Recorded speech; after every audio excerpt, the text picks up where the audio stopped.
before, that gives the discretion to the Secretary of State.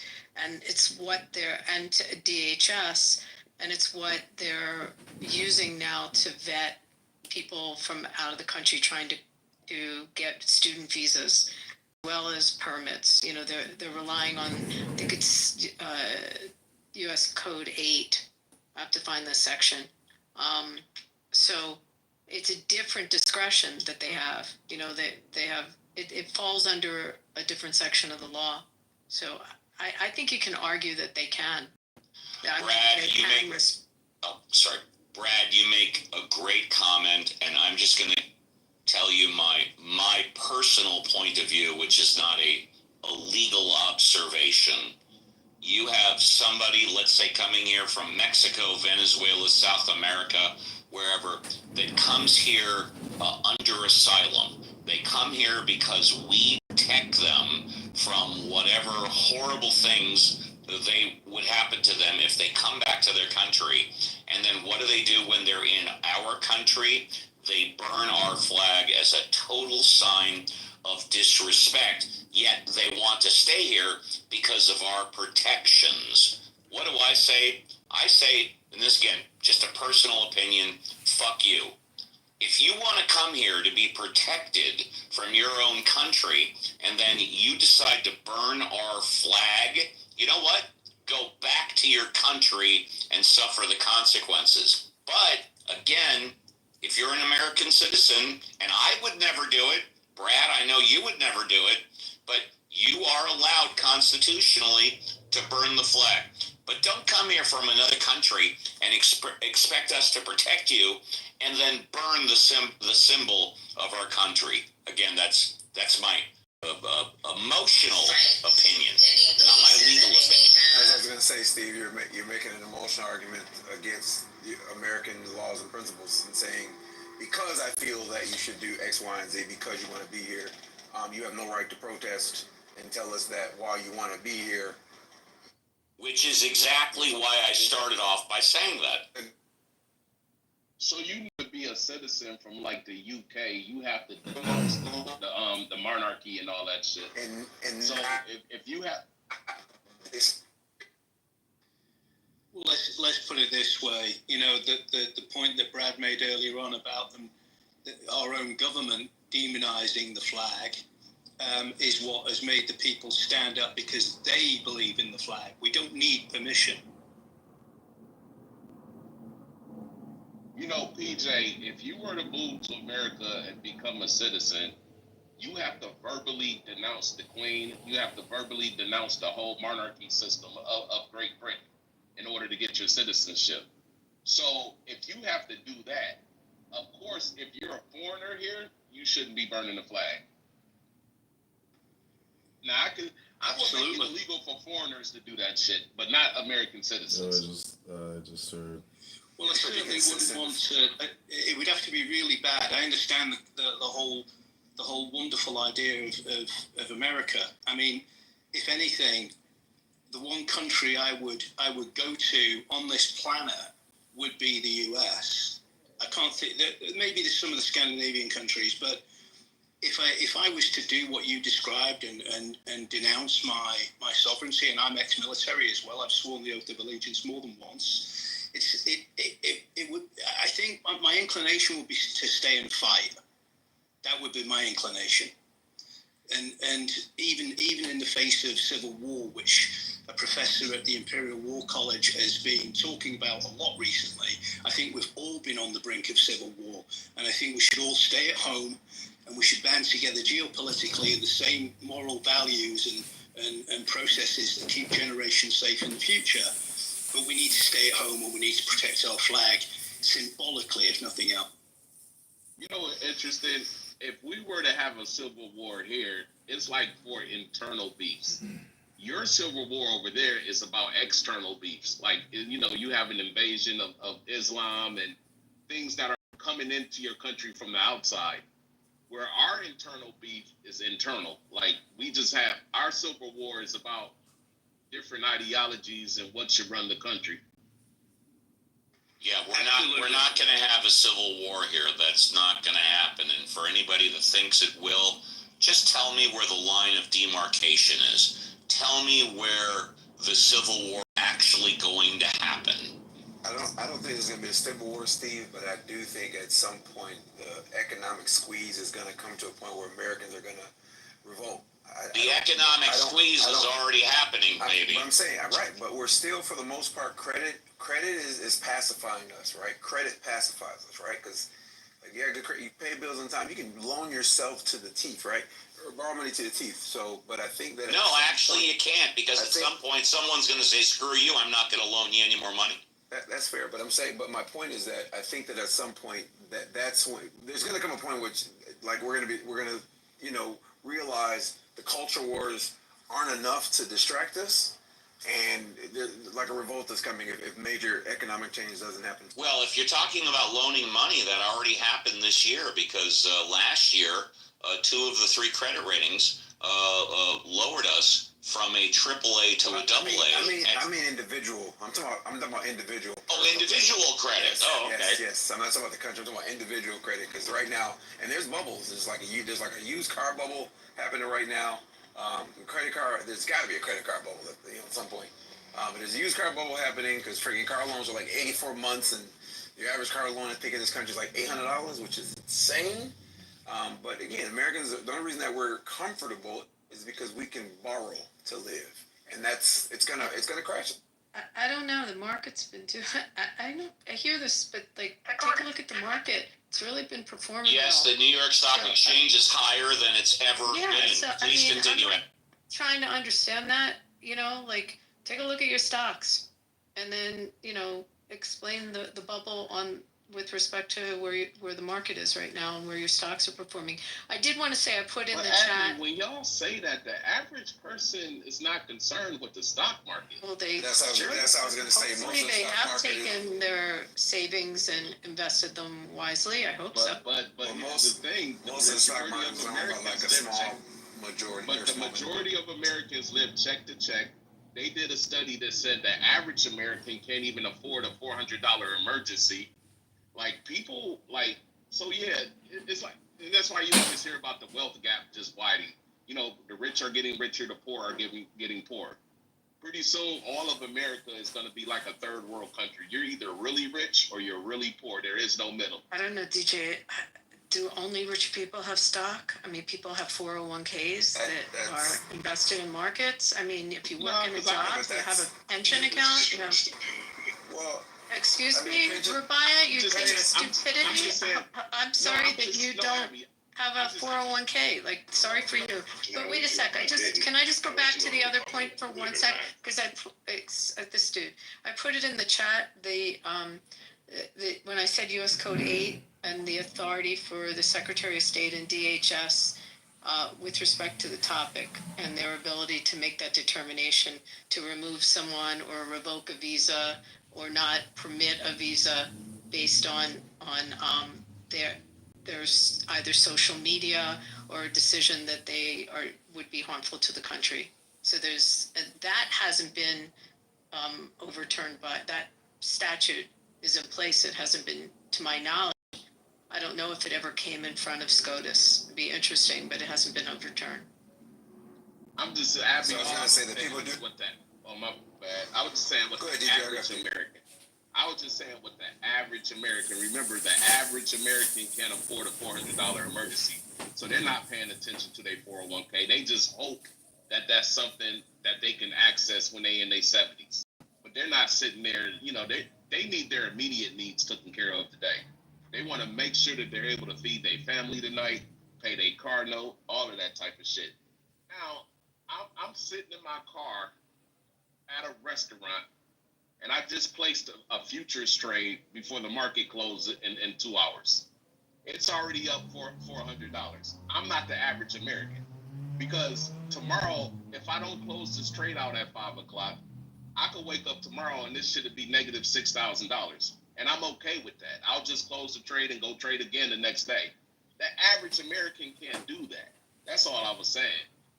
I hear you. I was also going to say that we had how many rooms back in early April of everyone attacking Trump because the market had been you know, so volatile and had gone down so much, and everyone was trashing Trump and the administration, and everyone was focused on the market.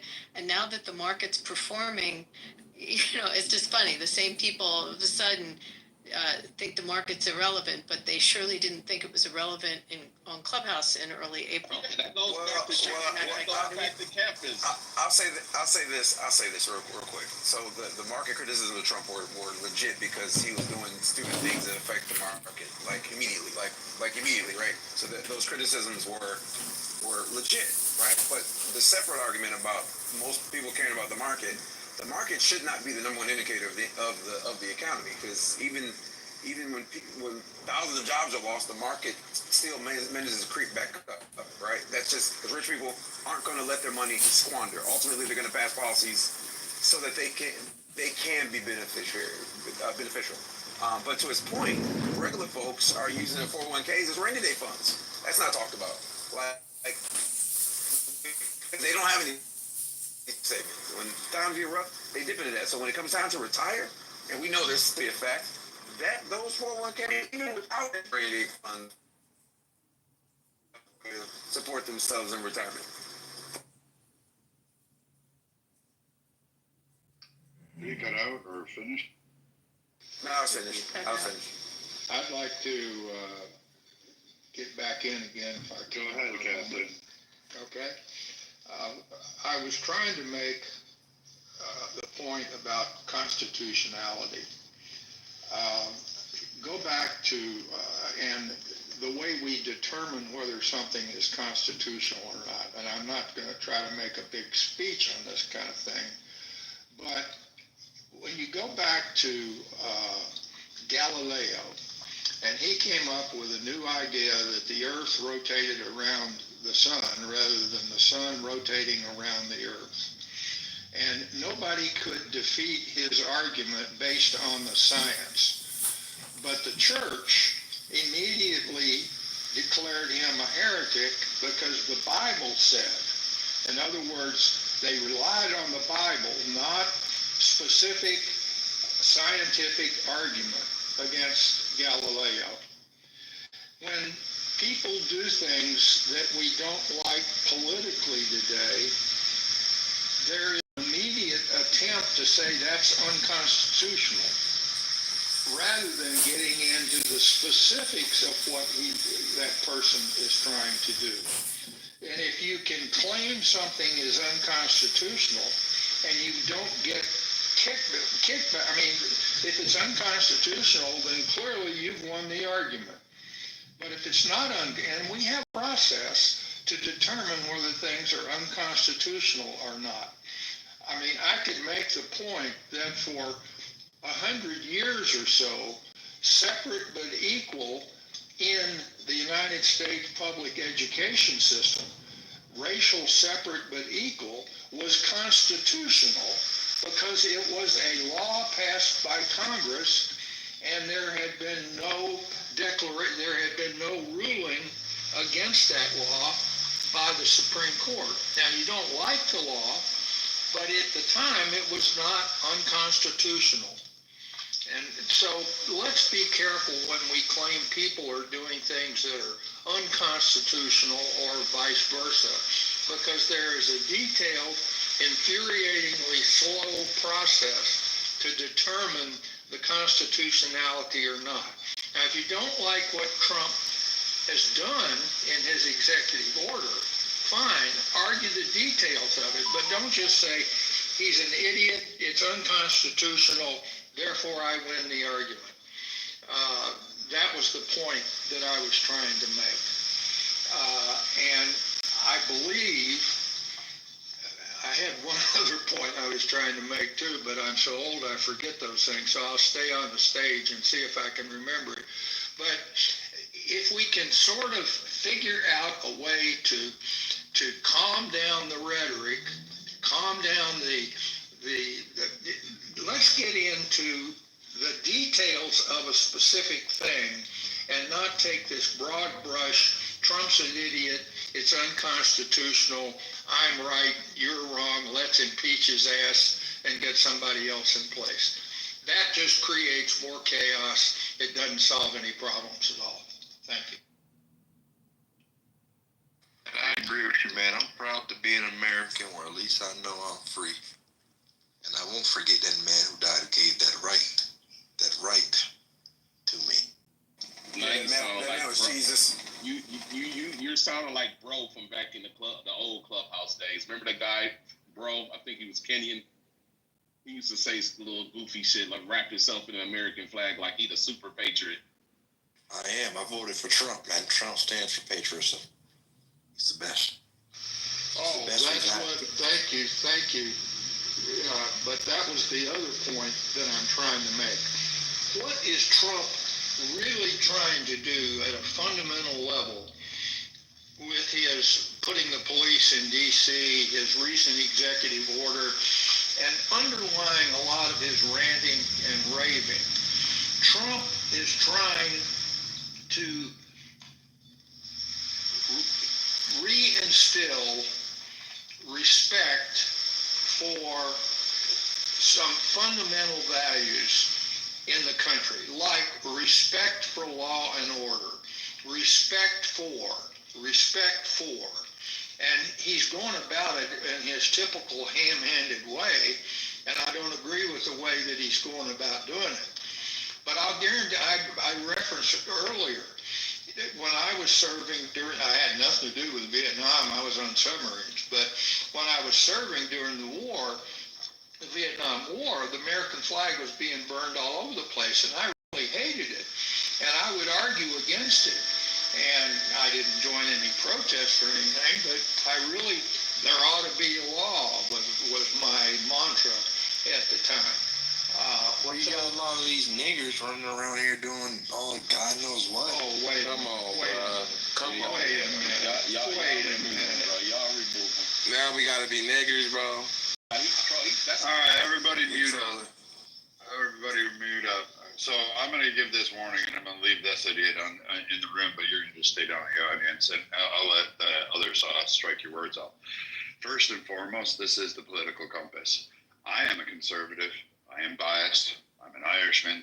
I'm an American first. I would bomb the hell out of the leprechauns over in Ireland if we went to war. But I'm going to say this. In this house, in this room, everybody from every background, regardless of race, regardless of religion, regardless of culture. I don't care if you're Native American, to African, to Indian, to Asian, to Japanese, to Russian. I do not care. I don't care if you're Palestinian and Israelis.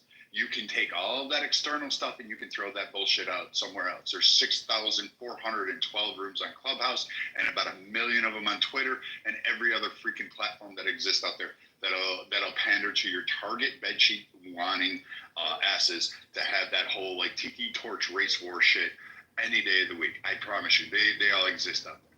But here, we're going to talk about things that are going on, the kitchen table issues. We're going to talk about it. We're going to respect other people's opinion, even if they are on the other side of the aisle, whether they're liberal or completely batshit crazy. I have tolerated some pretty extreme opinions in this room, and I don't mean today. I have met in my course of running this and creating this space. So I can tell you I've heard some fantastical opinions, and I have tolerated all of them. We're going to listen to Captain Anson. We're going to allow other people to come up on stage, even if they're on the left side of the aisle, the right side of the aisle. If you're a Christian nationalist, as long as you don't pick me off with that whole push, we'll allow you to have your opinion. Your opinions are not safe for critique. Your opinions are not safe for challenges. However, you will be respectful to each other, at least on my stages and in this house. Because when it comes down to it, this 6'2" Irishman can get really pissed off at times. And I have no problem unleashing. But I would like to have a civil discourse today.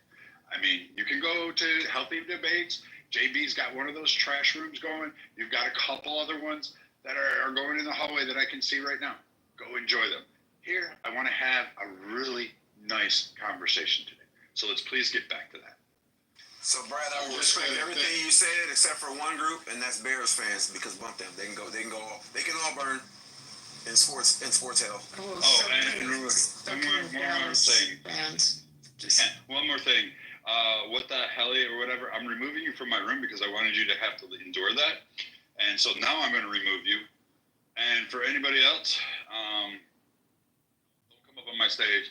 Don't offer the N-word. I don't give a damn. I really don't care what race you are. I could care less. I don't fucking care. I don't know how many times I have to say this. Race has no construct in my room. It doesn't exist in my world. I have daughters that are multiracial. I was married to a multiracial woman. I don't care what race it is. And again, the same thing. Don't come up here with anti-Semitism. Don't come up here with anti-Catholicism and anti-Muslim. Like I'm not about that today. I'm not about that most of the times. So again, we can create rooms elsewhere, but here, that's not the place. But go ahead, Abby. I'm sorry.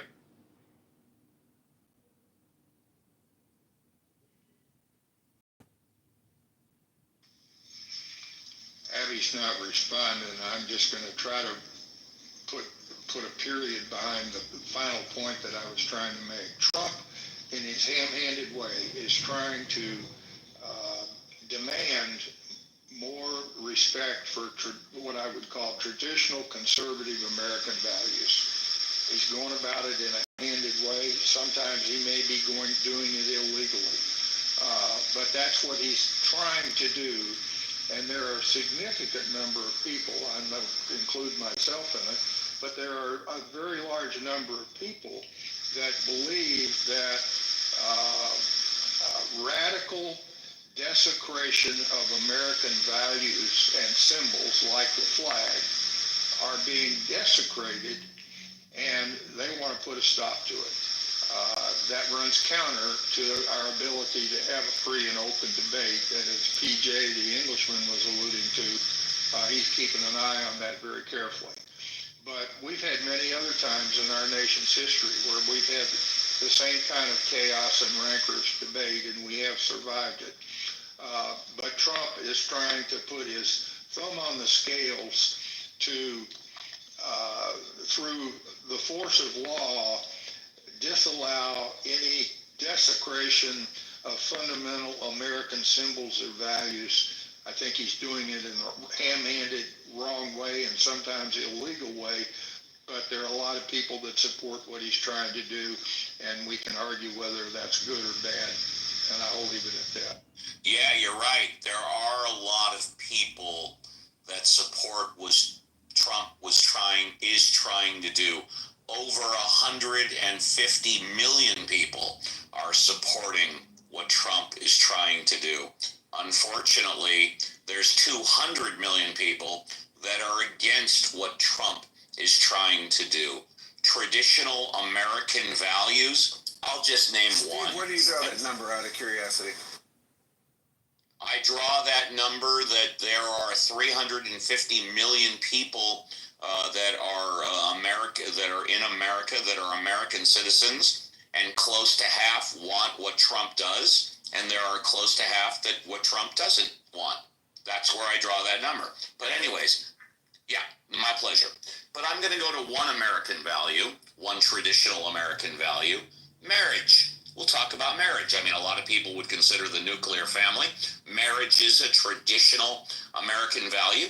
You know how long it's been since the divorce rate was under 80%? You can argue 50%, but it's really 80%. It's been over 40 or 50 years. Do you realize? Like 7. Well, that's 40 years, yeah. Do you realize that 80% of all marriages end in divorce under 25 years? Do you realize that all marriages where people get married at 25 years or under, 80% end in divorce? There's your one biggest, I think, traditional family value, marriage. And we've got an 80% divorce rate. Can't legislate that. Can't executive order that. Trump can't do anything about that. So like clockwork, right? Guess what's the trending topic on X right now? How Kamala Harris was right. We owe her an apology. Trump is a fascist dictator. He's stripping away constitutional right. He's ushering in the police state. And all the people who voted Trump owes the country an apology. Yeah, well, the only problem with X, and I'm sure what you're saying, sir, is true, But the problem with what's on X is that we are not a fascist state. We will never be a fascist state. And the reason is because you can go on a street corner right now, you can have a sign, and you can say whatever you want, and the government cannot arrest you and throw you in jail. You can talk about whatever you want, and the government cannot knock down your front door, tie your hands behind your back, put a hood over your head, drag you into jail, and torture you, find out who your sympathizers are, and then kill you and dismember your body, and so you'll never be seen again. That's what a fascist state is. We will never, ever be. And look at all that. Never say never.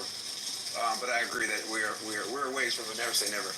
Often have some of the pink ticket liberals come into your room like Tara. Like they want to, they hold Hey, their. hey, easy there, DJ.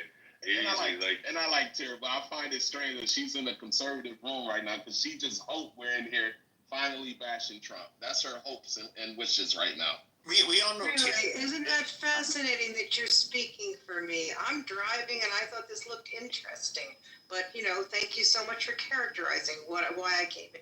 You're welcome to join us anytime, Tira. Thank you. But I like you, Tara. I think you're one of the reasonable leftists. Can I just say one thing about the executive order about the flag burning? Nothing in that order, very little in that order is new. Basically, it is still illegal. It is still legal to burn a flag. It is currently illegal to burn a flag if you do it to foment an imminent threat or, it's disorderly conduct of some kind, right? That's all he basically said in most of it. The difference is twofold. A, he suggested that he wants to raise the issue again with the Supreme Court. B, he's using it as a way to get rid of visa holders. If they do things like that. So those are the differences. Everything else he said, if you read the order, is basically just the law and the Constitution as it currently is interpreted. So I'm not, I think Trump does a lot of these things. Oh, we're going to do all this stuff. But at the end of the day, this one, if you read it, he's basically saying, we will do our best to, but most of it is, pursuant to the Constitution. Right? So far, the Supreme Court in Texas v. Johnson held that flag burning is legal. It's expression, right? You can't just stop it. However, he might be able to bring it to this court, which is a different court, and we'll see what they say. I don't think they're going to change that one, to be honest. But if you burn a flag and you try and hit someone over the head with it, or you destroy a street corner, you can be arrested now. Well, you don't need to burn a flag to hit someone over the head with it. You could do it without burning it, right? Well, correct. But all I'm saying is that if you read the order, and I did read the order, basically what it's saying is, he makes a whole big deal of it, but it's saying that if you're doing it in the commission of another crime, in effect, right, we're going to punish you.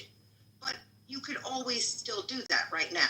Well, I didn't read the order, but, if I want to go ahead and roll up a joint and smoke some marijuana, and then I want to grab someone's hand and burn them with third-degree burns, I guess that's illegal also, even though marijuana is legal in California. Yes, that's correct. Thank you very much.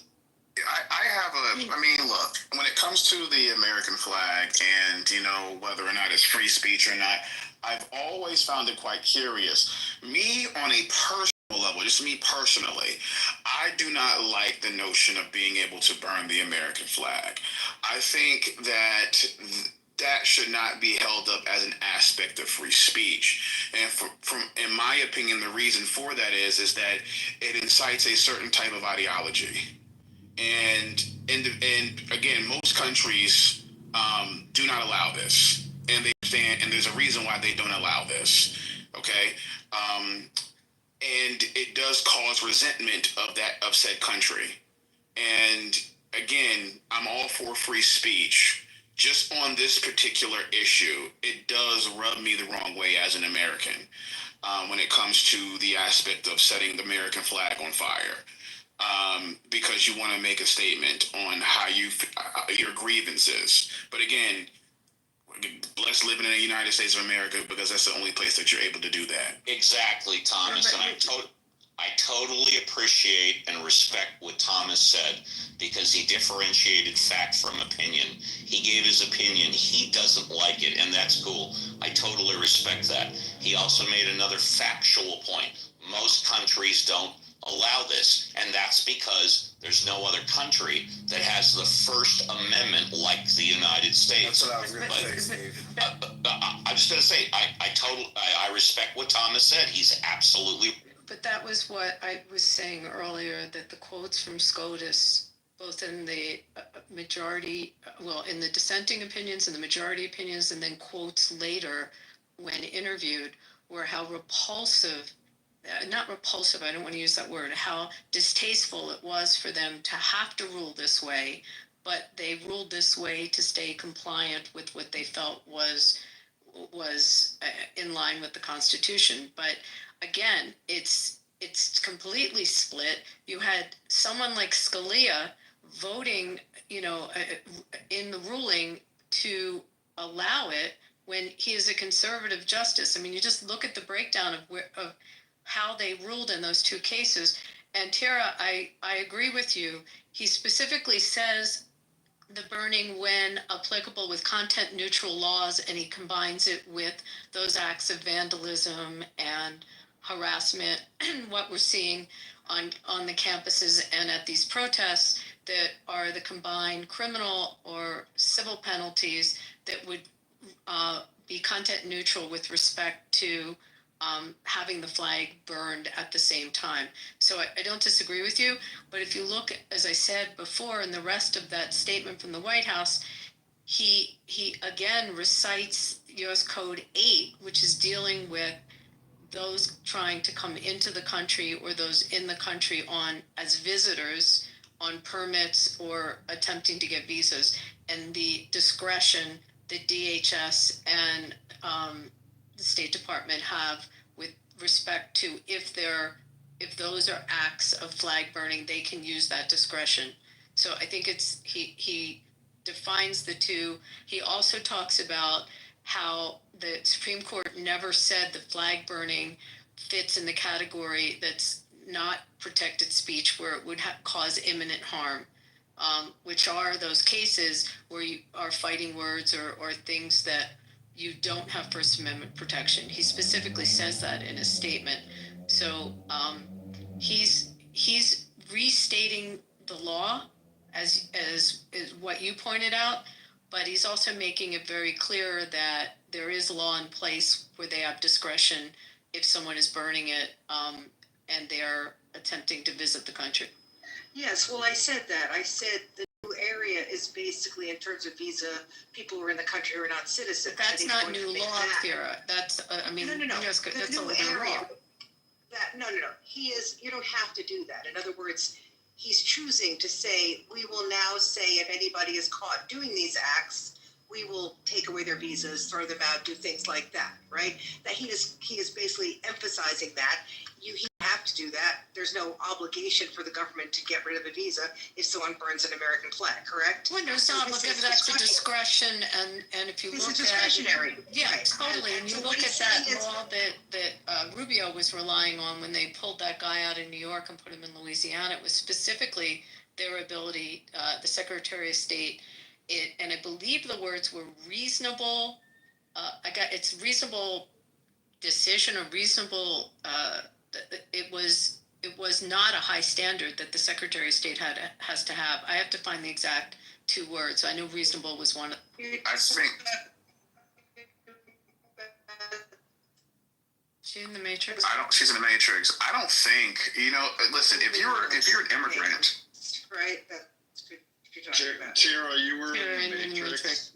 You were in the Matrix. Could you repeat your statement before Thomas goes for?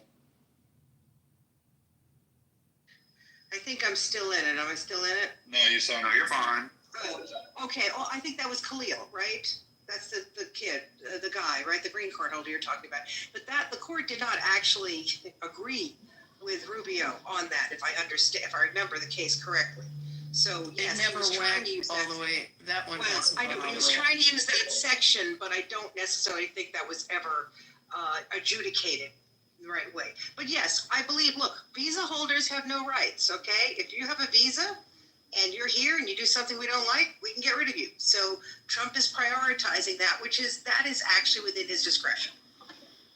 Well, yeah, I want him. Hold on a second. I want him. Listen, not just Trump. I think any president should be able to do this.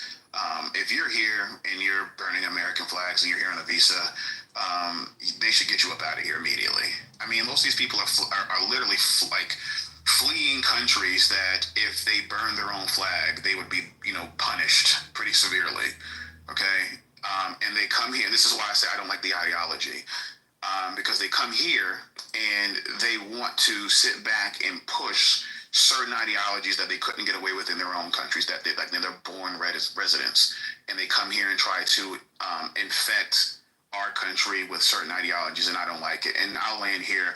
I honestly really do want Trump to go into not California, I'm sorry, but Chicago. I want to see screaming and gnashing of teeth. It's got to go. I mean, if it was up to me, I would be dropping napalm on some of these places. So I'll end. That's wild, but I'm curious if you want freedom or do you want like this oppression, this oppressive, forced nationalism and patriotism? Because I don't want that. Yeah, exactly. And then as far as I hate when y'all bring up Chicago, bro, because if you look at crime statistics, Chicago ain't even in the top 20, bro. That's a fact.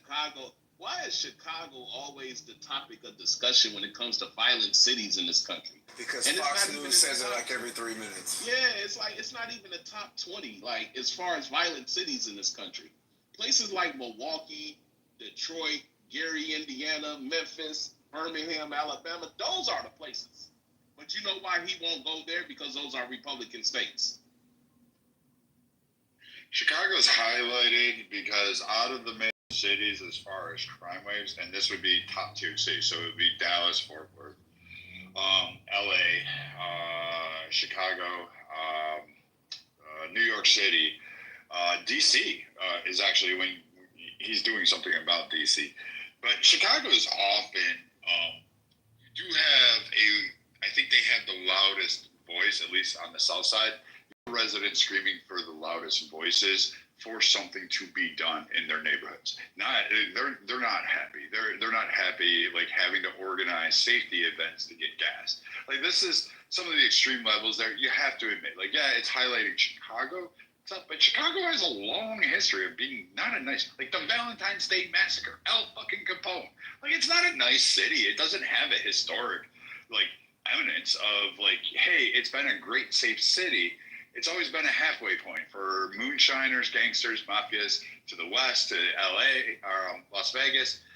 It's always had that kind of savvy, salted image of an element there. And the residents on the south side, they're kind of upset. Have you been to a White Sox game? Have you seen the fans in the White Sox baseball games? Just click it on one day when you're scrolling through. Look at a White Sox home game. The 12 people that are there, and they have an amazing security system around the whole park. This is the Chicago White Sox, a historic club, old world baseball. Not that they were great or anything in their past history, and Kaminsky was a jerk, but these guys it should be fun. It should be a family event, and yes, they suck as a team, but it's unsafe. But Brad, you're talking about the White Sox. The Chicago people, it's just like LA Clippers versus the Lakers. They're not at the Clippers games, but they're at the Lakers game. In Chicago, they're not at the White Sox games, but they're at the Cubs games. But it's where the stadium is. It's not a safe neighborhood. That's what the businesses are saying. And it's the same. It's similar dynamic that's going on in San Francisco right now. I wouldn't call San Francisco as safe. We're not all San Francisco's in the news because you had a fecal matter map attributed to San Francisco. That is an image that I'm pissed that it's an American city. It's an icon. I ate at the restaurant that Humphrey Bogart used to go and get his steak and tomatoes at. I had the same exact fucking meal he did, and I was ecstatic about it. I went out on Pier 59. I took the tour of Alcatraz. By the way, that place is creepy. It's one of the creepiest places I've ever been to. But I did all that, and I can tell you it's beautiful. San Francisco architecturally is beautiful. It's stunning. But you know what, Brad? I wouldn't live there. And here's the thing. Here's the reality. I think at the end of the day, crime is an industry, bruh. Trump is about to really fuck up a lot of people money, bruh. Like As he should. Crime is a industry in a lot of these major cities, bruh. Without crime, the probation officers don't get paid, the lawyers don't get paid. You would need less judges, less police officers. Like, it's all an industry, bro. And maybe it's a good thing that Trump is not a part of that industrial complex. That's not his thing.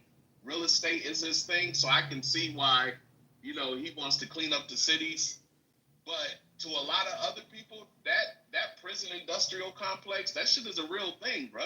Just like how our military needs war, that prison industrial complex need criminals. I am completely okay with that. I'm completely okay with less judges and lawyers losing money if it means that I don't gotta sit and watch a nigga getting his brains blown out on IG Live. Okay, I'm happy for that. I'm completely fine with that. And the reason I brought up Chicago, and y'all correct me if I'm wrong, because allegedly it has the highest raw numbers of murder compared to other cities. But regardless, again, it's because it's the city concentration. We see some of the most heinous shit take place, especially within our community, because I'm a part of the black community, and it disgusts me. Whether it's even I don't care where it is, Chicago, Baltimore, St. Louis, I don't give a fuck. Okay, but when I see that type of degeneracy, when I see the crying families, where I see our elders sitting back terrified because we got motherfuckers running street again. I want him to go in there and clean that shit up the way he's doing Washington, D.C. I don't want young niggas running around. I don't care if it's black or white, whoever. I don't give a fuck. Get it off the streets.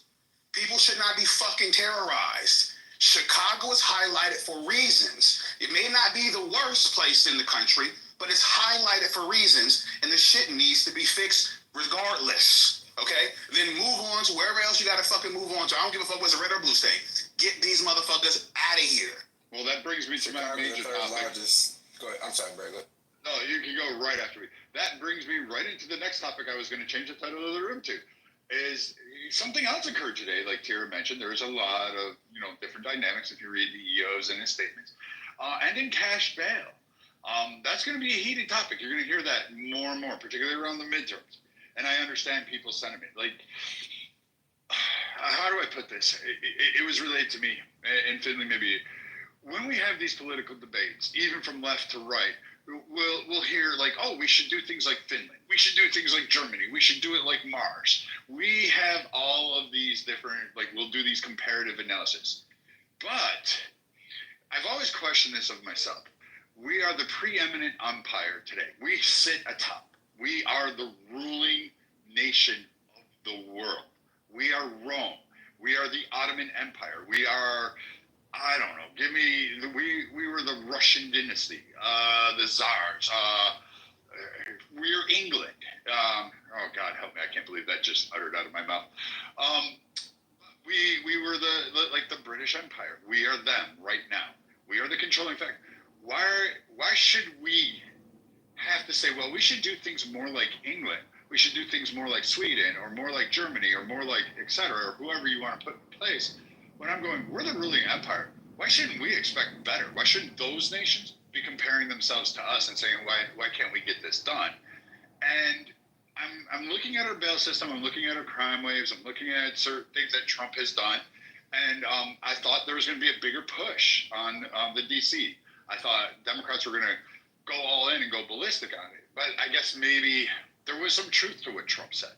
And there's been a large positive reaction, and the timing couldn't have been more perfect to support Trump's theory in adding officers, military, National Guard, and people to the streets because of Bowser's Send Kids to School Safe campaign. I forget the actual name of it, but there's an actual program like that. They attribute extra officers, they ask for extra volunteers to help make sure that the kids can get to school in a safe manner through DC. This is a program she implemented. I think it's going on in Philadelphia, in Abby's estate. So I'm confused that these two cases are in there, and Trump actually timed it to go in there a little bit earlier, cleaned up some of the areas, And then he's actually bringing more in to enforce or reinforce that safe passage to school program that was enacted by DC. And the people on the ground, the parents, the families, the other officers, other inner agencies, the homeless are saying, we really appreciate them doing this. We actually are having a positive experience. The outcome has been positive. So I'm confused as to why what seems to be the issue with Chicago. Yeah, Brad. I just did some quick So, hold on one second. I was going to say this with respect to like Chicago. Chicago's the third biggest city in the country, so of course, in terms of raw numbers, you're gonna have more murders than a lot of other places, right? Because like you can only compare them to like New York or Los Angeles, right? And so that doesn't make any sense. That's why they're the talking point of Fox News. Because even though the '90s were like horrible, right? I think people forget that. The '90s were horrible for crime and murders specifically, and we've come way down. We have like 60% less murders than the '90s, but Americans have believed, even as crime has been dropping over the decades, Americans still believe that crime is on the rise. Why? Because you know what's big business? Reporting crime on the freaking news. Like if you talk about a crime, news. Yeah, you're right. They're gonna watch it, right? In my neighborhood, now I live in a very freaking neighborhood in Central Florida, right, where the freaking average house price is freaking double the national average, right? So there was one incident, and it wasn't a crime necessarily. The guy ran over a couple signs coming into our community, and everybody freaked out and said we should hire police, we should gate the community. Like, that's how people respond to stuff, and it's not real, right? And so I hate that we have this idea that we're on a crime wave when cities like Baltimore, the crime has dropped, like murders have dropped like 50%. There's a problem Montgomery, Birmingham, freaking Alabama, same thing. But people that crime still happens to don't feel that way, and people watching the news, even though in their neighborhood crimes don't happen, they think that they're on the crime spree. Because again, my opinion, I think that we have an amazing sheriff here in Polk County, Florida. I think he's amazing. He does a great job of law enforcement, right? And like, we don't have high crime in this county, but some of the residents think that we do. And so that perception is not the reality. I think it's the same with Atlanta, bro. You Let me neighborhood in Atlanta and feel like you in the suburbs, but everybody act like Atlanta is just off the chain, bro. Well, here's the thing. Let me respond to Mr. Finley, and I respect his points, and I respect your points, DJ, too.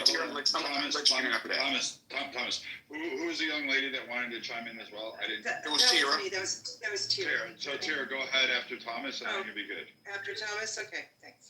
I appreciate that. So here's my thing, and I hear where you guys are coming from.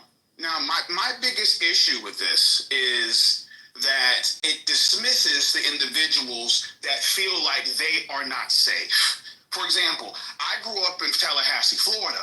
I used to live on Bourbon Street. I saw niggas get their skulls kicked in on sidewalks, shaking and seizing and bleeding out. Not just one time. I'm talking about from elementary school to high school. And it wasn't just me. These people didn't feel safe within that community. I then moved to Duval County. I know what it's like over there, okay? All right? I've been to Miami-Dade as well multiple times. I've been partying out there. These people don't feel safe. And I understand that you people say crime has gone down, respectfully.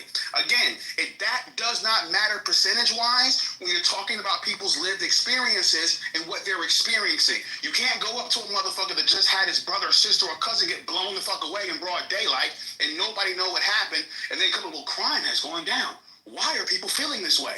People are tired of seeing blood on the streets. It's not as if violent crime, especially within our communities, you have senior citizens or elders saying this, that crime, that even though people say crime is going down, they don't feel it, especially in our communities. That's number two. Number three, if you're talking about other like well-to-do environments now, yes, that's true. But because of the sensationalism that is happening on the news, these people that are seeing this is not being necessarily made up. As for example, so-and-so got killed in broad daylight doing Facebook Live or whatever the fuck it was. That really happened. Whether or not it's happening as often within the quote-unquote well-to-do neighborhoods, they don't want to experience that at all.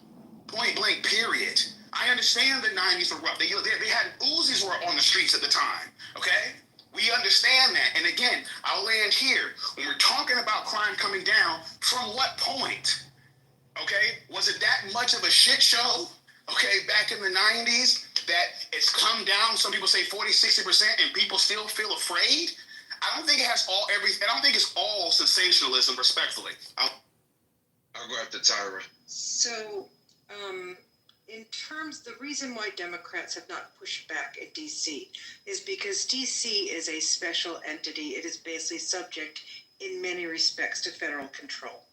I think it's the Home Rule Act or something like that. I can't remember. But basically, the federal government has authority to do lots of things at DC, and the DC government doesn't have much authority to resist. That's because DC is federal land. Thank you. I know that. Thank you. Steve, can we allow her to finish, please? Yeah. Steve? So basically, that's why no one is pushing back, because there's very little you could do legally.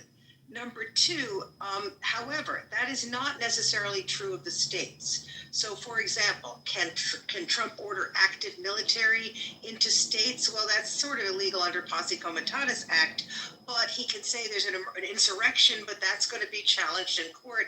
Obviously, I think it was challenged in California, etc. He can't actually even federalize state National Guard without saying it's an emergency. These actions in various states will be challenged, and I think that's why, it's unclear how far he's going to go on that, because people are going to rush right into court on these things. It is true that basically in many of the states he's talking about, crime has gone down. And I don't know what he plans to do, because crime will come back if he doesn't have troops in the streets all the time. And I personally don't want to live in a country where there are troops in the streets all the time. I don't feel that that's a really good way for a democracy to work. And I suspect a lot of even conservatives feel that way. This is not really what we want to do. We cannot have this go on forever. I mean, what is the end game here? In terms of cash bail, I think it was Brad, I'm not sure who said it, but in terms of cash bail, Trump has said he wants to get rid of cash bail, but most charges, most criminal charges are state charges. Trump can't tell state courts what to do or state lawmakers exactly what to do. We have the 10th Amendment. He's not even supposed to. We do respect states' rights. What he's trying to do, I believe, in his executive order, is to say that he won't give money to states unless they get rid of their cash bail system. I don't think that's going to fly either. I think that's illegal, and it's once again one of these areas that Trump is just doing things, and the courts are going to eventually make these decisions. But think about it. You can't. Why is he telling a state court or a state law what to do about cash bail, which has nothing to do with the federal government? So I think that'll actually fall apart, and I don't think he'll actually be able to do these things. But that's what's going to happen with cash bail, because yes, he can do it for federal courts, but not for state courts. Thanks. Yeah, Steve, hold on. Steve wanted to speak. Let Steve go. Ray Abba next, and Mr. Finley, you can go after Ray. I'll make it very quick. The difference is that Washington D.C. is federal land. As the prior speaker just said, it is not under the jurisdiction of the states or the municipalities. It's federal land. That's why it's different. All right, Ray, let's hear from you. All right, can you hear me good? Yes, we can. Okay, good. I'm just making sure. But so here's the problem. Mind you, we're supposed to be in peacetime, right? Like this country's supposed to be in peacetime. Why are they sitting up here sending the National Guard troops down there when, they've been talking about this for like 20, 30 years about, DC being the murder capital or whatnot, right? And not only that, like, they've been talking about all these particular states, like somebody referenced Chicago, and I'm glad somebody did put out the actual statistic, because, Chicago gets bad rap. Not to say that there's things that don't go on as far as the crime rate, the different gangs, and the different criminal organizations that are down there, no doubt about it. But my thing is, like, why now? Why weren't, these things done back in 2020? Because that's mainly what they're doing. They're doing it for the riots and for political purposes. Speaking of the current president right now, why are they doing this authoritarian type style of government type takeover right now? You know what I'm saying? And my thing is, like, you know, there's like, to me, it's more of, if anything, inciting a fight with the civilians. You're not supposed to have Marines or the National Guard in places where it's populated, where people are just walking around, you know, with their children and whatnot. I mean, because this was going on. If anything, this is looking like a police state. Not only is it looking like a police state, it's looking like this is the fascist state that this man's trying to create. If anything, so I'm really trying to understand the logic into saying that this is something good, because what's good for the gander. If they're willing to do this, then off of a whim, off of this dude who's acting like a goddamn child, he can do this off of a whim of anything that he don't fucking like. How the fuck is that a good fucking thing? Please answer that for me. I'll answer it. If nobody else is, I really don't. And I say this. And I Tom, oh, my bad. Mr. My bad. Finley's next. So Thomas, I'll let you answer because you can answer because wait, is the queue longer? I don't know the mod name. Thundercat, is the queue longer than me, or am I the only one? You're the only one. Then Thomas can go after you. Okay, I was just gonna let him jump in front of me so I can answer the question, then I'll go after him. You can go ahead. I appreciate you, brother. I was just gonna say, I honestly don't care, respectfully, and I say this is my opinion. If it means that people are going to be safer, and to be honest with you, if I want to take a deeper look in it, if we start doing this now, and we in certain places that need it, not all over the place because everybody doesn't need it, then and you start seeing that the level of safeness and people feeling safe in their own communities was on the rise, that behavior that want to go out there and be disruptive might end up deteriorating. Okay? Because again, that the culture has shifted. And because the culture has shifted, that means that they no longer have to have the National Guard or whoever out there. I'm worried about people being safe. I don't care about how it looks, as long as it means it's going to save people's lives. That's irrelevant to me, and I'll land there. So Thomas, if we jailed speeders, right, just threw them in jail, you think that would make the road safer? Say it again. I'm sorry. Say it again. I missed it. If we took speeders, people that were speeding on the roadways, and we threw them in jail, you think that would make the road? Sure, but I'm not saying that I want that, but sure, it would. Technically, it would. Right. If you took people that speed and throw them in jail, it would technically make the road safer. Absolutely. It would. It absolutely would. Right. If you just start locking people up for speeding, right? But that would be rather draconian, right? And it would be an overcorrection to the problem, and it really wouldn't solve the problem because as soon as you roll that back, people will go back to speeding, which is the point that Tyra kind of made with respect to like militarizing the streets, right? I disagree, but go ahead. Temporary safety. Well, respectfully, I study criminal justice. This is kind of my thing, right? And I think we don't understand crime, and we don't understand how crime, like how it spreads. We think more police and being more aggressive is going to solve the problem, and that doesn't work anywhere, right? Unless you're in an oppressive place like, I don't know, Saudi Arabia, where they don't have any rights, right? Or maybe the wrong country choice, but you get what I'm trying to say.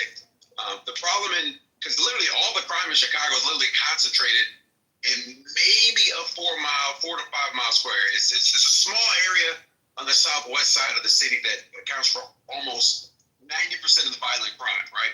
If you go there, there's a few things that you'll see. There's a lot of divestment in education, extracurricular activities, and so there's many parts of this. And what the mayors, and I point out again, Baltimore's mayor, Birmingham, there's another one I can't think of that has brought crime down dramatically. They noticed something, right? They looked at it from a nerd perspective, right? And they really got to the root of the problem, and they're dealing with it. And they didn't have to double the police force. They didn't have to get more aggressive with aggressive policing, right? Because it's not as simple as people think it is. And with respect to your comment about people feeling safe, and then I'm not downgrading, victims, right, or victim shaming or downplaying how they feel, because certainly they have a right to feel safe and be safe. But it's you have to be pragmatic in your approach. Because again, I fly planes for a living, right? People get on there all the time because they feel unsafe. But the reality is they are very, very safe. And that's what I'm saying about public perception versus reality. A lot of people that are dealing with crime, yes, they're dealing with it. But a lot of people that are responding to it don't deal with any of this stuff. And that's causing the overcorrection and overreaction. Is anybody in the queue, or can I respond to him? No, you I don't want to overstep. Okay.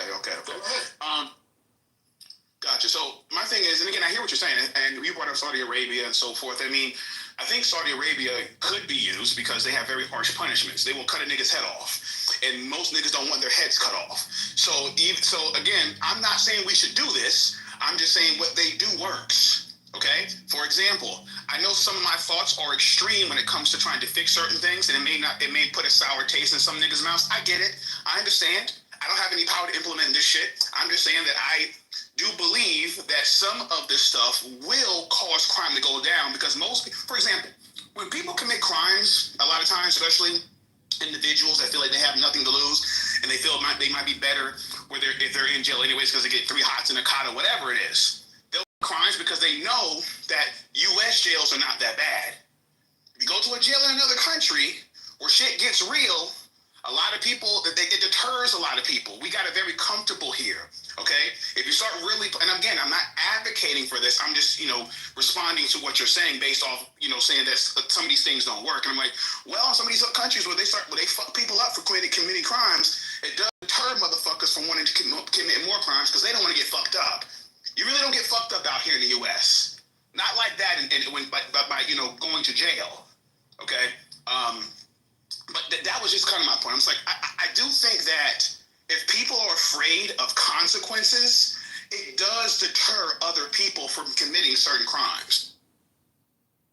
So again, we're comparing a monarchy where they have like very few freedoms to a country where you have freedoms. I mean, we want to be under an absolute monarchy where one person calls the shots. I mean, if that's what we're advocating for, then fine, right? But this idea of being harsh does not work.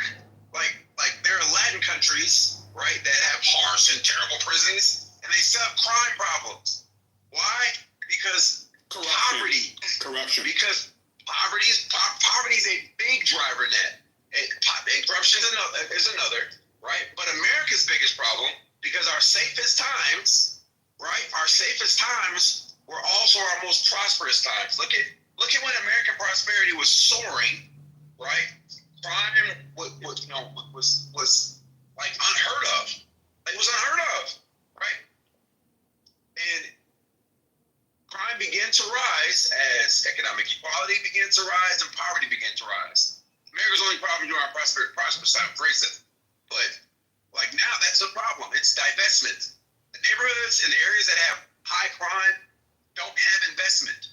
Simple things such as giving teenagers like activities and like clubs to go to do things brings down crime rates. I use an anecdotal example of myself. I grew up in a small town and I was very mischievous, got into a lot of trouble. And I stole an ATV. I didn't go to jail. The police were called, but the cop who knew my dad, because being a small town, took me to my father and they dealt with me accordingly. Now, if I were in the city, that would have escalated into something terrible. But my parents decided to take all that free time and that energy, and they put it into programs. And I'm a straight A student. I was a straight A student then too, but straight A student didn't get any more trouble because, again, and this is a very oversimplified, explanation. Sure. Want to be with crime, but that's how you deal with the problem. You don't deal with it with harsh punishments because, again, if that were the case. Because speeding fines are high, especially when you have multiple speeding tickets.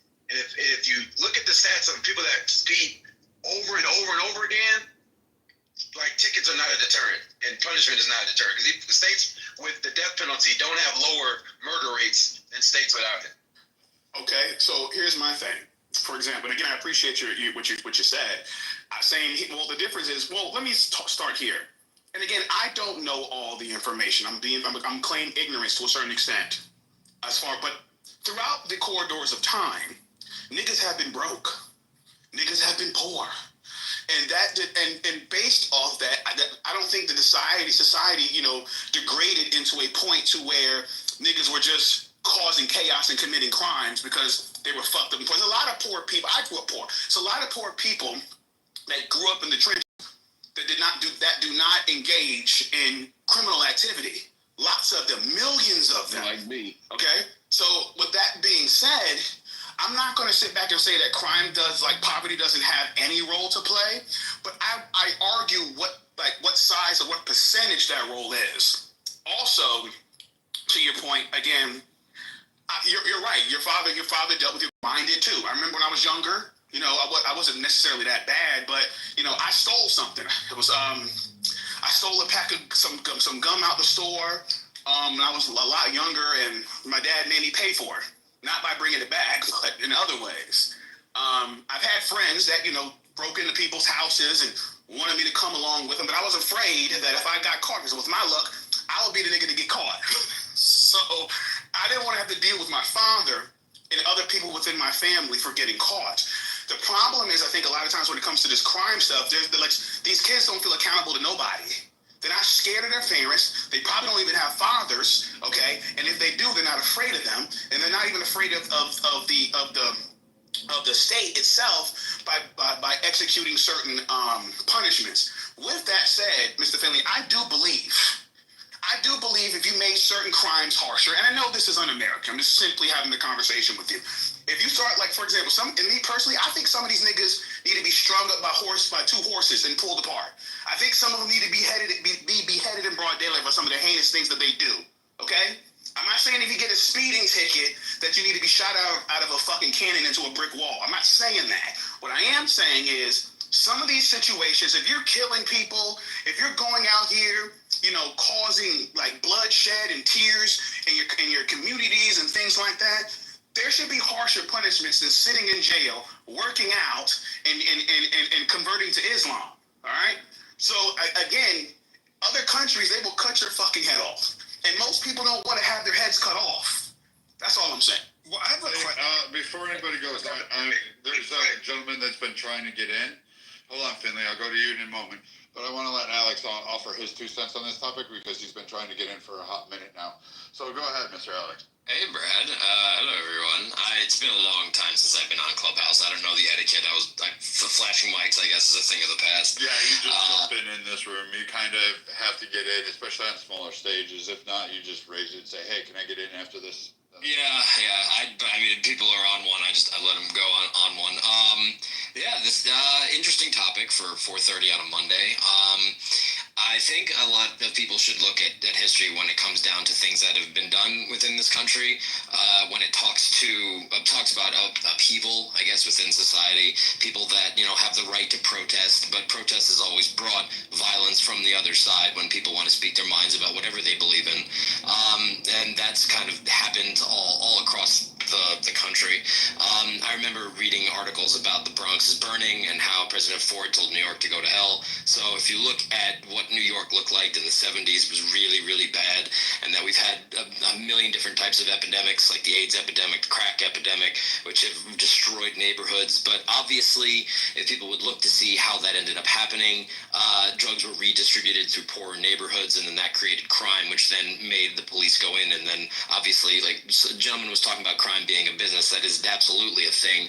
But in regard to what's occurring now with the action that's been taken by the federal government going into the cities with National Guard and whatnot, I believe it's a little troubling because the state should be held accountable to work within their own forces to handle the issues with the cities, and for the federal government to come into that is kind of an overreach of power in my belief. I understand that some of the areas obviously need to have improvement, that there are police forces that are lacking with resources, whether it be manpower or equipment or anything else that they can use in order to fix these problems. They've been going on for a very long time.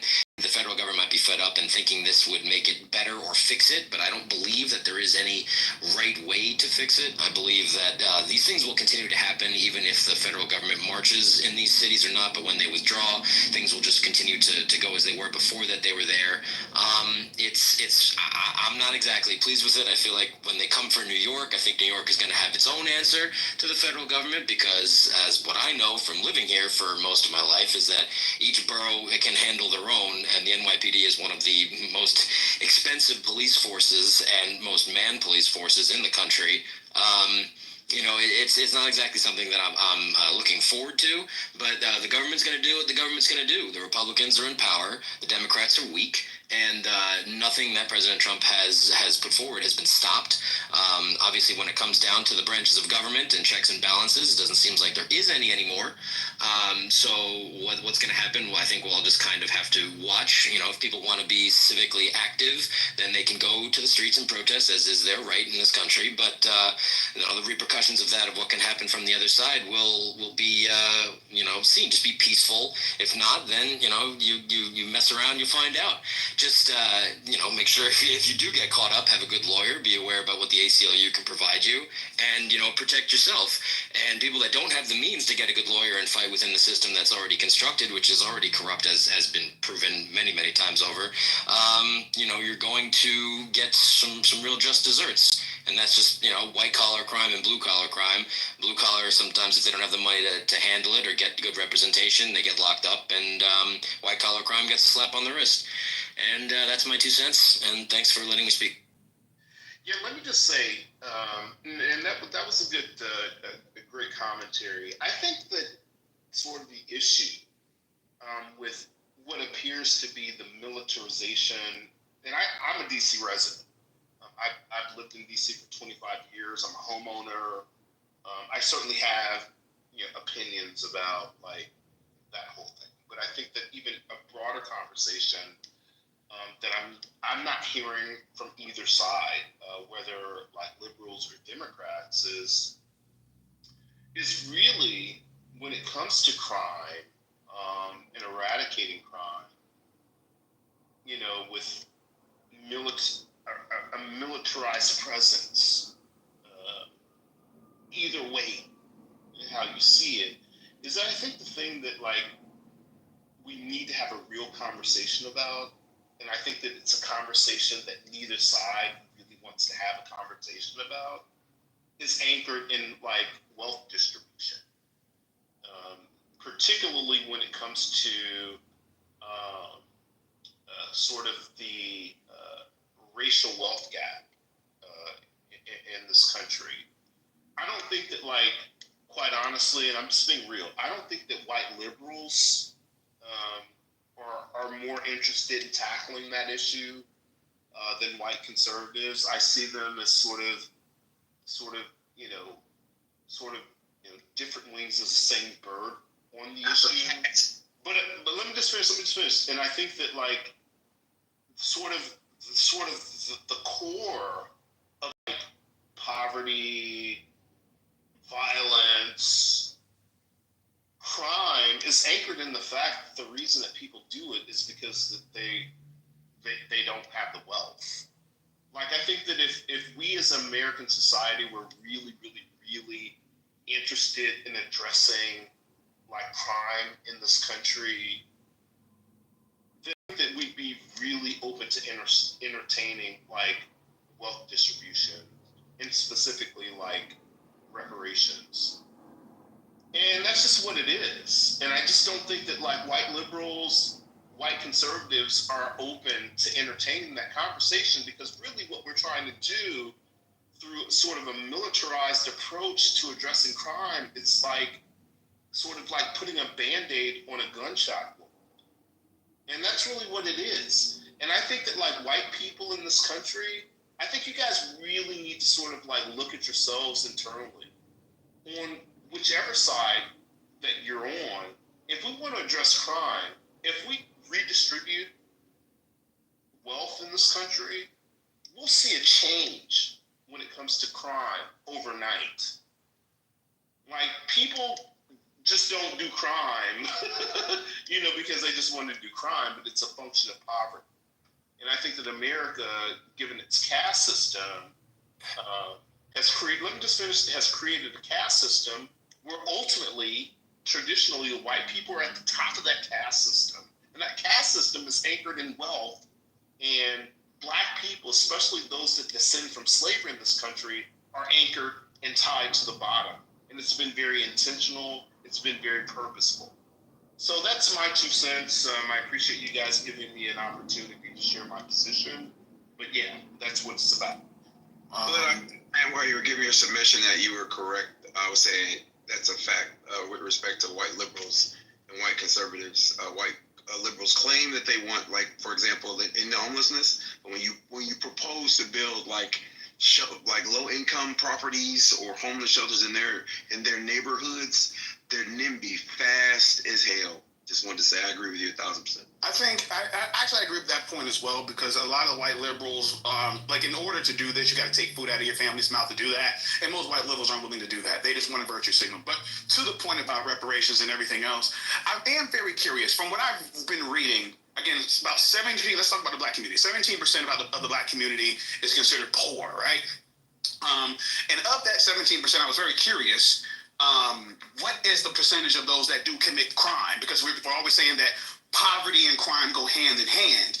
And everything that I'm looking at, I only see anywhere from 2 to 5%. 2 to 5% out of the 17% of individuals that are considered poor.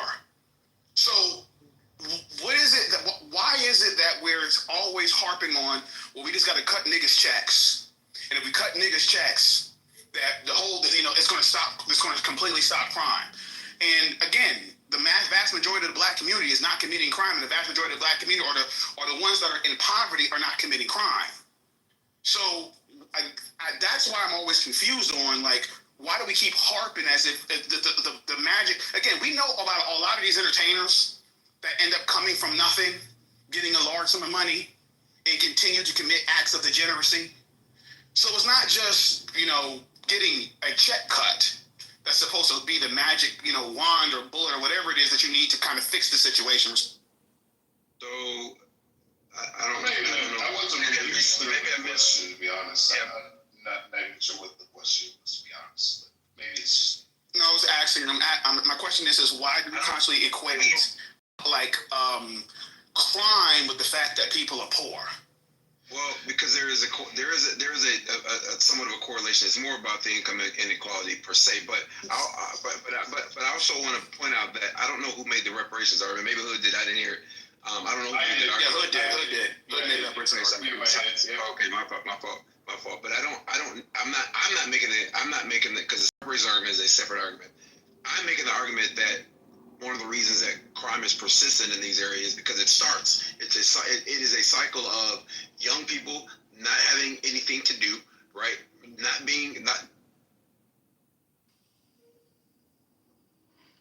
he just get a phone call? Did he go out? Yeah, he dropped. Yeah, he was. I wanted to end this. And I get, like, people often try to draw this distinction, like a correlation between poverty and crime. Yeah. More people live in depressed area where crime is more prevalent because those are economically not viable homes. That doesn't mean that the poor are overwhelmingly committing the largest section of crime. That really doesn't equate well. Yeah, I haven't been seeing any numbers to back that up. That's what I've been looking for. Yeah, Epstein Island should teach you that stuff. I can point some other crimes too. Take stock floors, the New York Stock Exchange alone. I'm pretty sure I can point out. You guys should really watch The Wolf of Wall Street. That was pretty criminal there. But I'm going to say that just because there's a correlation does not actually mean there's a causation. For instance, I do not believe that all crime committed in America is done by black people. Now, can you find stats that say, hey, 55% or 50% more of violent crimes are committed by blah, blah, blah? Maybe. You could probably find a stat. I'm sure you can. You can find some narrative. Now, I can deep dive that and actually look at those numbers and say, all right, well, there's ambiguity here. 55% of all murders are not solved in the country. Also, we don't have states responding and reporting in any kind of unified framework. So these stats are already automatically off. And we have a problem correlating data and coalescing data to actually get it to a centralized source that we can actually be sure is stating that this is the direct problem or this is the direct cause. So, I mean, again, asking to redistribute people's wealth after a lifetime or even a multitude of people's wealth. You understand that taking that is not just coming from white people. That's coming from black. It's coming from Hispanic. It's coming from Muslims. It's coming from Indian. It's coming from Asians. It's coming from Native Americans. You're asking to take the wealth of America and every section and facet of society and say, here, I want to redistribute it for one political entity. And my belief is that once I redistribute this wealth, crime will immediately go down. Well, if everybody's equal, what makes you think crime would actually go down? Because that's statistically, I haven't found anything in history, and I can't recall anything in history that actually has happened. Like that doesn't go anywhere. There's always people going to commit crime, murder, rape. Like how does poverty fix rape? Like you don't have that. Like rape is rape, and it's done by rich, it's done by poor. Sexual abuse to children, rich, poor, middle income happens. What else is there? Oh yeah, theft, rich, poor. You have rich fucking kids that are stealing. Like trust me, we know they're out there. And in significant numbers too. It's just they may have better lawyers. So, I don't think redistribution has shown it, and you should look at that because the Bolshevik revolution was supposed to be redistribution. There was a whole lot of fucking murder going on during that period. Well, I think sort of the core of your argument against redistribution is, whether you know it or not, is sort of anchored in the fact that you think that redistribution is a handout. That's sort of, based on your submission, your contributions, is that you think that. I'll tell you what I actually think. I don't think that's what he's saying, Hood. I call redistribution an actual theft. I don't call it a handout. I think it's theft. Okay, so how do you define redistribution then? Well, like things like affirmative action, I don't think you'd call that a handout, but that was to hopefully the concept. Speak, man? The concept. Hood, could stop you let him talking. speak? Hood, no. I don't even know what. The concept 25 years ago when that came into. Could you let him speak for himself? The concept 25 years ago when Why that can't came you let him speak for himself? Hood, will you shut the fuck up and hear him? I'm just asking, like, she's a mod. Hood. She's a mod. You have to agree. She's a mod, bro. I don't care if she's a mod, but it's just weird. Yeah, well, They're I'm hearing it. Anyway, the concept of affirmative action, if you read when that came into play into through the court system and also into schools and used within our culture, was for exactly that purpose, to ultimately create a redistribution and the ability to give opportunity. So I mean, it's not necessary. You want to call that a handout? I wouldn't call that a handout.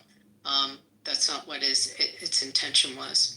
So, and Thomas, was there something wrong with what I said, or anybody else on this issue? No. Both sides.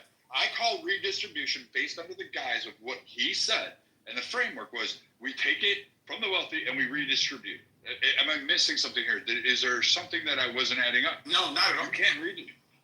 That's theft. I'm stealing from one person, but I'm wrapping it up so my morals and my pillow at night feel better. So I'm stealing, like, I'm going to pick on Abby here because I can pick on her, and she's lovely and beautiful. I'm taking Abby's shit. I'm taking her stuff, and I'm saying, you know what, Abby? I'm giving you 20%. That's what you get. You get nothing more. Like, this is what I say. I am freaking king here. Like, first off. And then I'm going to give it to, I don't know, Hood. I'll give it to this guy, Hood. And he now gets to take, 40% of what Abby did. Redistribution is literally theft. You're just trying to give yourself a moral framework and a nice word to hide it on. You're a bullshit. Let me just say this. Let me just say this. The issue. Bro, relax. You're gonna speak, bro. Relax. Quickly. It's so crazy. That crazy is that you're not listening to me. I said Thomas and Finley, and then you can go after it. You advocated like whatever you think you have in this room. Thomas, Finley, then you, Hood. And let me just say this. It vexes me, this type of behavior, because I want to hear his argument. But this is what I started to believe, because this happens all the time. The motherfuckers crash out. And I think the reason for this is when they realize they don't have an argument. So what they'll do is they'll try to basically redirect the argument to something that's irrelevant. Okay? He understands. Most people that come on stage understands that the mods can pretty much do whatever the fuck they want to. You're not going to win the battle. You're probably going to get blown from the stage. So why engage in a back and forth like that? I want to hear your argument. Why put yourself in a situation where you're not going to be able to have the argument and your point's not going to be able to be heard by crashing out that way? I don't understand this shit.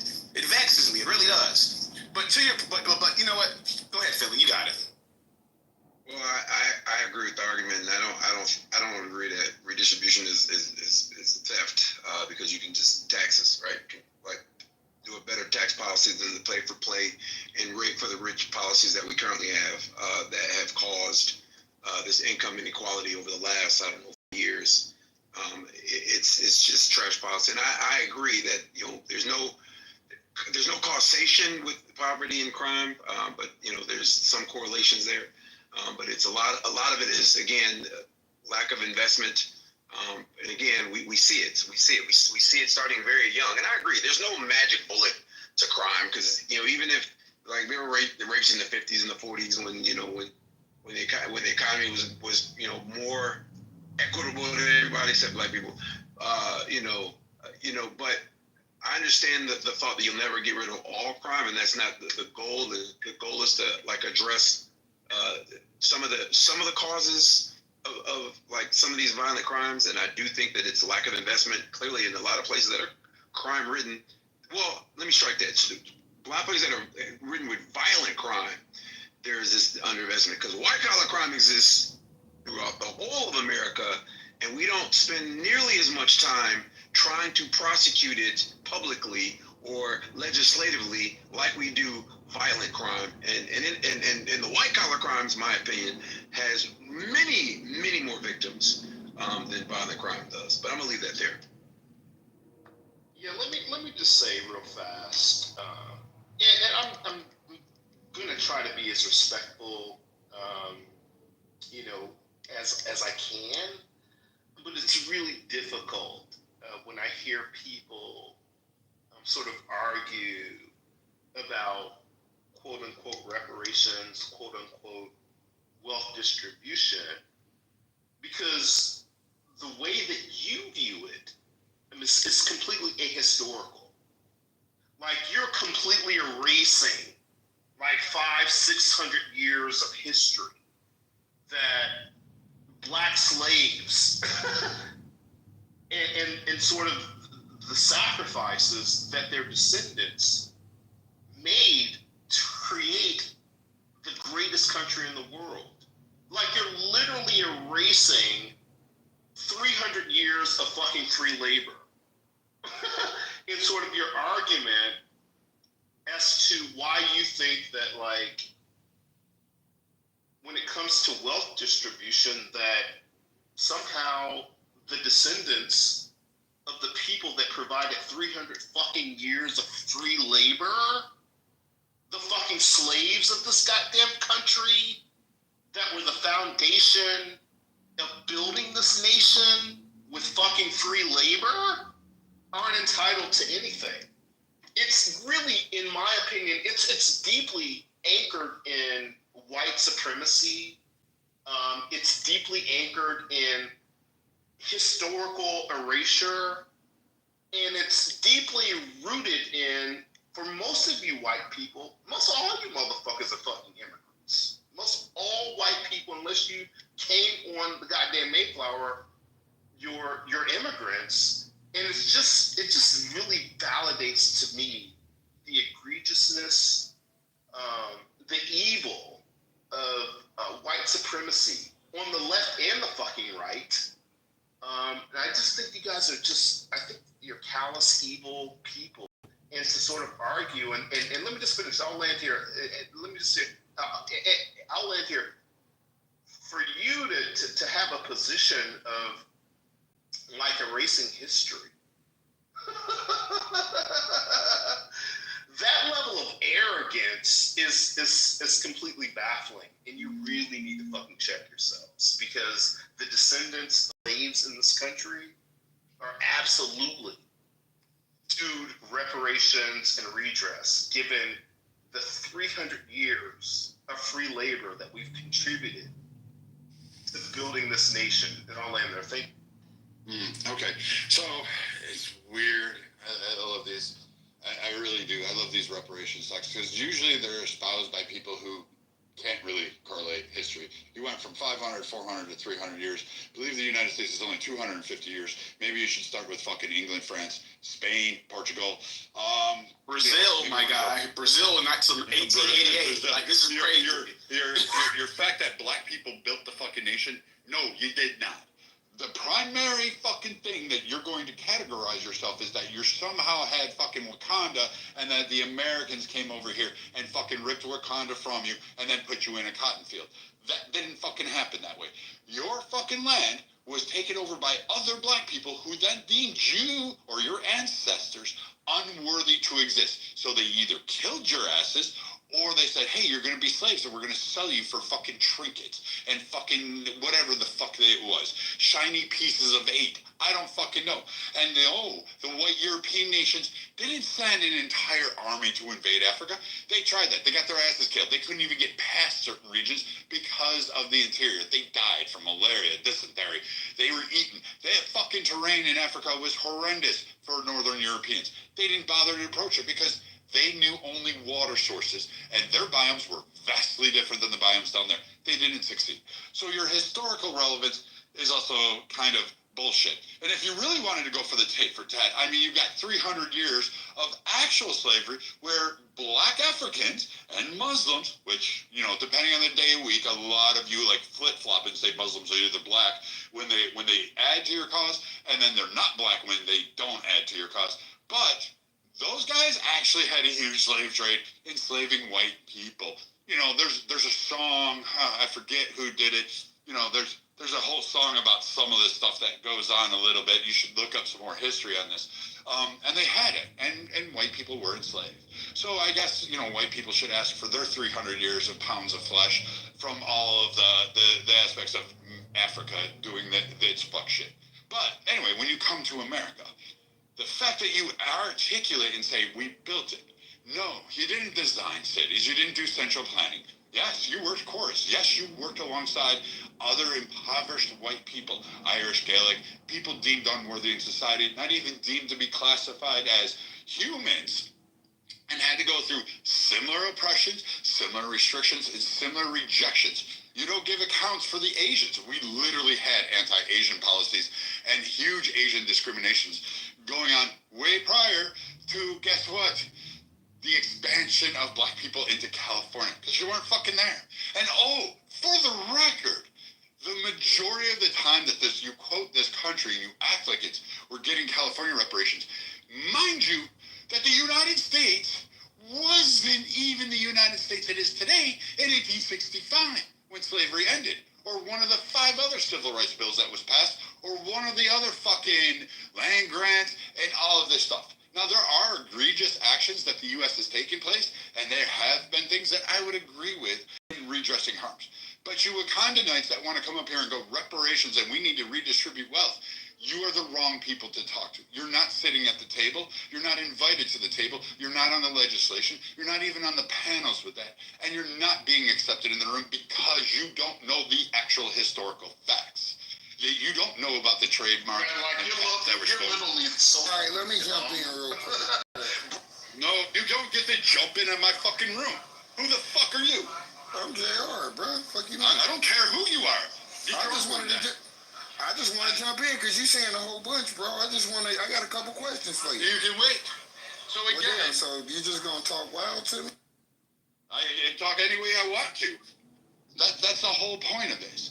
Like, I am tired of people coming on stage saying, until reparations, we don't have a functioning government. You had a functioning government. You had all this shit prior.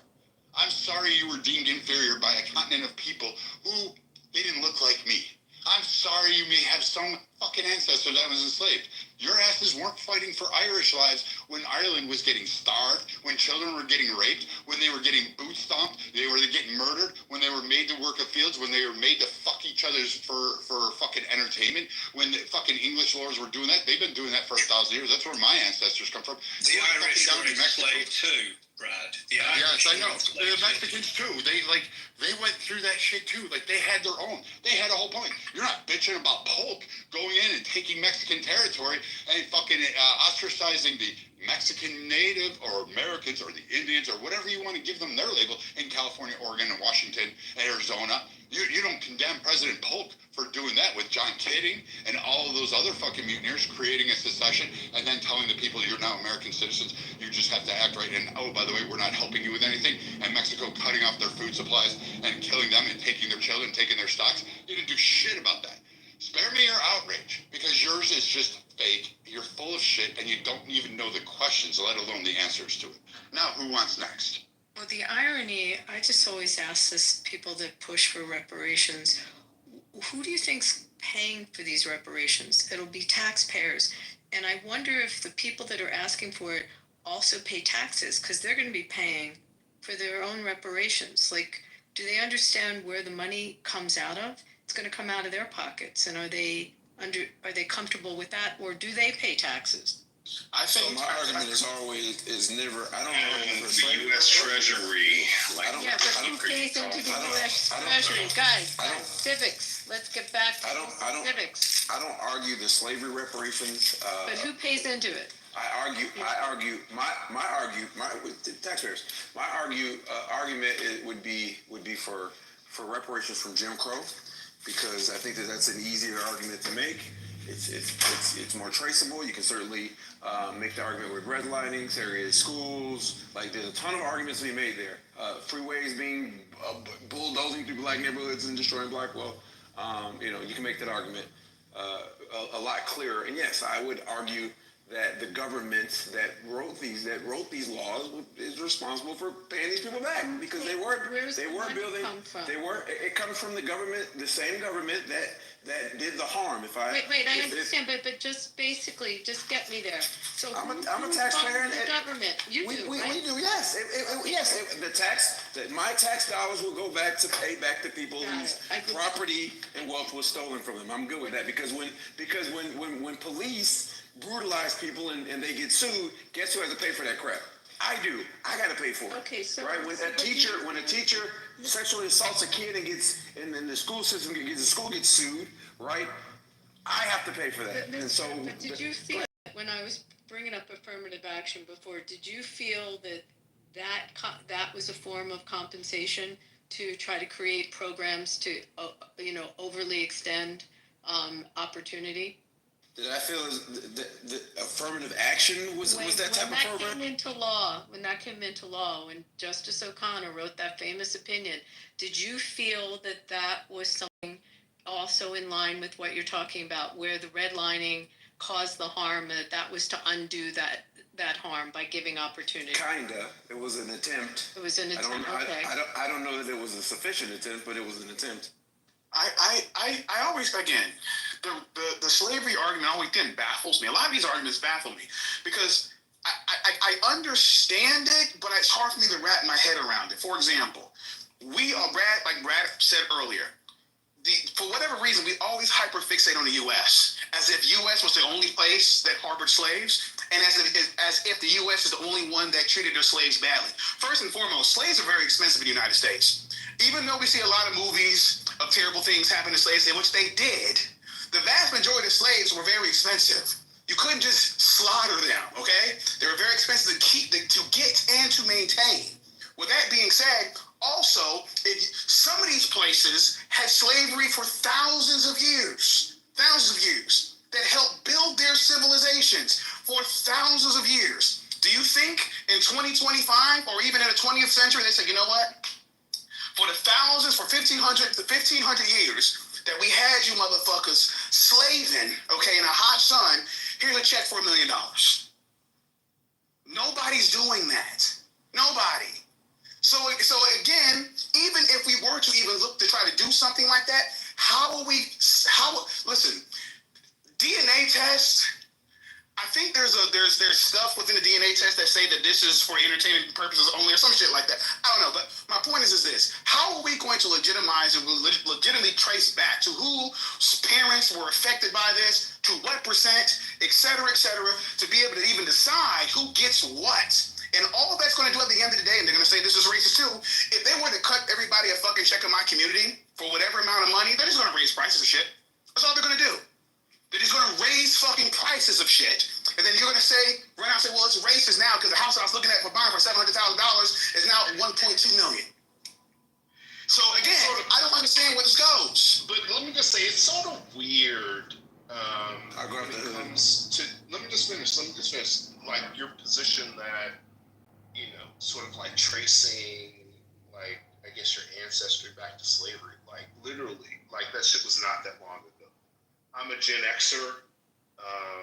My parents, thank God, are silent gens. They're still alive in their late 80s.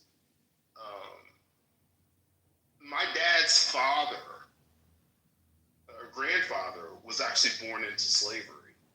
So, like, this sort of belief that, like, our connection as the descendants of slaves was, like, thousands and centuries ago. No, we're talking literally, like, 3 generations back.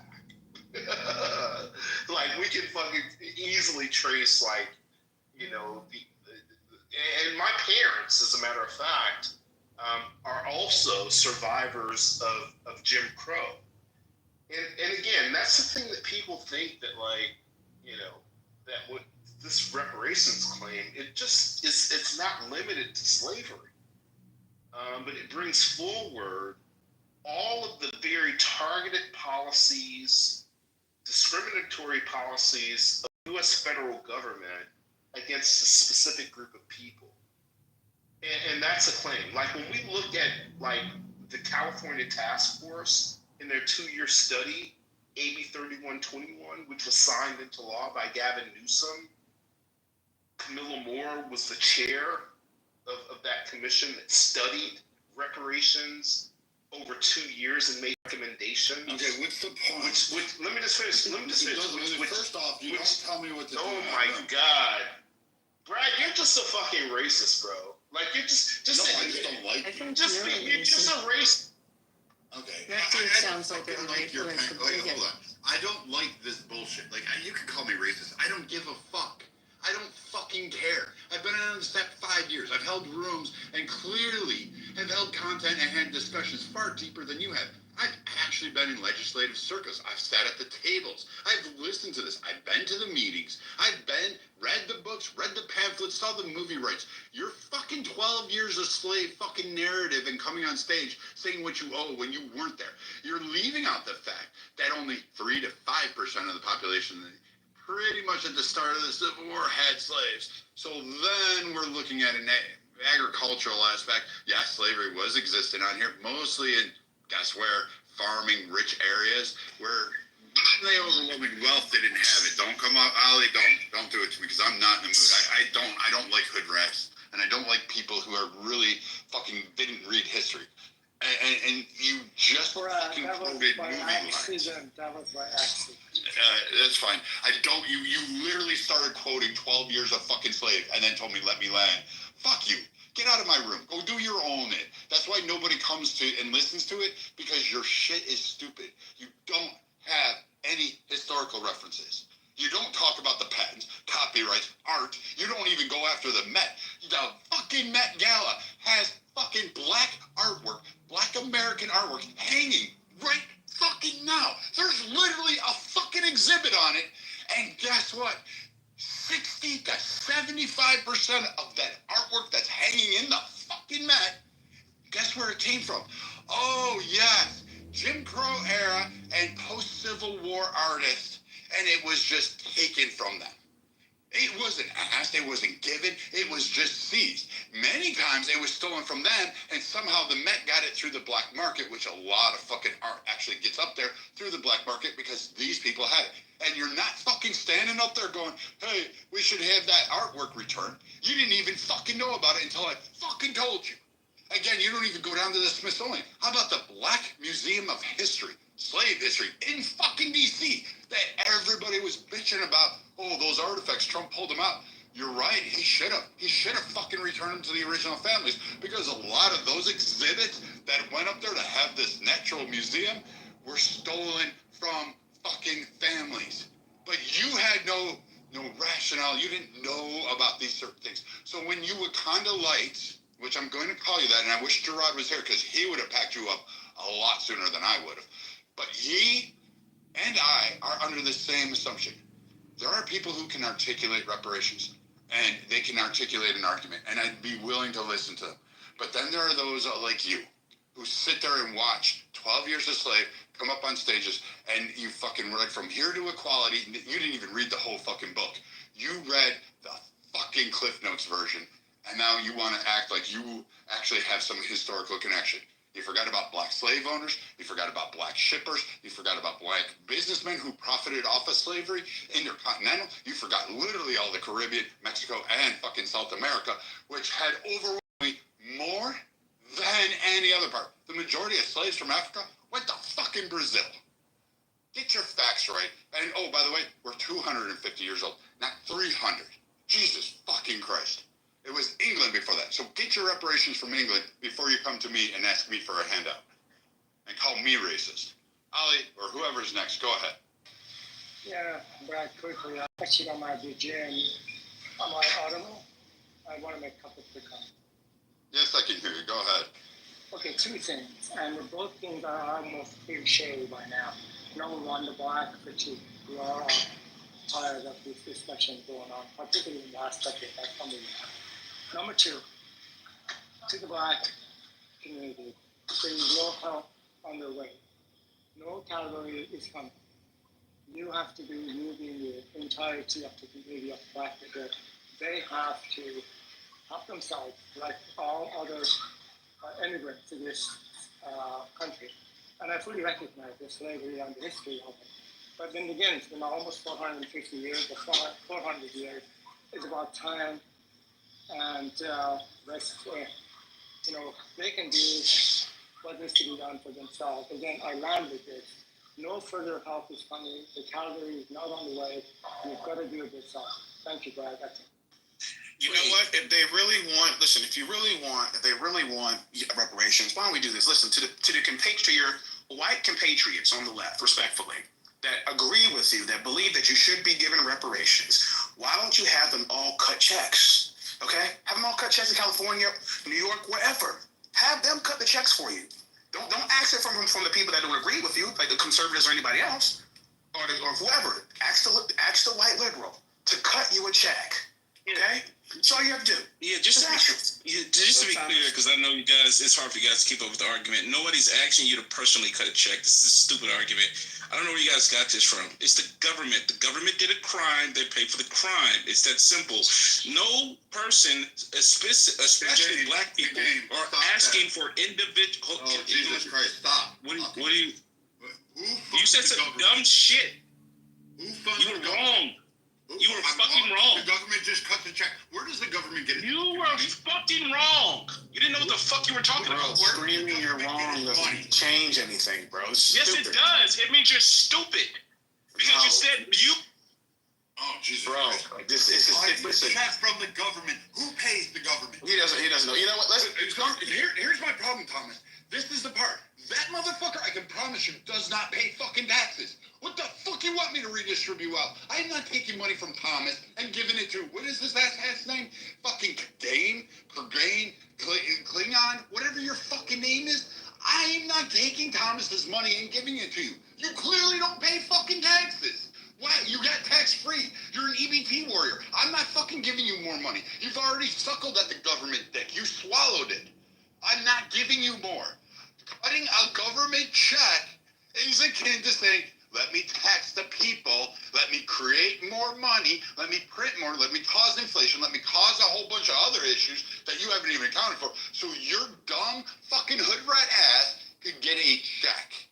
Spare me with it. Not happening. We'll vote for it hands down. And oh, by the way, even the people that are in the fucking reparations argument don't want you to have a fucking check. The black people who are arguing for reparations aren't wanting you Klingon, fucking whatever your name is, to have a fucking check from the government.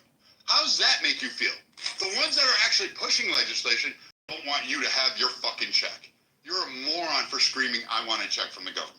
Can I ask how this conversation went from is burning the flag, free speech, cash bail ban to slavery reparations? Yes. So what happened? I've been on this app for 6 years now, getting ready to be 2026 in 6 years. You motherfuckers have been talking about reparations and slavery for fucking please just shut the fuck up about it.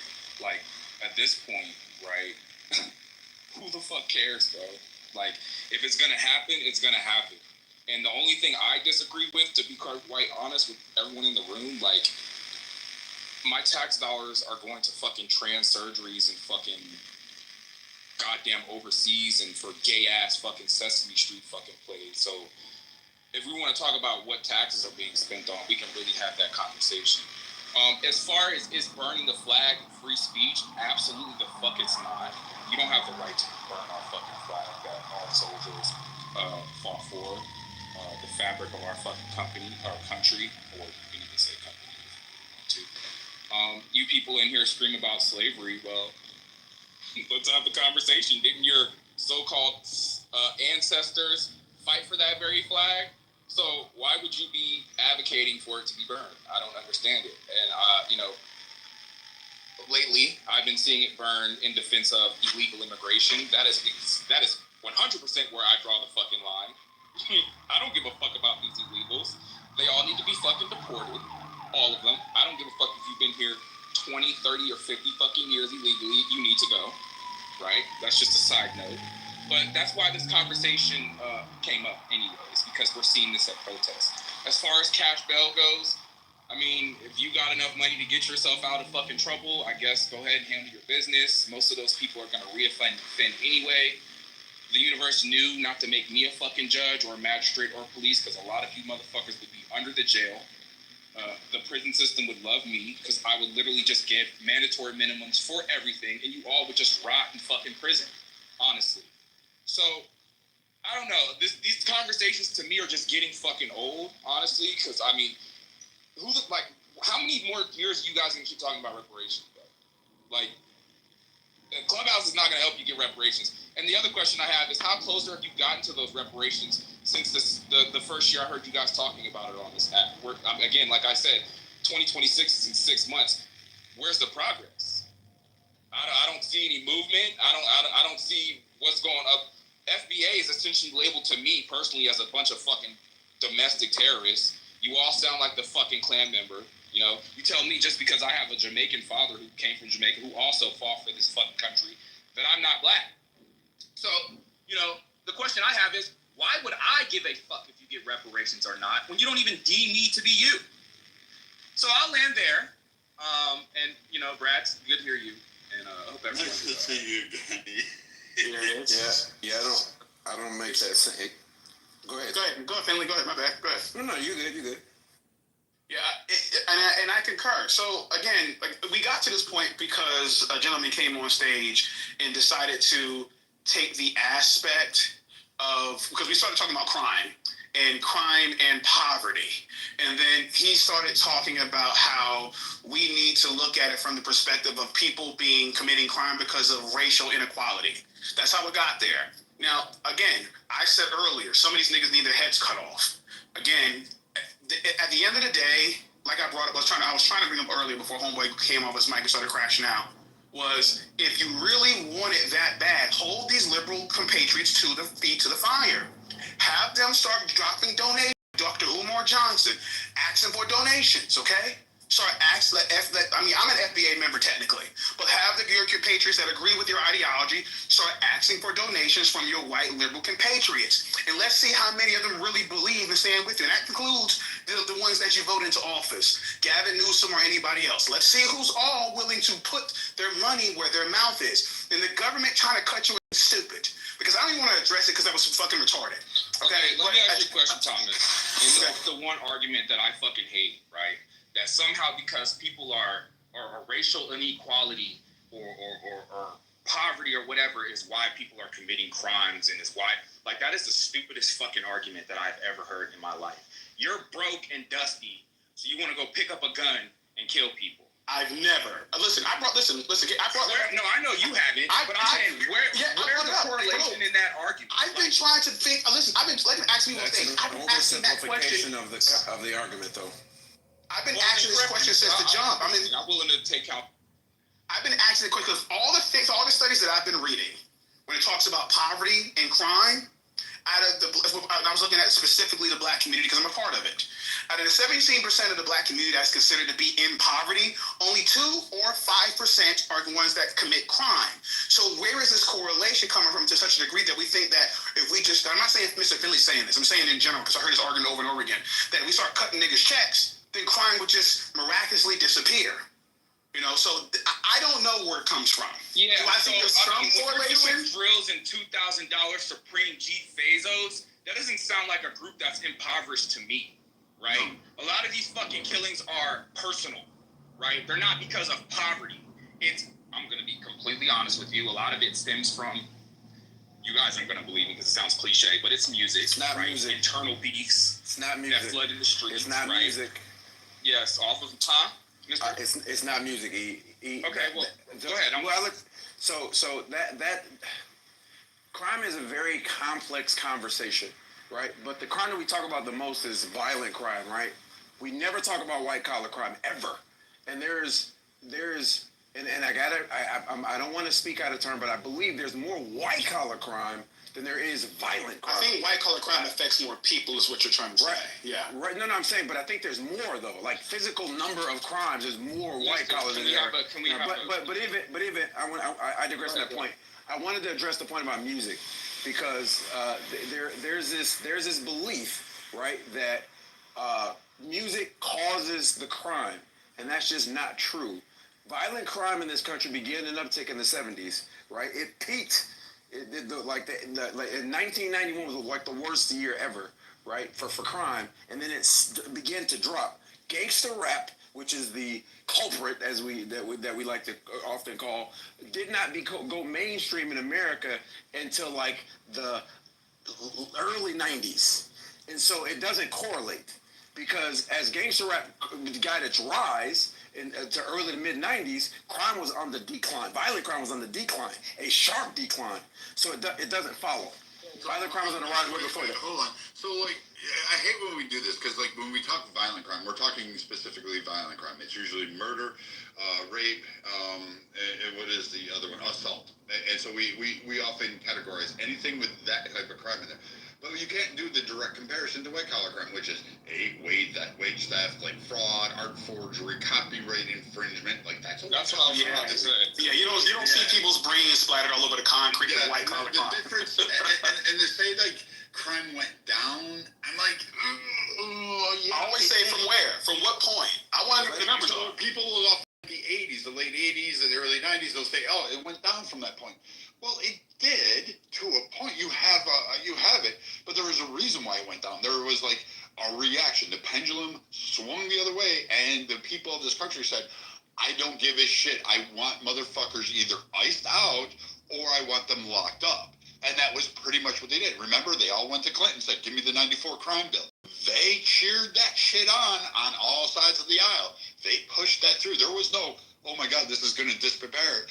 Nope. They wanted stop and frisk in New York City. You forget that shit.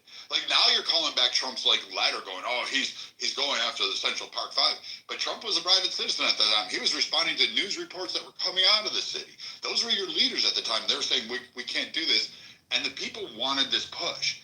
So now when you let up and now you're saying, oh, hey, we're starting to see another spike in crime, which definitely occurred 2019, 2022, 23, you're still seeing a spike. Yes, it has gone down in certain areas. And overall, I would say, yes, it's depending on how we're reporting and cataloging it, because apparently now we just fucking play with stats in the FBI and apparently the federal government. That's on both sides of the aisle, Finley. But you can't slam it and say, hey, this is positive, it's really going down, because people are seeing it increase in their neighborhoods. They're seeing the theft, the shoplifting. They're no longer just standing by and watching. They're seeing the shit go on right in front of them. And the reason they're feeling the impact is because those stores are leaving the neighborhood. So now those citizens are saying, fuck no, I feel it. My Target left. I now go 10 miles. further just to get a loaf of fucking bread. I don't want this shit going on. Lock the motherfuckers up. And then you have people on the left screaming, well, this is unfair. This is targeting. And the people, their own constituencies are saying, I don't have a place to go. You have to do something about this. You have to correct this. So I'm kind of looking at the stats going, white collar crime, not the same as violent crime.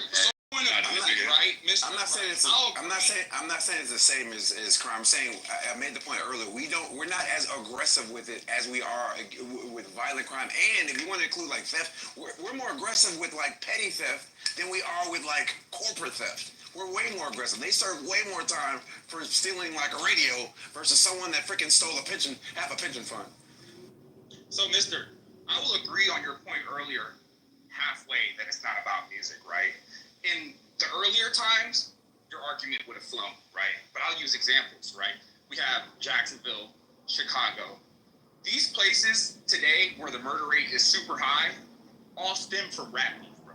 Whether you want to believe it or not, that's like literally. That's just not true, but go ahead. And we have proof of this from the sheriff's department in Jacksonville. He's gotten on press conferences numerous occasions and has admitted that is the reason why street beef has, uptick, is because of the music. Now, yes, back in the day, I'll say, no, it really had nothing to do with it. But today, in 2025, yes, a lot of it does stem from the music, 100%. Do you think it does? Do you think so? The quick response, real quick. Real quick, Thomas. Real quick. So, respectfully, and I have respect for sheriffs in Florida. Great respect for them. Law enforcement. I'm a former law enforcement. Great respect for law enforcement. I have two siblings that are in law enforcement. Great respect for them. But sheriffs, respectfully, are political. They are political, and they're going to say what sounds good, right? But if I wish I could think of some links to put in the chat to kind of wet your whistle to study criminal justice. It's not that black and white. And to Brian's point, yes, there was an overcorrection with locking everybody up, right? And it had a negative effect, but that wasn't the key thing. The only thing that brought down crime. The economy during the 90s also exploded during the 90s. And so two things happened at the same time. You had a lot of economic development, and you had an over-aggressive like police force. And like those two, which shows that the economics are necessary to kind of stop the cycle. But that Holocaust that you did with like black men and men of color kind of hurt because a lot of the crime now is youth crime, which is a whole nother conversation. Mr. Finley, if there's something you'd like me to look up to give to Brad, I'd be happy to. You just send me something in the back channel. Here's my problem, Marshall. Because I still do study a lot of criminal justice, and I listen to a lot of podcasts by people that do it. I read a lot of like articles and stuff like that. So I can't think off the top of the head like a particular study that I've read. Because a lot of stuff that I did in college, I don't remember any of that stuff. I remember excerpts from it, but I don't remember like specifically like this study that versus that study.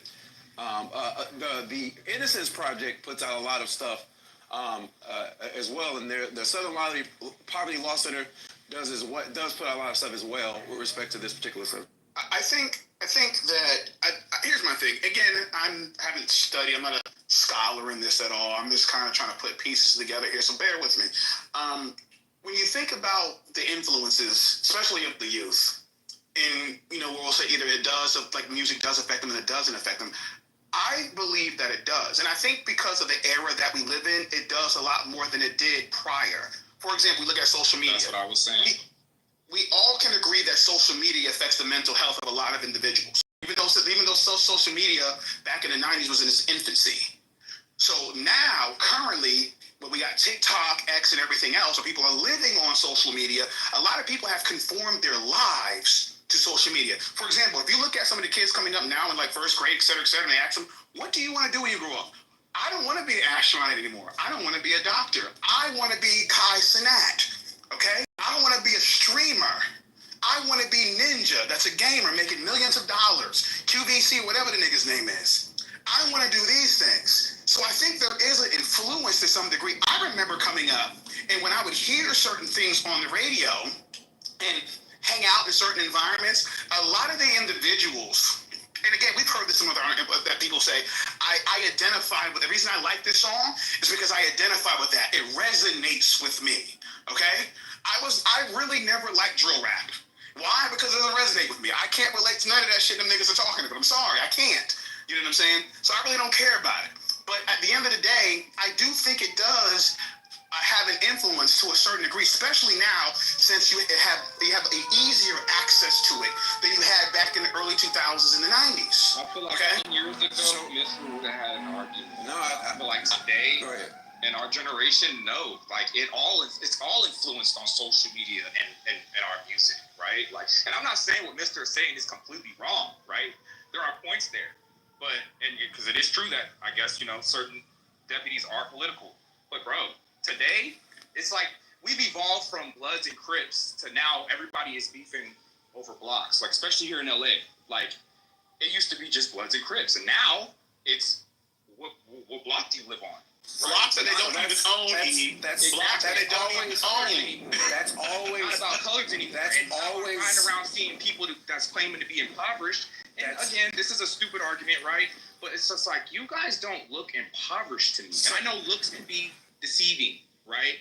But a lot of these guys that are doing the crimes and doing all this stuff, they have opportunities to change their lives and fix their lives, right? Like, so I don't buy the arguments that, well, because we're broke, we're putting switches on the back of our guns and going out here committing crime. Like, no, the judges are not telling you guys to go out here and commit crimes for you to land in the courtroom. You're doing that yourself. Yeah. But so like, I don't buy the argument that, poverty is why these people are doing this, and the judicial system is against us. Well, I mean, I've managed for 28 years to stay out of criminal trouble.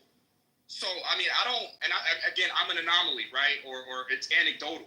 But I'm black. If I could do it, why? I don't know. So, my first point. It's not the music, right? Music. People make this. People pretend as if wanting to do something outside of "quote unquote" mainstream is new, right? Wanting to be a gamer is new. If gamers existed in the '60s, there would have been kids that would have wanted to be gamers. If rap existed in the '60s, there would have been kids who wanted to be rap because people wanted to sing. My daddy, who's a freaking military guy, he wanted to sing. He wanted to be a freaking singer. You know what I'm saying? But he ended up going to the military and started a family, right? But that, y'all, I think that we simplify or over dramatize or just put out a study the other day. Wait. Let me make this point. But that has always existed, especially in a capitalistic society in which you have an opportunity to make money. But here's why rap music isn't the problem, because do you know why rappers now make tens of millions of dollars? And they're worth, like, these guys are worth insane amounts of money. Because the music's really good? That too, but who buys it? And who has always bought it the most? Well, no, strike that. White people? There you go. Yes, they buy more, and up. The exception to always, I put an asterisk there. I want to say when it went mainstream in the 90s, they bought more than black people did, and that's when the money started to skyrocket because they buy it. And we're not seeing the same thing in the community. So this idea that rap is this bad influence, we don't see that in their communities, which means there is another problem. And the true will of the people is not being used to govern our nation. Then the fundamental cause for our chaos is the Constitution. And we need to rip it up and write another one. Does that make sense? I don't think so at all. Of course, I'm not advocating it. I know you're not. But I think to Joseph's point about like the symbiotic relationship between the government and to some extent, like, we the people have to hold ourselves accountable because we fall for these divisions. We fall for these radicalizations, and we put our people in Congress, in the government, to work for us, and we have systematically done nothing to change it. We all play into those radicalizations, and so to that point, like, we should be held accountable to a certain level. Exactly. There are certain pillars of virtue that it's incumbent on every person to develop within themselves to make it so that they are less susceptible to the manipulations of the media, the manipulations of the government, the organized criminals that inject and themselves and insinuate themselves into those systems, as a way of trying to line their own pockets. There's always going to be some sort of trickster little playbook that's being, played against the people as a way of trying to make them lose sight of the fact that we have the power to move the needle, And because, if you think about it, let's say that there's a group of people that are in power, right? And they want to stay in power, right? And now imagine you're looking out at a sea of billions of other people, all of whom are a threat to that power. I feel I can understand how on a pathological level, certain people who are in those positions of power would feel the need to try and what's the word I'm looking for? Kind of mow the lawn a little bit every once in a while. You know what I mean? Because it's you have all these fucking people, all of whom have this infinite, or infused with this infinite potential to rise up to a position of leadership and influence and power in this world. You would feel threatened by that because it's you never know. I mean, that's why people were so afraid of things like rock and roll when it started to come into fruition and stuff like that, because it was they were afraid of where is this wave going to take us? We don't. I think even the hippie movement and stuff like that with psychedelics and stuff, and then punk rock and then grunge. It's there's these constant upsurgence of the people finding a voice and having a leader who has the strength of will to represent that voice artistically or otherwise, and then they, you know what I mean? You see it all throughout history. Eventually that person gets capped, and one way or another. And I forgot exactly what point I was trying to make. I kind of started rambling off there, but so I'll just land my plane for now. I'll let somebody else. Let me give my. I think I don't agree with John. The people are responsible for the Democrats being extreme right now. Republicans being extremist right now. The media, where they're consumers of their products, and we keep consuming, so they keep delivering it. We're 100% responsible for this. We have turned our heads away from patriotism. We've turned our heads away from religion. We've become greedy and self-centered and materialistic and selfish.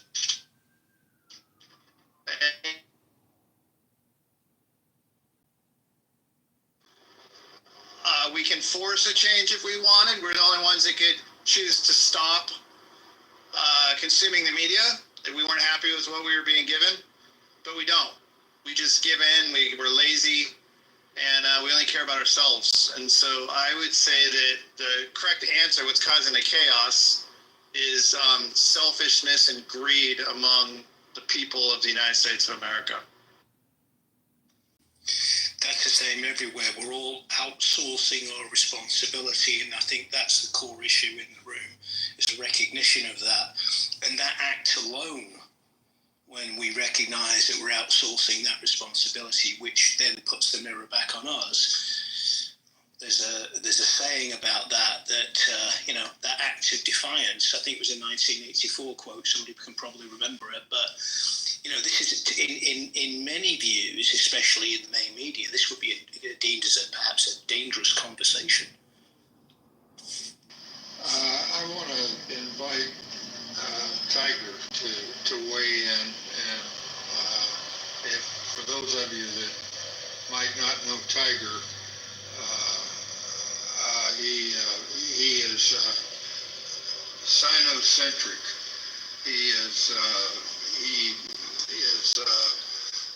focuses on what is good for the Chinese nation, and he looks with critical eye at some of the things that are going on in America. Contrary to my earlier accusations, was that he was a paid agent of the Chinese Communist Party. Whether he is or isn't, he has some very valid observations. And he made a comment in the chat, and that's why I invited him to the stage. He said, nobody's in charge. So, Tiger, you want to weigh in and comment on who is causing the chaos and what we, the people in America, should be able to do to calm down the chaos? Anson, thank you for the invitation, and as always, thanks for opening this room, and I have nothing but respect for you, regardless of whether you think of me as a CCP spy or not. But the reason I said nobody's in charge, the reason that has long been a joke between the two of us. I do not accuse you of being a paid spy, because if you were, you'd be in jail. No, that is a joke, but some people still think you are. Yeah, I don't mind that. But the thing is, the reason that nobody's in charge is that this is by design. And I think I was listening to another podcast by another, Chinese American person by the name of Wang Dan, I think. And he was saying the Chinese government, for example, is a Leninist party, meaning that they believe as small group of people should behave as vanguard to basically watch over the development trajectory of the country and make sure it goes into in the original context, is to go towards a dictatorship of the, was it proletariat or something like that? Basically the laborers, right? They need to take control of how the policies unfold inside China. And I think there is some truth to that, because when I look at the American government, it's fundamentally different. The American government is not a government of a single entity that tries to determine what is good for the American people. I don't think he has. It may have functions in a similar capacity in the past during certain stages of history. But as of today, there is no singular entity in the American government doing the planning, doing the forward policy making, and probably not even foreign policy, right? So what I see in America is a conglomerate of, or actually not, it's a battlefield of multiple interest groups, all trying to carve out a space for themselves and their capital, mostly capital interests, and a somewhat detached masses of people who do have some shared interests with these capitalists, mostly in the form of employment and 401ks, but largely both outside of the decision making and also being heavily manipulated by the media, which are often under control of one or a few of these interest groups. And I think that is, I describe it, and you might interpret it as a bad thing, but I think it's a neutral thing. I think it's by design that the American political philosophy is that nobody should place any trust into a singular entity that does the planning. Instead, the philosophy is to let multiple forces to compete for the narratives and the policy making, which is happening today, right? So if we could, agree with the assumption that this is by design and the chaos is part of the design, then we shouldn't probably be asking who's causing the chaos in this country, right? In the global stage, I think that's a different matter. But in this country, this chaos is what Americans prefer, as a political culture, to that of, say, communist China. You would still call it communist, maybe. But in the Chinese philosophy, right, we rely on the central authority and even the competition between different levels of authority. But it was never questioned that a smaller portion of the people actually have the power to do the decision making and the planning, and the rest of the people, while do not have input into the system, will score the government authority based on their performance. So it's a very different philosophy, right? And from the Chinese perspective, yes, there are a lot of chaos in the United States, and I personally believe, the Chinese system today functioning better than the American system. But I think that's by choice. Americans have given up some of the rationality and the certainty in the decision-making process, and in return, they gained a security of mind, let's put it that way, that the powers will not be abused to the extent, too severely. I should just put it this way. I don't mean to say that there's no abuse of power in the American system, and I think that's quite rampant. And I think the system also has, despite the chaos, it also has a huge amount of stability in that, power is firmly grasped by the elites, mostly the capital interest. Even that among the capitalists, there is a degree of competition, which is, I think all that the American people could rely on to say that there is enough balance in the power that our interests are still being taken into consideration because they still want us to elect their representatives.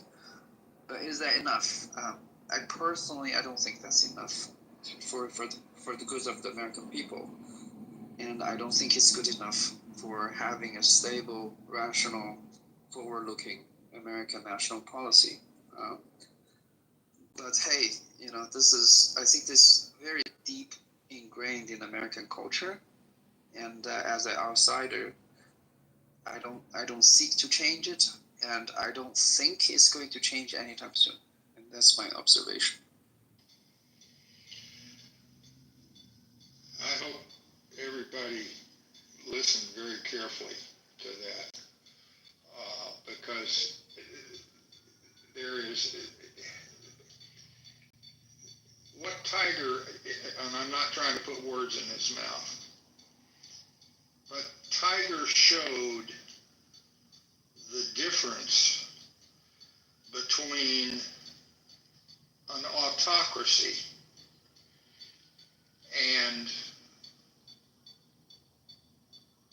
vibrant capitalistic competition that is rationally controlled by laws, but nonetheless competition to see if the cream rises to the top. And no matter if you have major forces in competition with one another, who ultimately wins is ultimately who does the best for the people.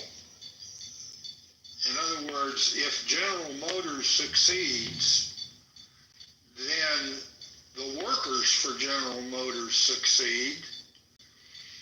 The workers at Ford have to tighten up a little bit to rejoin the competition, and maybe 10 years later, Ford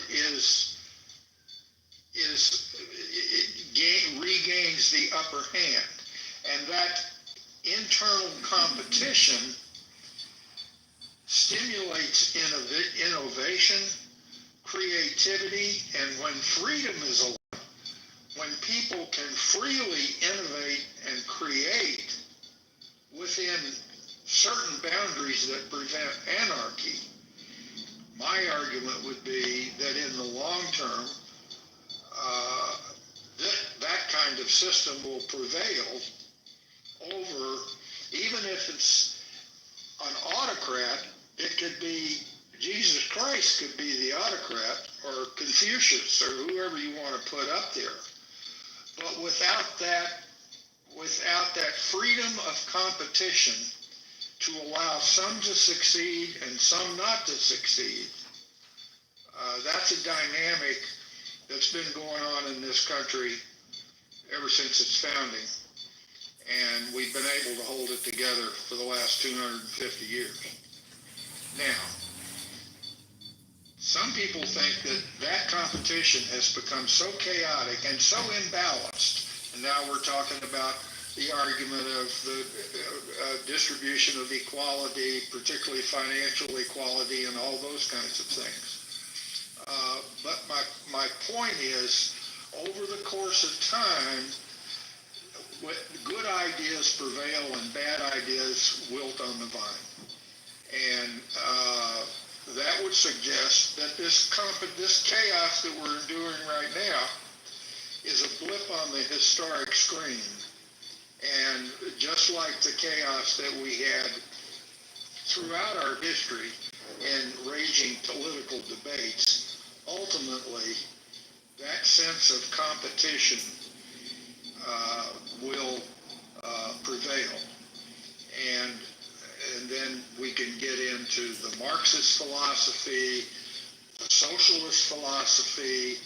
Is it right for Europe to spend 40% of their GDP on social programs and only 17% on defense versus whatever it is? And those kinds of things are subservient to the fundamental idea that intense competition. Football teams win the Super Bowl because of intense competition, and it's very rare that we have a continuous Super Bowl winner, because competition, and yet the level of the sport, my God, the level of athleticism, compare a football team of 50 years ago to a football team today, there's no comparison. But I think Tiger was able to make that kind of a distinction, and note that he said he's not advocating for change to our system. He's just observing the differences between the Chinese system today and the American, and I agree with him. If I look at the trend of power, the trend of ability, to prevail, the trends for America are headed down. The trends for China are headed up, in my view. And I'm not talking about our ability to win a war against China. I'm talking about the competition between China and America, which is an intense competition, and it's two distinctly different systems that are competing. And I'm still putting my bet on our system. Despite how chaotic it is today, I think it will prevail in the long run over a more autocratic form of government. But Anson, if what you're saying is true, then we have a lot more to worry about than you're making it sound like, because the government has its thumb on all kinds of free trade in America. Too big to fail. Bringing back, trade competition. You even mentioned Ford. Some of those American auto companies wouldn't exist right now if the government didn't interfere with capitalism, right? Look at how the government is allowing monopolies to dominate certain industries, and just because it benefits their 401ks, they're totally fine with that. Look at how Time Warner gobbles up all the media entities, and how AT&T has gobbles up all the communications, and look at how healthcare is split between the states, where we don't have interstate competition between providers. And look at how cable providers for television are split up in the neighborhoods, where you don't have competition within neighborhoods. The government is interfering with all kinds of business now. The government is so involved now that we don't have capitalism at all. We have complete crony capitalism. And we don't have true competition. And how is that any different to China is the elephant in the room in that statement, isn't it? Really? Exactly. It's not. It's not. If I may, I want to respond to something else about competition. Again, this is also a difference in mentality where Americans, they have a very liberal education, and when they think about the political system, and when they debate about the battles of isms and ideology, right, it's a very metaphysical exercise. People say that because we're freer, we allow the ingenuity of the people to function in the competitive, fair environments, that should maximize our innovation and our creativity and unleash our productivity. When the Chinese people look at this, they don't look at this way, right? They look at, we believe that the fundamental strengths of a nation comes from industrialization. We believe that your industrial capacity is what determines, how much leverage you have, globally speaking. We believe that in order for people to be prosperous, there is a responsibility of the state. And we see this in data, right? We see that if your state, your government, provisions for good amount of public goods, meaning a secure environment, a framework of law, a breakup of monopoly, which, by the way, is definitely a government intervention in the capitalist market. But we think on the data, it shows that these things are good for both the economy and the well-being of the people, right? So and this is one thing that I would hope that American, political discourse will turn toward, which is to do less of the metaphysical debate, but actually try to correlate it with different hypotheses, assumptions, and measurable data. And this is something that I think China does extremely well. And it does take, a minority of people who have power. And this is where the Vanguard Party comes in, right? It takes that sort of oversight, that sort of rational decision-making, to safeguard that you have this level of thinking in your policy making. Whereas in contrast, I think this also speaks over time, right? Because of the widespread of technology, the explosion of information, especially social media, right? And in America's case, a lackluster of more STEM-focused education. It makes American voters fall for, this is something that previous speakers touched on, right? The responsibility of the American people to take about the chaos that is in America right now. But I also think this is not only the responsibility of the people, right? It's true. Like, nobody's born with a rational mind that knows economics, knows political science, knows, engineering. They have to learn it, which is hard to do. A public good that, you have positive externalities to provide for the society, that the state is willing to spend money so that the people being educated will lead to, a easier to govern but also prosperity kind of society, right?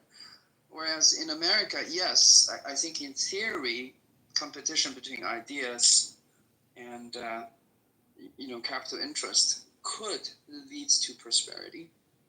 But what's happening today is that it does not, because I think on the broader sense, most of the public discourse in America when it comes to policymaking is no longer based on reality, is no longer based on laws of science or the draconian laws of mathematics that tells you, how much debt you can sustain, how much investment you need, and how much you need to lower your cost to be competitive globally, right? Those topics are no longer being discussed in the American political discourse.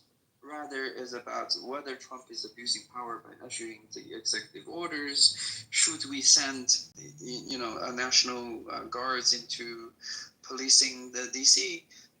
These issues, while sensational and institutionally important in terms of, from the lawyer's perspective, they are kind of far away from the actual competitiveness of this nation.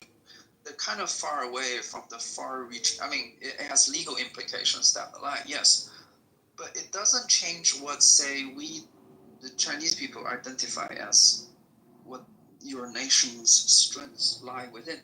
From our perspective, right, we look at the deindustrialization of this country, while the people who used to own the factories still have a healthy profit margin because of the financial markets that the United States is so invested in, playing games with. For a rational person, we could see that this leads to not only chaos, because we could tolerate chaos as long as the chaos provides for a positive feedback that eventually leads the country back into the right path, right? From my perspective, personally, I do not see that in today's America. I think the designs for chaos is still there, but the chaos is no longer a good kind of chaos. It's not addressing what I think are the real problems in America.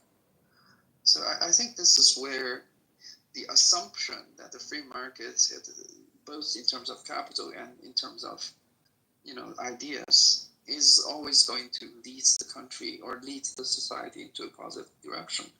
I don't see that anymore. I got a question. To Tiger. How much of that do you think is due to because I agree with what you're saying in terms of the fact that the free market place of ideas, public discourse and stuff like that, it can be beneficial in certain ways, like socioeconomically and stuff like that, but at the same time it's kind of like a double-edged sword in that it can simultaneously have detrimental effects, because it's like, especially in the age of the internet, because it's like we're operating from this position where like every idea that exists is being tackled 24/7 from pretty much every level of analysis like imaginable, right? From like the highest order of like ivory tower academics to like the most ghetto ass fucking ignorant motherfucker you can think of, right? Like they all have a say, so there are so many different ideas being thrown into the pool from so many different points of view that it's really hard to kind of eventually what's going to happen is that it's going to create an effect of like eventually people are going to just kind of look for like an echo chamber, basically. I think that's the effect that it's going to have on how it is that these people are engaging with the internet, which is basically the main means by which people interface with the world that exists beyond their direct sphere of personal experience. I think these days most people base their ideas of the world at large on how it is that they're interfacing with the internet and the ideas that they're interfacing with on the internet on a daily basis. I think that's a safe assumption to make. But it just so happens that the way that the user interface of the internet has been developed, it makes it so that there's like almost like an inevitability that people are going to end up gravitating toward ideas that, like, what is that called? Like when people like they gravitate toward ideas that validate what they believe. I think there's a term for that. I can't think of what it is at the moment. Thank you. Cognitive bias. And unless you have the level of self-awareness and the level of understanding of like psychology and things like that to be able to catch yourself when you're falling into those types of cycles, and to kind of stop yourself and try to think more objectively, snap yourself out of that if you recognize that you're doing it, most people are going to be just fall right into that pit trap, and I think that's what we're seeing happen at the world, in the world at large on a mass scale.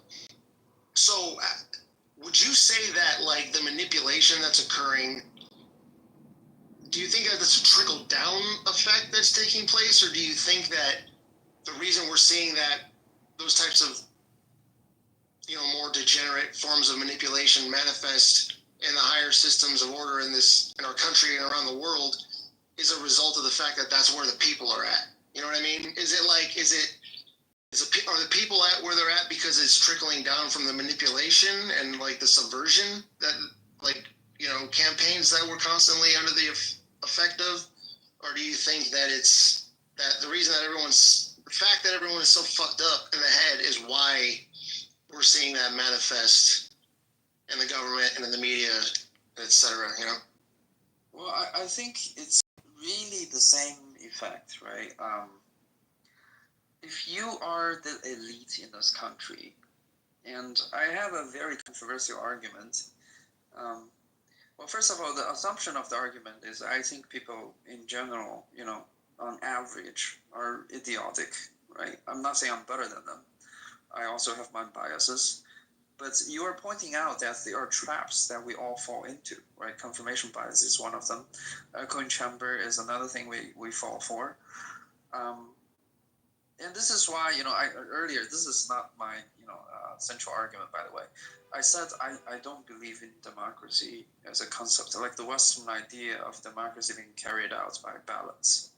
I don't believe that fundamentally because I have this assumption that on average humans are pretty idiotic, and I don't just say the Americans are. I think the Chinese people on average too. The common medium person on the street you can pull off. They are probably idiotic in certain ways, myself also included, right? But I would say the difference between today's China and today's United States is that in America, the idiots basically have the ballot, they have the vote. And the outcome of that election, although, the elites are trying to manipulate, determines a lot of the policymaking, which, of course, when you have too much idiocracy in the system, you probably have suboptimal policymaking. And in fact, that I would argue that the fact that the idiots in China do not vote is the strength of the Chinese system. And my controversial argument is this, right? The reason why in many of the past cases where the United States functioned rather well compared to, say, the Soviet Union. I mean, the Soviet Union, yes, the people in power, if we also make that comparison, I think some of the people in power in the Soviet Union are also idiots, right? Like this, we should take it for granted that humans tend to be idiots. The problem is, I think it worked, the American system worked well in the past precisely because there was a monopoly, or I say oligarchy, whereas the American people's ideas come from certain narratives that are carefully designed to, the bad term would be to brainwash them. But in effect, it's actually making the country stronger because that's a way of building consensus, right? In today's America, what we're seeing since the explosion of the internet age was actually the elites in this country are gradually losing the power to frame narratives for the American people. Compare this to, say, back when the Red Scare was happening, right? American government could just frame, certain individuals as the enemy of the state. And people believed in them and voted on the basis that we need to have a strong government to counter the threat of communism. And the communism is going to, otherwise it would come here and destroy everything that we hold dear. Right? It's kind of irrational when you think about it, but it was effective in that there was a consensus building. There was a sense of direction, on the global stage vis-a-vis the Soviet Union. So it was somewhat functioning, and there was less, bickering between the Democrats and the Republicans and the different branches of the government like there are today. So as to who's ultimately responsible, I think the system just worked itself out. The reason why there was so much stupidity in the people and the political elites in this country capitalize on that stupidity is because that's the direction of the least friction, right? The system will automatically go in that direction because the elites will realize that the cost to educate American people is far higher than just throwing them some fake news and have them bicker among themselves. And we just partitioning our voters along, fissile issues to maximize our chances of re-election. And they realize the system continue to function whether you educate Americans or not, whether Americans think critically or not. It doesn't matter to the political elites. But I think it's gotten so bad to the point that many of the political elites coming out of the system, because they also have to be educated, right? They also have to rely on, think tanks and previous, knowledge accumulation. The knowledge has already been so polluted in this country that we're seeing the new generation of political leaders are becoming rather, I would say, somewhat idiotic. Like, I firmly believe there are a lot of talents in America, right? And I know from history that the rise of China owed to many American entrepreneurs, bankers, brilliant people. I know for a fact that the Communist Party, when it was growing really fast back in the end of the 90s, regularly held meetings with Western, especially investment institutions, to try to design Chinese policy. Right? I know this for a fact. And I believe the same people, based on, the podcasts and the YouTube that I view in today's America, I believe there's still rational thinkers in America who are very talented and have access to rather accurate information. But what I'm not seeing is that these people end up in position of political power, either as a career choice because it's more lucrative to go into the private business and do investments. And many of the investments involve putting American money into, emerging markets like China. They are very well off doing that. Whereas the political leaders, even the think tanks, right, the CSIS, I don't know, a lot of that are weaving a self-perpetuating net of lies that they have begin to rely upon, and the lies themselves has been accepted as, foundations of American political thoughts, especially in foreign policy, for example, in the lack of industrial policy or the attempt to do industrial policy in this country. Like, it baffles me that how come a mixture of such brilliant people, and often from all around the world, could come up with policies so counterproductive even to the stated goals of this country, right? It just no longer makes sense to me. Okay, good. Thanks, Tiger. I could listen to you the rest of the evening, but I'm going to go ahead and we're going to get ready to close the room here. We had a very rational discussion. And I want to go back to the beginning of the room. And I'm not going to pick on a guy that's not here. I'm not trying to demean him in any way. But when we cannot even begin a discussion about what's causing the chaos and how do we mitigate it. And I find it very interesting that there is almost unanimity in the poll that we, the people, are the cause. That sort of surprised me, but I'm pleased to see it.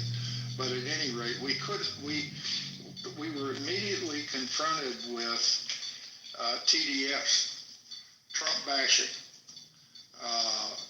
And we've got to get beyond that, just like we have to get beyond Biden bashing, or Obama bashing, or any GOP versus Democrat bashing. And we've got to get down to the substance of the specifics of the arguments and use our intellect, use the scientific principle. Argue, debate, experiment, let the cream rise to the top, and there's unanimity, I think, that E is equal to MC squared today, at least for this period of time in this universe.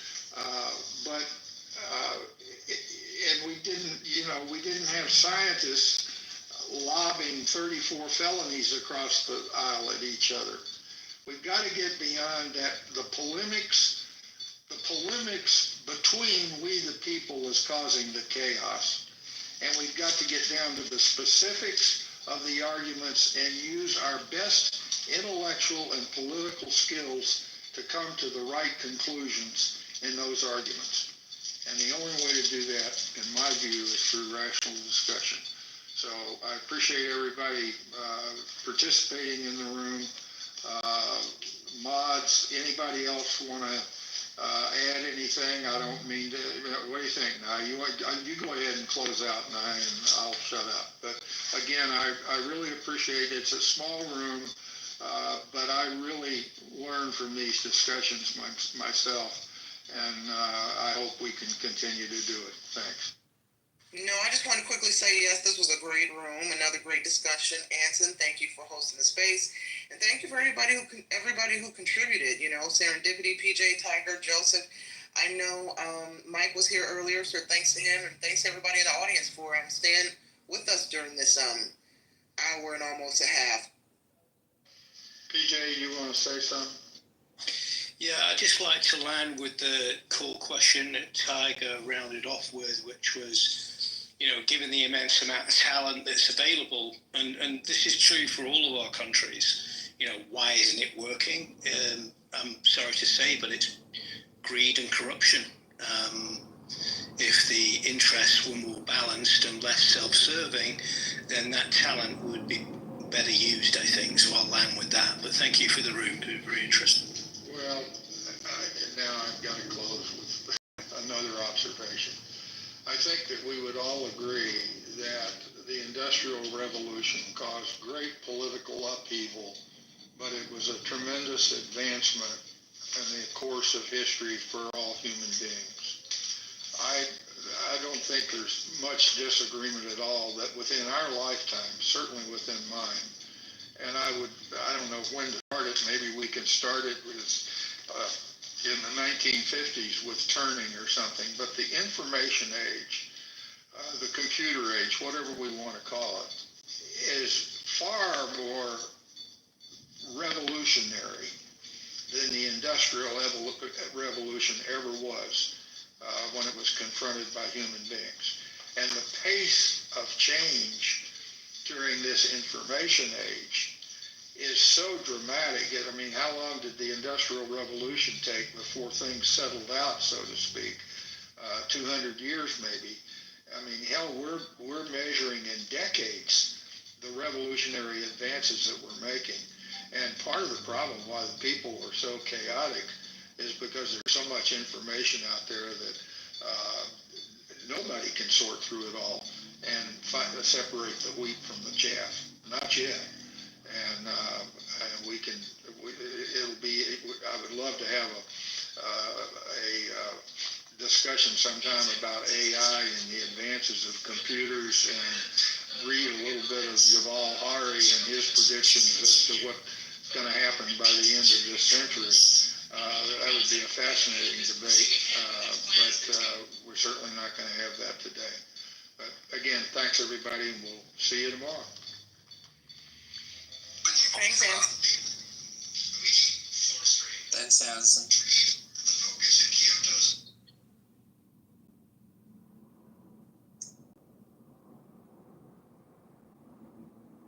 That he ran.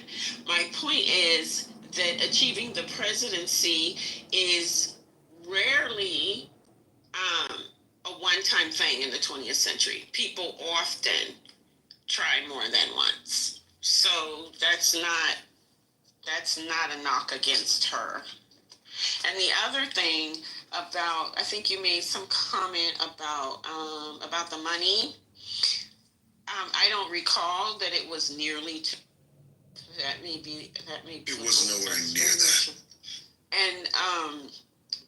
And with the campaign as short as hers, with the runway as short as hers, it makes sense that she would have to expend more just to catch up, like just to be competitive. So the money thing is not a knock against her either.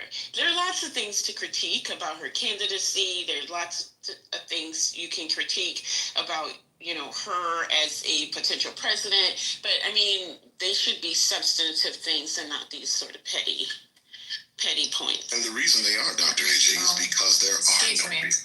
Excuse me. I just want to know, why are we even talking about Kamala right now when we got the world on fire? Why are we even going backwards? That's how we waste our energy. That's exactly what I'm talking about when I'm saying you gotta stop chasing your ass. The dog that chases his tail doesn't win. He doesn't. He exerts his energy. I don't know why we talk about Kamala. I think the reason why we talk about Kamala is because we have people that come and try to assert things about her character, about her, and then what that does is and more specifically for women, is it sort of presents that women aren't qualified to be able to run and not only run for presidency, but shouldn't try to do the same things that men do. I know this is a bit of a far cry, but what this speaks to... I think that's a stretch. No, it's not. Because I personally think it's a stretch. Just like how you have a personal opinion, I got a personal opinion. No, that's fine. And I'm giving you my personal opinion about what you're saying. No you doubt. as CEO have come up and placed something on somebody who has said what their points are, and you're going to still argue down and say, no, the fuck it's not. I'm telling you what your thoughts are. That's crazy. Nah, what I was telling him, not with Q, because what we were attempting to do with him is when you have people, and what we perceive that he was doing, First Lady, the perception is that he was trying to present in a very slick way by bringing up Willie Brown, by talking about her qualifications. This is what people do. Let me be more specific. This is what men do when they're trying to disqualify women in some way. And at every opportunity we get to knock that shit down, we should always do it. I'm gonna stop talking so much for a while because he was trying to play me. I know everybody up here that asked him a question that he still ain't answered. He just went to another topic. I'm sorry, what that was some rhetoric. What don't play with me. Don't See, say that's what I'm nothing to saying. me. But I don't understand why y'all keep talking to him and then you don't want him to respond. But then we're talking about him. No, I'm not talking to him. I'm talking to you, and I'm talking about him. It's relevant, but still, like, he didn't answer the question, so I just completely stopped talking to him altogether. Oh, Jesus. No, she doesn't want you to ask. She doesn't want to ask again. She doesn't want to ask. That's fine. Can I just make the statement because my character was attacked? Jesus Christ. I don't want to hear nothing else.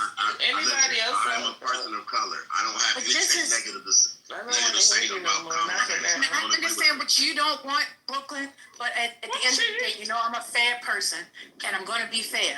I already said, when CEO was still talking about him, I said, now, y'all going to let him respond. So it's already been said that that's what's going to happen. So he's going to respond, okay? If I could say this. Is that Ultra? Hey, First Lady, it's my birthday. Shaba. Hey, babe. Happy birthday. I'm sorry for calling you a bitch ass bitch. I love y'all. Every day is not your birthday. Mute up. Yes, it is. As co-according to Prince, ma'am. So you mute up, ma'am, with that beautiful smile.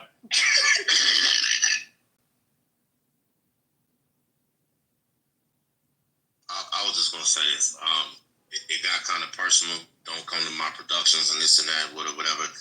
As I've been talking, I have not personally attacked Ms. Harris at all. Now, I don't have anything personal against her. I disagree with her politics. But as First Lady was saying, I just presented the points of what the people have spoken. She lost the Electoral College. She lost the popular vote. The people have spoken. She lost. Again. Go ahead. Okay, so we understand that. We do know that it was over $1 billion. For whatever reason. Here's my point. My point is this. It's not Ms. Harris that I have a problem with. It's that the fact that the Democratic process, that they lied about who Biden really was to us, because then we could have made an adjustment. She wouldn't have been trying to have he would have been trying to have a 90-day campaign had they told us the truth. This man was incapacitated. It was axiomatic that he could not run the country. This should have been solved, you know what I'm saying, before the second term ever even started, and that's where the real problem is. All right, nobody respond. No, nobody, please. Y'all really want to respond? No, let's go to Donald Trump. Let's go to Donald Trump. Let's talk about his qualifications. And, all right, cool. Wow, it's like I don't get the memo. Don't they have these fools? They are fucking retarded. It makes no sense talking to retard people. Wait, what are you talking about? I'm talking to you. Patricia about to say something to it. I said, let's go. You should. That's what I said. What are you talking about? I'm just catching up. I got a question. Is it true that they had actual guns on the street today, like the military people in D.C.? Yes. Is that true? Yes. Okay. That's what I want to talk about. Yeah, let's talk about that. I agree. Because if they claim that the crime is going down and that everything is going okie dokie smoky, then why do you need to get the guns out? Huh? What's going on? Why? What are you doing for? And they're in a support role, so a support role doesn't require you to have guns. So I'm confused. It's almost like it's about intimidation, not about law enforcement. It's crazy. It is. Do they have the power to detain and put somebody in a cell? No.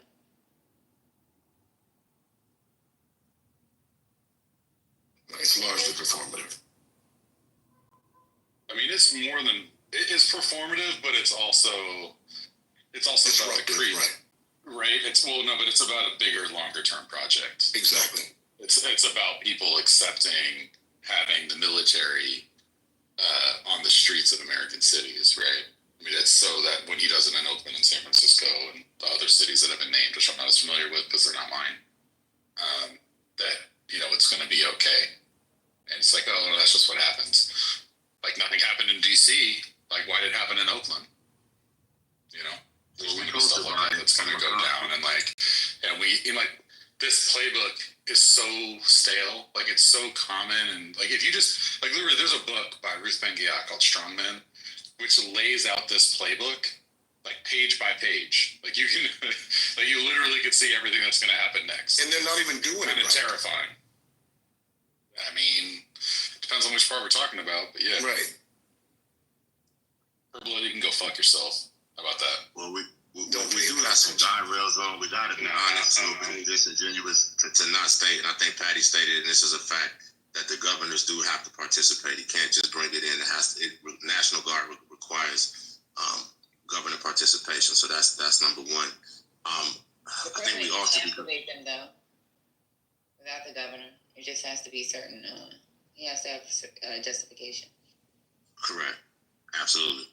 I think that when we have statements like no murders for the first time in 4.5 years in D.C. in a week, I think all of us should be looking at that like there has to be some type of solution. I lived in that area, in an area called Big Chair in Southeast D.C. off Alabama Avenue, and until you live in it, it's you can talk about it, you can go off the numbers all you want to, but until you live in it on a day-to-day basis, people really don't understand. And most people who live there are happy to have the help. We were talking about them being deployed only to areas like Georgetown and the high, Blair, Montgomery Blair, and all the up kind of. But don't you think that's a little disingenuous, though? Go ahead. I'm sorry. I mean, you have a military. I'm asking. Don't you think that's a little disingenuous? You have a military presence that's not sustainable on the streets of D.C. Of course, there's not going to be any crime. Of course, there's going to be for that time period, for the time that they're doing their occupation or whatever you want to call it.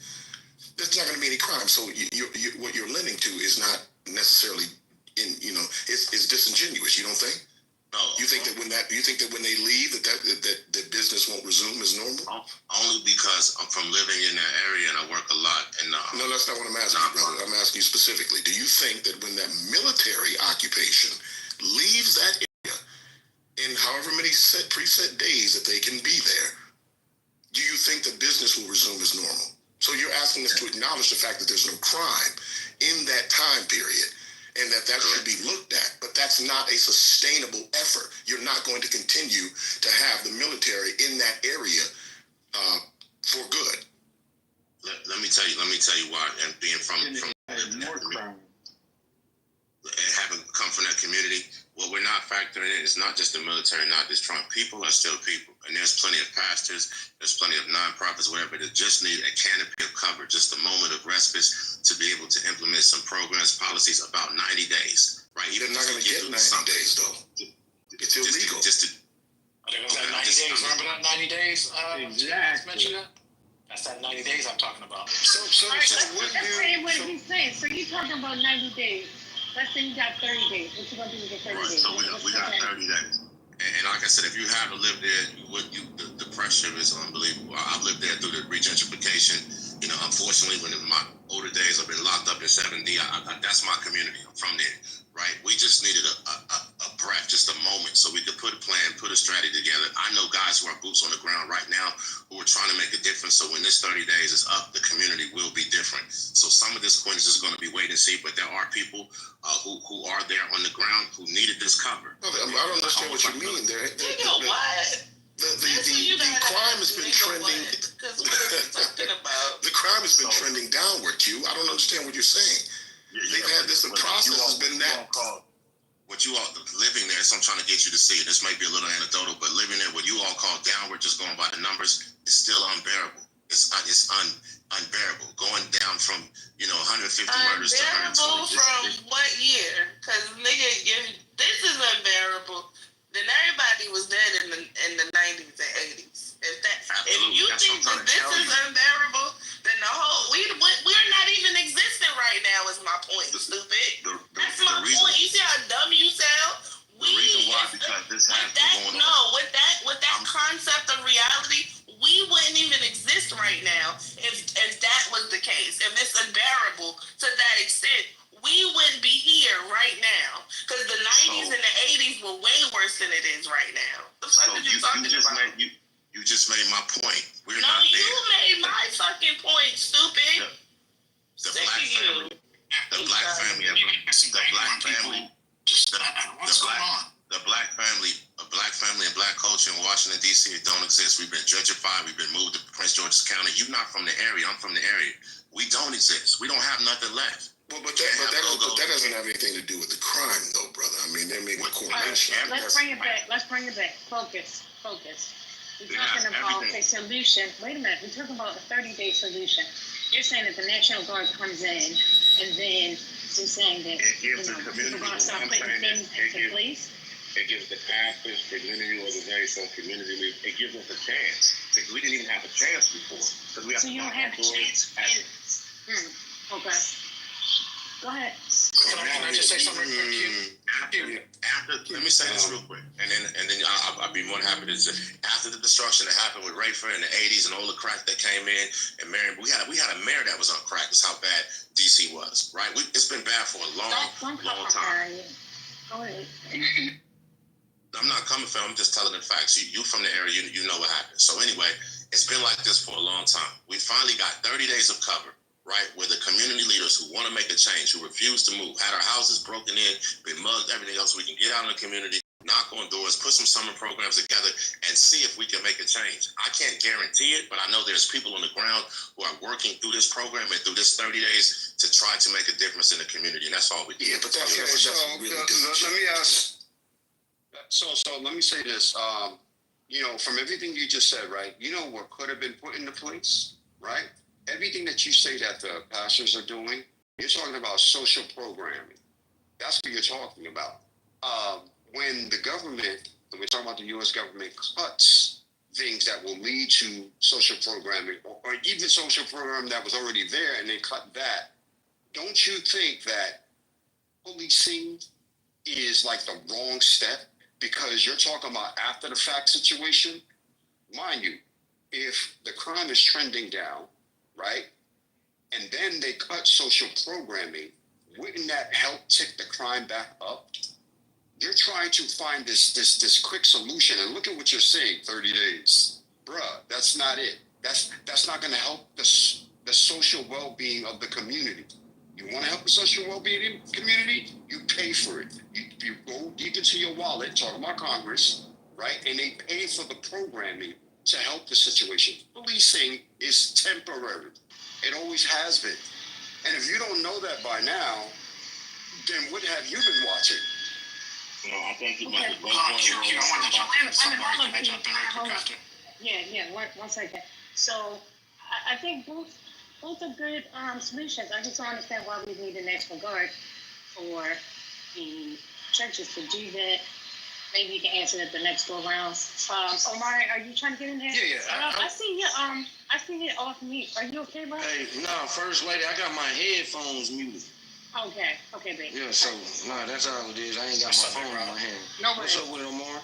Sure. So the one thing, and again, I hear what everyone's saying, what you saying, Quinn, Brooklyn, but when people say crime is going down, that's like saying, I had a fever of 104 yesterday, and today I'm 101. Yes, it went down, but am I healthy? Am I better? No.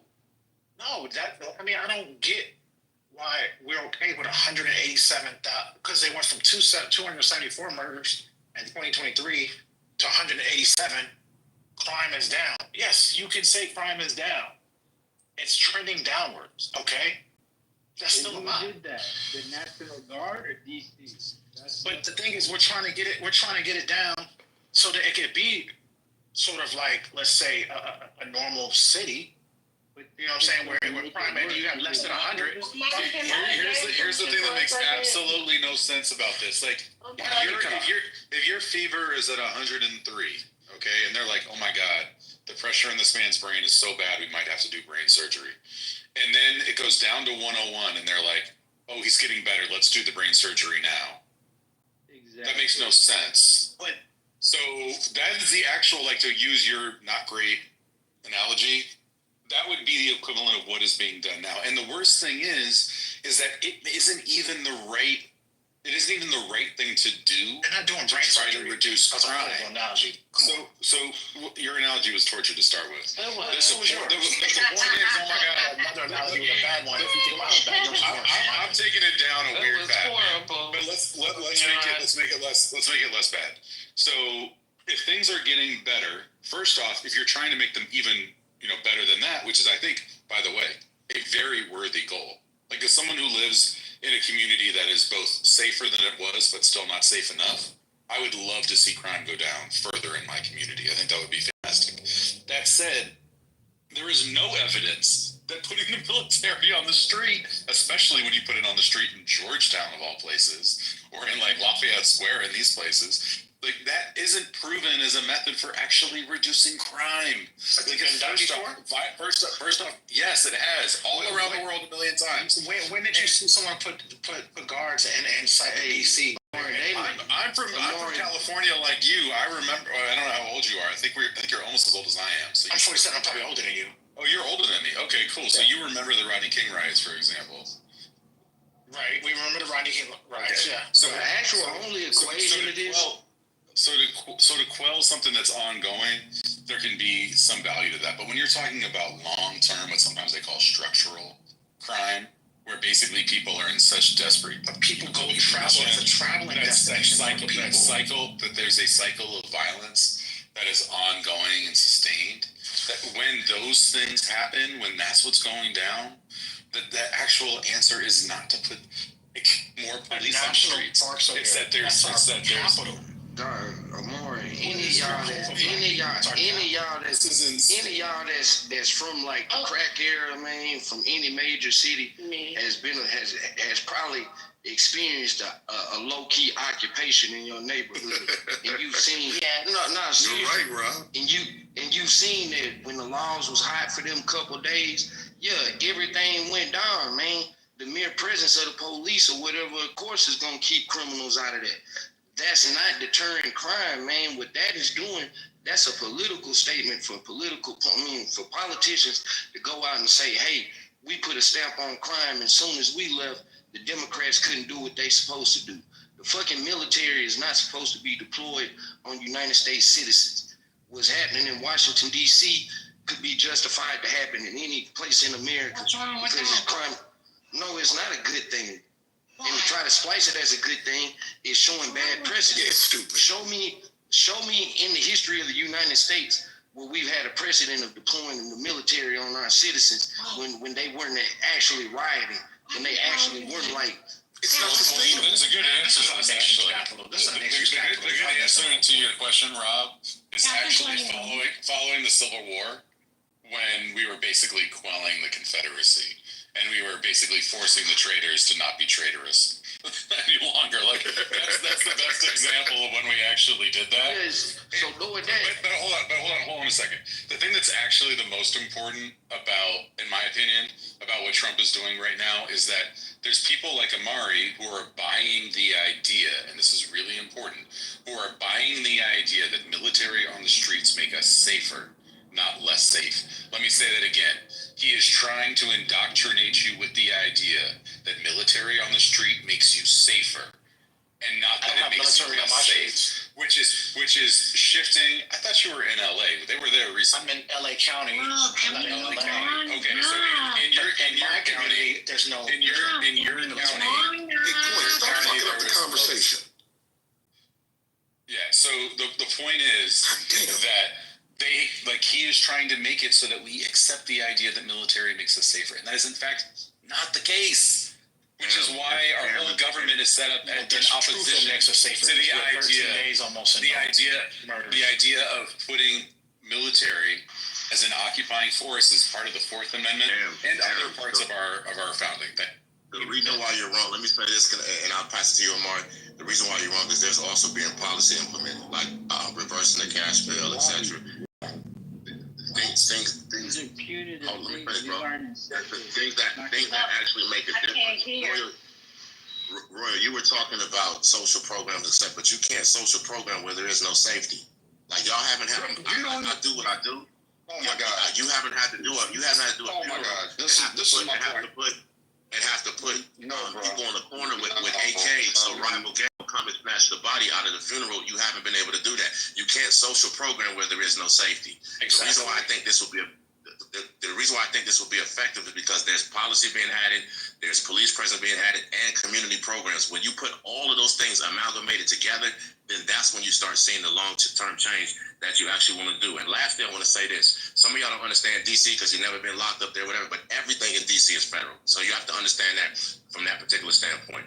And if you know anything about the history of D.C., if you know, it's very true. If you know anything about the history of D.C. and the drug trade, the government brought those drugs in there to our community, so they should, show up and help us get it out. I yield the mic. Thank you. They've held up funding for the Metropolitan Police. Do you realize that? Like, do you realize that the federal government you're talking about that's supposedly coming in to help is the one that's withholding funds?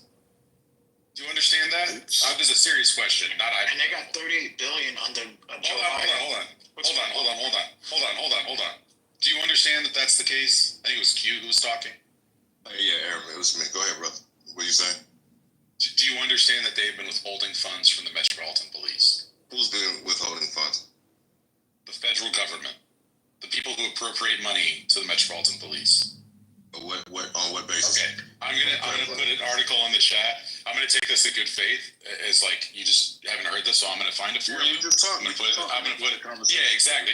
I'm just trying to keep the temperature right, and like I think you're coming to it earnestly, and I want to come to it earnestly. So I'm gonna go on mute. I'm gonna find it. I'm gonna share it with you and come back up. It's a Band-Aid on the gunshot. It's not a Band-Aid, Quinn. I think it's a gauze. I wouldn't call it. It's still stupid. If it's a gauze, it's stupid. I mean, to follow your example, to follow the hypothetical that you gave, if someone has a fever of 104, this would be the equivalent of submerging them in ice cold water to get rid of the fever. Right, but you do know what. But that's not the way that you cure fevers. You have to cure the infection or the causing the fucking problem. See, the thing what you guys are missing is what was the catalyst? What was the genesis of all this? You had a Jewish person. You had two Jewish people getting shot at an event, and then you had the guy. I'm not going to say his name, but BB, right, trying to protect the girl, get beat up, right? If that never happened. If those two things were, DC would be fine.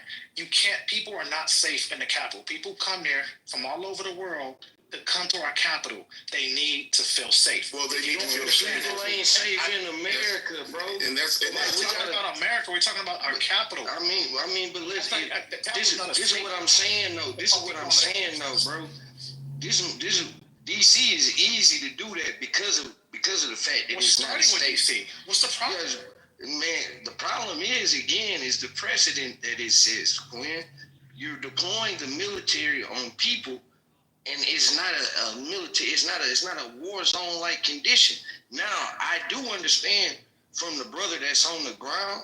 I actually understand his point of view. You feel me? I know a lot of y'all against this point of view, but I can't be against nobody who's actually in the belly of the beast of what we discussing. If that's what his viewpoint is, and he's from there, and he living that, who am I to say that his perspective is wrong? Now, just from a general perception, I'm not going to stand with the military being deployed on cities. And if they were really about that, why not start with St. Louis? That's the worst city in America. Its crime rate is on par with That wasn't even the catalyst for him actually. So it had everything to do with the crime data. So if you actually understood what ended up happening, he was saying that the city was manipulating crime data.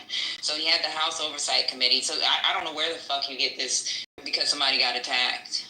He had so if you were paying attention to the news, which we talk about every fucking morning, he had the House Oversight Committee like do a inquiry on what was happening. Like, was the data skewed? It had everything to do with that. It had nothing to do with what the fuck you're talking about. It has everything that Aram said is exactly what's happening. It's a testing ground to do in other places. They're just starting in DC.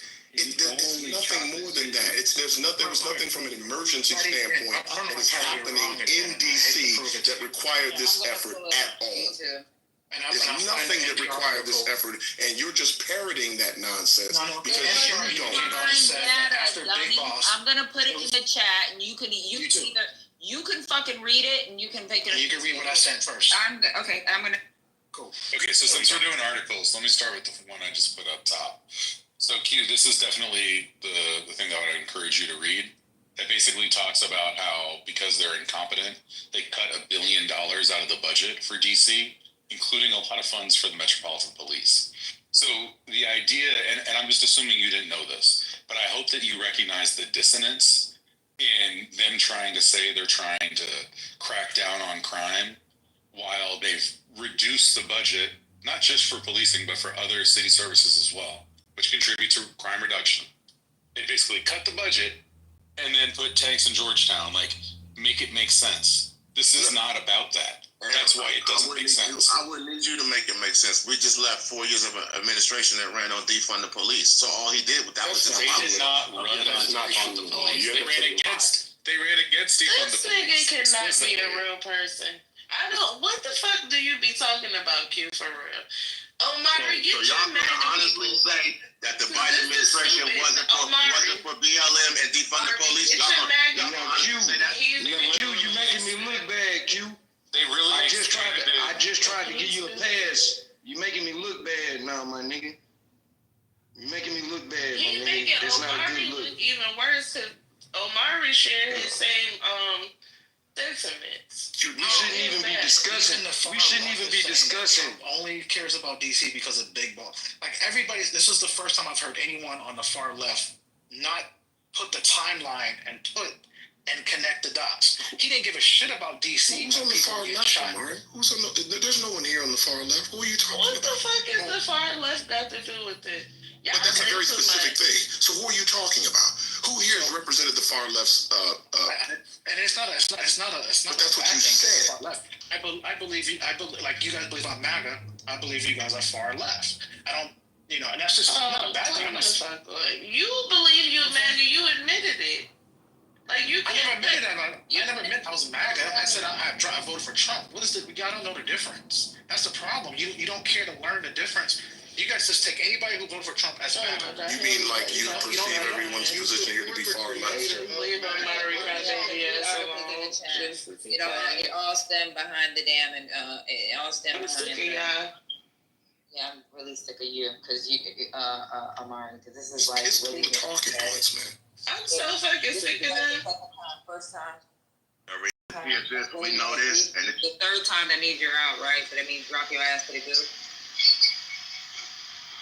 What does that mean? I'm sorry, Patty. I thought we were just having debate, but Yeah. no, I don't mean anything. Right. Like, come on, guy. You're smarter than this, right? Like, pay attention to what's going on in the world. Maybe, and I told you this, I told Q this earlier, so I'm going to tell you the same. Do a fucking Google search first before you. Patty, I stand by. He did not care about. I stand by. Well, that's what they use as the justification. It's not safe. The crime data was false. They used that, but do you really believe that? What was used. You cannot just activate a National Guard at the president's discretion without. Well, you can in D.C. You got it. But he activated it for a reason. He activated him after the Doge employee, because that's what people was on. What's his name? What's his name, Mari?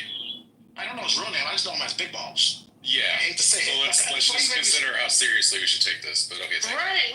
But he got beat up. He got beat up so bad. It's not what you Okay, wait. Trump would have sent the military. One second, Omar. Okay, you brought up a different point, and you're talking about the Doge situation, right? So with this Doge situation, are we going to say that this had to be taken care of? Are we not going to talk about how he enticed the situation, how he was the one who said something to them, like how he agitated the situation? Like, you're only looking at it from one side. You're not looking at it from all angles. That's why people get frustrated because we constantly had like these conversations, right? And if in fact he's over there, he tells his girlfriend, get in the car before these niggas come over here, something or whatever. And then of course somebody's gonna say something back to him. They don't know who this guy is, right? We don't know the full facts of it. But instead of investigating, we go full-fledged, we're gonna send the National Guard in because this guy got beat up. Come on. And you're looking at your argument. it's not crime until white people or Jews die. Our community's been bad for years, for the last 30, 40 years. But it had nothing to do with no data.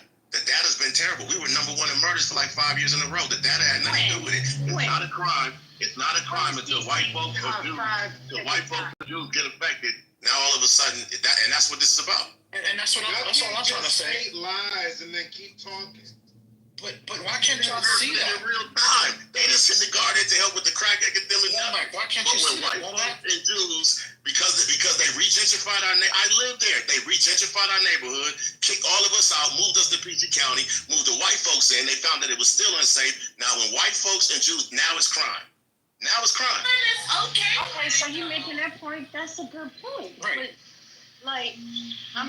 But he's the one in support of it, though. We're not in support of it. That's why I'm confused. But imagine how confused So what you the have fuck to are be. y'all talking about? We're in support of keeping black people. Imagine being so confused that you're saying that Trump sending the military in is good. Aaron can go. That's fine, brother. That's fine. No, go ahead. I didn't get to hear your point. All right, go ahead. He's a mod. I started coming off the mic. Let me just briefly say to Q. It doesn't make sense to say that, first off, that it only matters when white people and Jews get killed, when the guy who decided that it started to matter is Donald Trump, who didn't send the military in when crime was higher, frankly, during his first term. He didn't send the military in for any of those 4 years. He didn't. Well, that's a whole other thing. Absolutely. He didn't send the military in on January 30th, a week into his presidential, the second presidential term. And he's the one who only did it after some guy named Big Balls got beat up by some teenagers. And as sorry as we should all feel for Big Balls, it's really, deeply upsetting to me that he was beat up. Allegedly. The idea that is allegedly is exactly right. That is exactly the kind of nonsense pretext for militarizing the streets of DC that we should be worried about.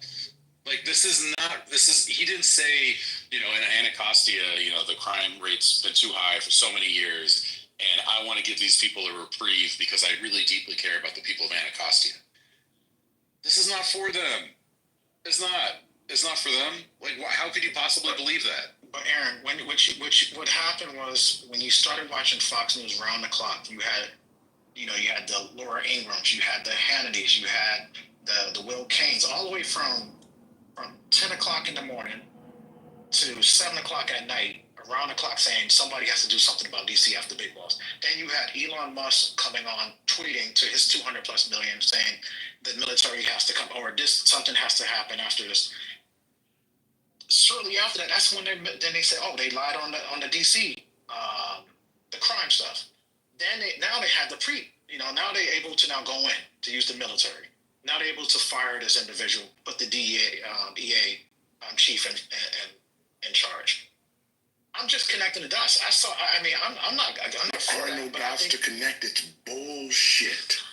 Yeah, but that's what I'm saying. I'm not saying it's not bullshit. I'm not saying it's connecting the dots for y'all. All you're telling me is that a bunch of MAGA smooth brains are easily fooled. That's all you're saying. That's it. No, that's not what I'm saying, bro.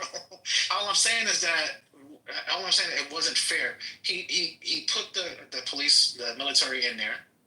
I didn't like it, but what I'm hearing from people like the Q and other people in DC, I got a family who works in DC as well, and we're hearing people feel safer. People feel a lot safer. Like when Kathy Hochul put the guards inside the subway stations, they felt safer. I don't know why we can't say balls and straight. Why can't we just call balls and straight? Go ahead. I've heard the opposite. I've heard people from DC on the news, social media, all of it on Clubhouse say that they don't feel safe. So we got to figure out who's more important at this point, because it's more than just those people that you heard on Fox News that said that they feel safe. It's much more people saying that they feel unsafe, and that those people are black. And we also know that that's not how you remedy crime, Omari. You remedy crime by giving opportunities, by employing people, by giving better education to people, by making your society better for the people that live there and not ostracizing those people. And then at some point when they start doing the things that people do, when they're hopeless and when they have no opportunities, when they start doing those things, then you start trying to militarize them to keep them from doing those things. So that's not how, and we at no point in our history has policing of any kind, military or local, has ever deterred crime. So to believe that you are a foolish man. Crime has gone down when we started having more police. I live in New York. I'm going to tell you, those cops being on the platform, like, it's perception. It's strictly a media perception blitz. Like, that's not like the reality of it. And I live here. I take the subway all the time. Like, that was a stunt. It didn't change anything. That's not how you do it.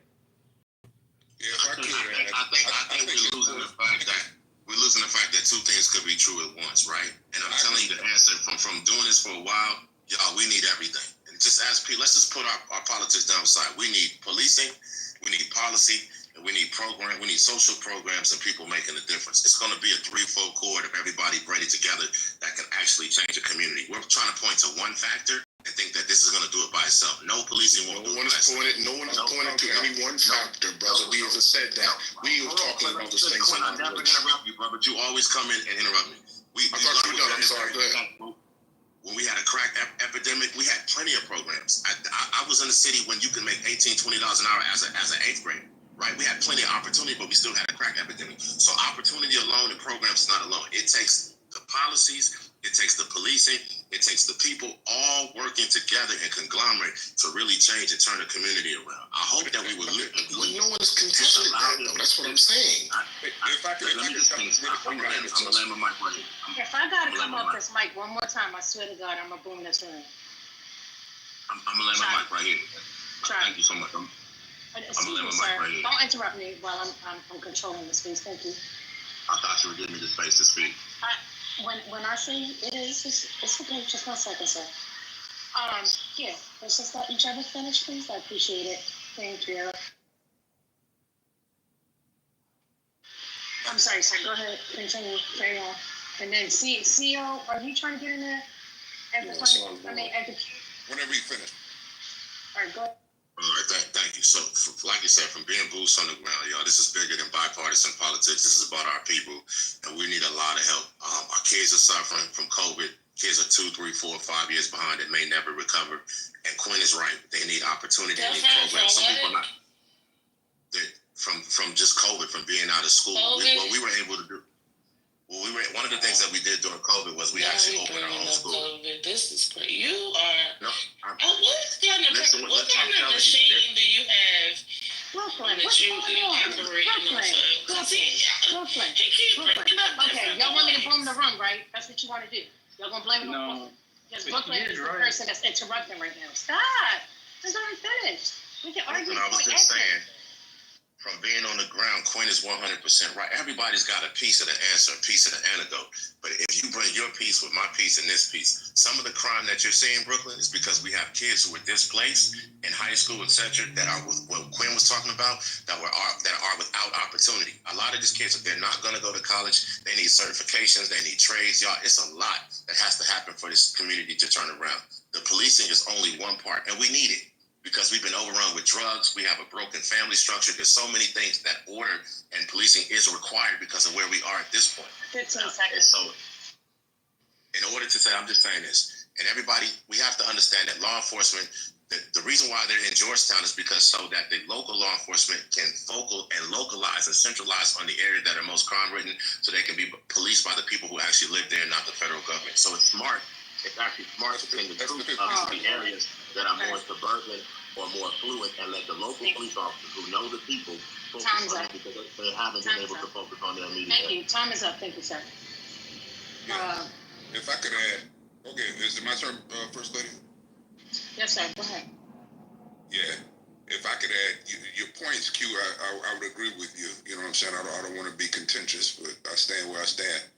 But you said we need policing. We do need policing to serve and protect the people. We don't need a military in these cities. And the reason he's putting the military there is not about just making the city safe, because it's not sustainable. And Governor Pritzker in Illinois had a press conference today with a big group of people talking about the lawsuits that he's going to file as the military prepares to go into Illinois. So what the government needs to be doing is partnering with cities and partnering with states, strategically trying to work the crime down instead of trying to steal credit. But I think it's worth mentioning as we talk about the multiple tiers and how to comprehensively approach upgrading and changing our cities. I think it's worth mentioning the neighbor to D.C., Mayor Brandon Scott, who just recently is responsible, gets credit for reducing the Baltimore's homicide rate by 62%. And it was said that it hadn't been that low in Baltimore since 1978. How did he do it? By investing in the youth and putting resources in the community. And he said it's scientifically proven that if you do that, crime goes down. So shouts out to Mayor Brandon Scott over there in Baltimore, right next to D.C., for doing it the right way. See, and that's the point that I was trying to make earlier about all types of social programming. At the end of the day, like you brought up, or someone brought up, what are you supposed to do with the gang members? Well, the gang members wouldn't exist if social programming opportunities were in place. Like, they just wouldn't exist. The reason why they're gangs is because they're doing illegal activity, mostly to do with monetary gains. That's what it's for. So you get rid of that aspect of it, right? Then there won't be any gangs, or there'll be little gangs. The only people who will be doing crimes are people who actually want to do crimes, and I don't think most people want to actually do crimes. So, this is just like a simple thing that we know across the board it works. Just like someone else said, I think it was QC said it's scientific. At the same time, you have areas in the United States, suburbs, rural areas, who are not policed. The police only come out when something happens or they're called, right? And at the same time, as somebody brought this up, police really don't deter much. They only come after the fact, after a crime has happened. So they come mostly in investigative situations, right? The police you might see standing on the corner, right? Yeah, they're there, they're presence, and that's cool, but that's not where the crime is going to happen. The crime is going to happen where they're not standing, and that's a lot of space. So again, the way they fix this is so. And I also, this needs to be said, because I think it's ridiculous that it has to be, but because someone asserts that crime is going down does not imply that you're not going to see crime at all. So if crime at 0% is what the anticipation is or the goal, then you have already failed. You will never ever see crime at 0% anywhere. So if that is the metric that some of you are using, then it's disingenuous, it is foolish, and you've already lost, and you're setting the bar at a place where there can be no argument. Crime trending downward means that you have less crime happening in the area. Could we actually keep the mentally deficient people in the audience, or keep them quiet? That would be helpful. So, I mean, it just in summarizing, like that's an unrealistic goal. It's not something we should shoot for, not even something we should even talk about because it's foolish. If it's saying crime is trending downward, that means something's being done to make it so that that we're having less crime than we've had at different instances. I thought they were reporting it properly as well. The concern, I think we need better metrics on how we collect crime data. I don't know, Quinn. I think crime going down, but 187 to me is not going down. So if there was 200 last year, 187 this year, it's just go up or down. Like, what are we doing, man? Good God, man. We're arguing with numbers now. Like, I'm not ready for 1984 and 2025. It's not meant for you to be proud of, Amari. It's trending downward, which means whatever's being done, we should continue to do because we don't even know if it's reported either. Like, well, you don't know that, but the point is, why should you assume for murders we do? To be fair, there are things like rape is notoriously undercounted for a bunch of reasons that I'm not even going to bother explaining right now. But murder, there's a dead body, y'all. Like, there's someone that we know about. Like, it's not hard to count dead bodies, unfortunately. Not in DC anyway. You know, I wanted to insert earlier that when it comes to the National Guard going to certain cities and being, federalized, or for, like I said, certain cities, it would be a genuine conversation if certain cities weren't being targeted. Earlier, I believe, either it was earlier today or yesterday, or I want to say last week sometime, Trump was asked by a reporter, is he going to send troops to, red states or, red cities? And his answer was, sure, but majority of, he said, if you look at he said, sure, but it's not a lot of them. He said, if you look at the top 25 states, he said most of them are basically Democratic. And so I researched it myself because I love researching things and, fact checking or whatever have you. And on the top 25 most, violent states, 13 of them were Republican and 12 of them were Democrat. So if we were actually having a genuine talk to fight crime here in America, he would not be targeting blue cities. He would be targeting both red and blue cities, or red and blue states that actually have high crime rates, and not just states that Cascade or I was not done talking. I actually haven't said anything all day. So for anyone to try to come off a mic while, even though I had not landed my plane, it's giving that you are listening to respond and not listening to comprehend. So with that being said, I'm going to say this again. If you were actually having a genuine... No, you're not going to repeat yourself.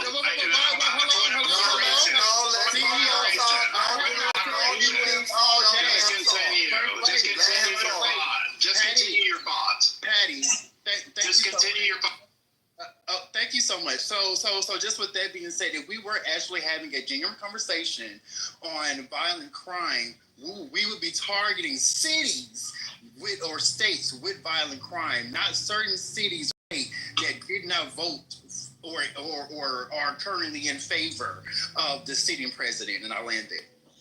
Anyways, but like I hear your point, but the problem that you're missing, he doesn't like Democrats. Democrats have been trying to trigger him, troll him, and guess what? He's going to make your life hell. He's what they call flood the zone. That's why they're going into LA, bringing ICE in there while the governor's speaking. What the part that you don't understand? Himself. No, you guys have been. He You guys brought it on himself. Let's let Amari finish. I want to hear the insanity. Then sanity is this: when you guys spent the last almost decade trolling this man, you don't think he didn't come back to get his lick? You didn't think like y'all was really gonna sit here like he was gonna sit here and be like, wait, is that the job of a president? Hold on. Let him get the whole bullshit out. Well, we're talking about Trump. He's a petulant child. I mean, we all know that already. So the fact that you guys didn't know that, you guys don't actually know him. The fact that you don't face for that with an adult. Who's me? That's an adult, the adult man, the leader of the free world. So and you're making space for him to get his lick back. Like, come on, bro. Like, you can't hold a grown man accountable. Like you wouldn't allow a grown man to come to your job and say, I'm going to get my lick back. He would be fired immediately. But we're letting a white man, this is the epitome of white privilege, because he's got to get his lick back. He doesn't like y'all. The governors of these places are white for the most part. He's going after Los Angeles. It doesn't matter. It doesn't matter. What I'm saying is the childishness that you're willing to accept, that you're willing to excuse as a grown man. Listen, as the childishness that you're willing to excuse as a grown man. Oh, so what? You don't think he's gonna get? Why is that even a conversation? Put his life through hell. Sir, he didn't put nobody. He's a billionaire, a fat ass white billionaire. He didn't get nobody. Nobody put him through hell. You are a grown man. You are a grown man making way for another grown. Can you stop? Can you stop interrupting me, please? You're a grown man making excuses for another grown man to get his lick back as the leader of the free world. This is where we're at. And y'all think like somebody is gonna respect y'all. Somebody's looking for your respect. Like, are you serious? They wouldn't even allow this at McDonald's. You can't go to McDonald's and say, hey, yeah, I worked here 4 years ago and y'all pissed me off and I'm here to get my lick back. You would get fired from McDonald's for doing that. You would get fired from any other job. But the leader of the free world is allowed to do this. And you get black men, grown-ass black men, who back him and cheerlead for him. Right. Like, this is where we're at. The crazy part, though, the crazy part about this is that, guess what? All these red states, let's talk about St. Louis, Missouri. Let's talk about Birmingham, Alabama. Let's talk about Tulsa, Oklahoma. Those places got high-ass crime rates. But he ain't in none of those. He's been in L.A. He's been in D.C. He wants to go to Chicago. Wonder why? But these red fucking states, they out here murdering people left and right. What the fuck are we talking about? But you out here caping for this motherfucker. Yeah, look at Omaha, Nebraska. They had like a 50% rise in crime. Indianapolis, one of the most terrible cities on the map. He's not doing any of that, but he's gonna continue to do it to black people because you have coons like Omar, or Axel, whatever his name is, Omari, that is going to say, oh, they're going to figure out an excuse for anything that he does. Instead of just being able to say, yeah, I don't like that. This is, you don't even have the balls to do that. You niggas is sad, bro. The thing that's crazy about this coming from Amari is that Amari also, like, dude, I remember being on this app with you and you defending what's her name who got shot at the Capitol on January 6th. And like, now we're talking about because I knew her prior. So it doesn't matter if you knew her or not. She was trying to climb. Guess what? She was trying to climb through a window in the U.S. Capitol. That was her personal decision. Tell that whole stop resisting. She was trying to climb through a window at the U.S. Capitol, going towards in the middle of a riot. Trying to go where there were people that you should not go to. I did not. Let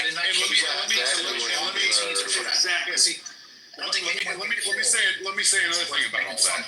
If all of a sudden we're in lick back politics, you know what the Democrats should have done after fucking January 6th? Oh my God, they should have been sending should have been martial law in every Republican town in the country. It should have been absolutely. It should have been open war against any of these communities that sent more than one person to January 6th. And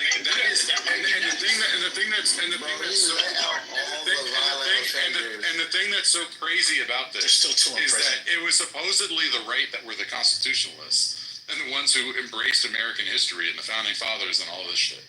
But you don't give a fuck.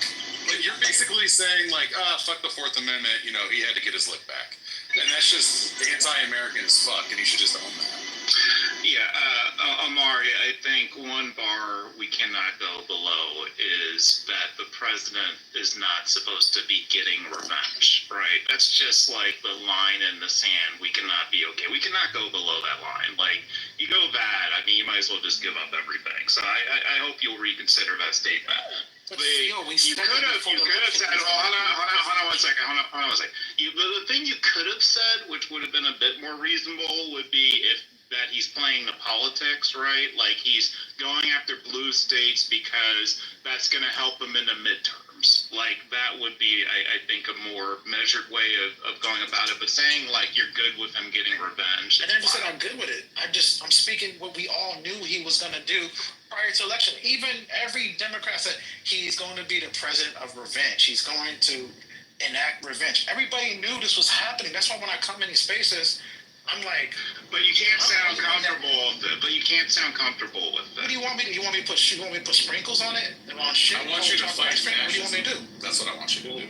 I want you to resist fascism. It's not that you're just stating it. You backed it. Just like earlier when you were saying what he should do to these cities or whatever. It's so funny how y'all have all these these suggestions, but none of y'all had suggestions, or none of y'all cared about when he took let the niggas out that stomped the police in the head, that had the guy kill himself. All those violent offenders that he said J.D. Vance said that they weren't going to let any of the violent people out. They let them all out. But now y'all care about law and order. You motherfuckers are. This is why I treat y'all like y'all do. Everybody else can play with y'all, but I'm not. That's fine. That's no, it's not. You're right. So, while you sit up here and talk about what should be done to black people, while all these fucking hillbillies ran up there and stomped out police officers, fought cops, ran all over, your patriotic liberties and all of that, all of the shit that you're supposed to care about. But you only care about getting the cops to run through Chicago, Atlanta, and Detroit and jump on niggas. I hope you're the first one that did jump on. Not just that, the DC police officers that were trying to defend were trying to grab their guns from them, calling them niggas. But he's out here defending this fucking coon. Yeah, but they also let him in the Capitol as well. And that's excusable. That's why we gotta call you guys on your bullshit. We gotta call you on your bullshit, man. Yeah, it's so excusable, bro. You sucking orange dick is just not a good look. And there was a reason why they was fuck it, you gotta let them through, because they was overrun. So you wanted them to be stomped on and fucking more of those police officers killed, right? That's what you wanted. Yeah, what would your pussy ass do if you were overrun? Are you fucking crazy, dude? Have you ever seen White House down? What you think you do? You need to protect the Capitol. That's embarrassing.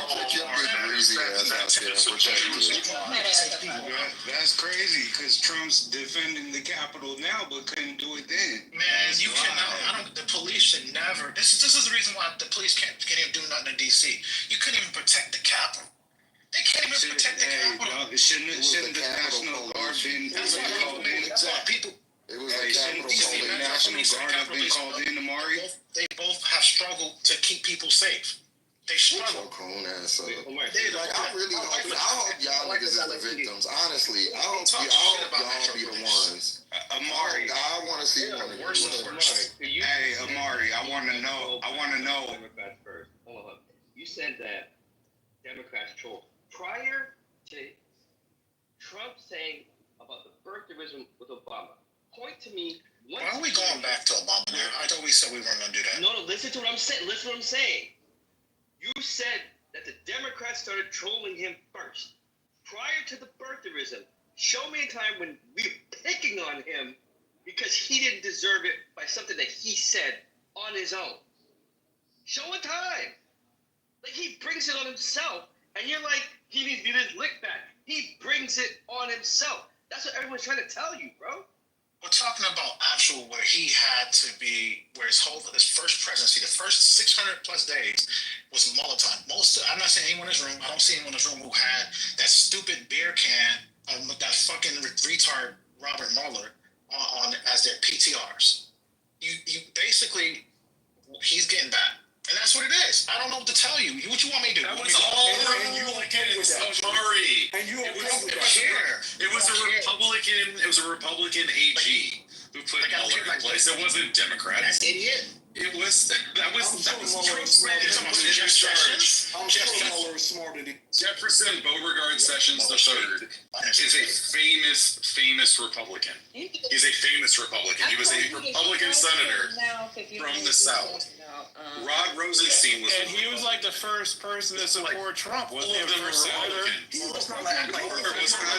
Act like established Republicans are Trump supporters. There's plenty of them.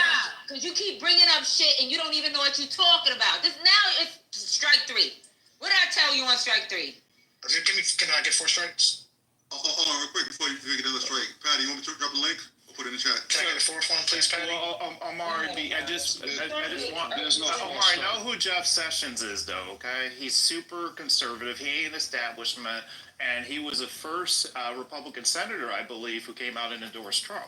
That's the guy who appointed Mueller for special. CEO, let me go as far as to say this. Beauregard Sessions was so fucking diabolical that Coretta Scott King, when they were trying to confirm him the first time, wrote a letter and told them not to confirm his goofy ass. That's how fucking far right that dude. We found out he had to get away from Trump. Imagine that. He said, I don't want to be bothered with Trump. But y'all still work for him. Y'all black people are sad, bro. He did keep Stephen Miller from Shut up. Like, why? Stephen Miller, a goofy motherfucker like you are. That's why they kept him on. Wait, Amari, you like Stephen Miller? Nah, but he do be making me laugh though. when he does his talk. The Democrats. What the fuck is going on in this? He said the Democrats are responsible for the murder. You know, when he get, y'all can see it with his hand up. So you're entertained by his goofiness? Because that's exactly what he is. He's goofy. You literally I'm entertained by Hunter Biden. I think Hunter Biden. I'm not listening to that. Like Hunter Biden. I'm not listening to that. I love the Biden podcast. Hunter Biden, like Dr. Articulate. Hunter podcast. That was the man right there. I was like, Hunter's all right in my book. Bro, shut the fuck up. Hunter's all right. When he was like, fuck this person, Hunter's all right. He does sound like y'all niggas. I love y'all niggas. Trying to crucify Hunter Biden. You don't need to say that around here. You sound like Trent inarticulate. Yeah, he sound like oh my god. I love Hunter Biden. He really makes me laugh. So y'all like, you are such a fucking. You're not black until. Wow, I'm not black. Okay, Joe Biden. Okay, I'll be Joe Biden. Joe Biden's blacker than you, ass nigga. Hey, skin folk ain't your kin folk. Let's keep it real. One pop. Okay. You just come in here blowing dick like, but that's what he did. But so what? I'm just telling you guys. I'm just telling you guys. I hope they snatch your big goofy greasy ass up out of of a car and beat the fuck out you. They're gonna do that to you first, though.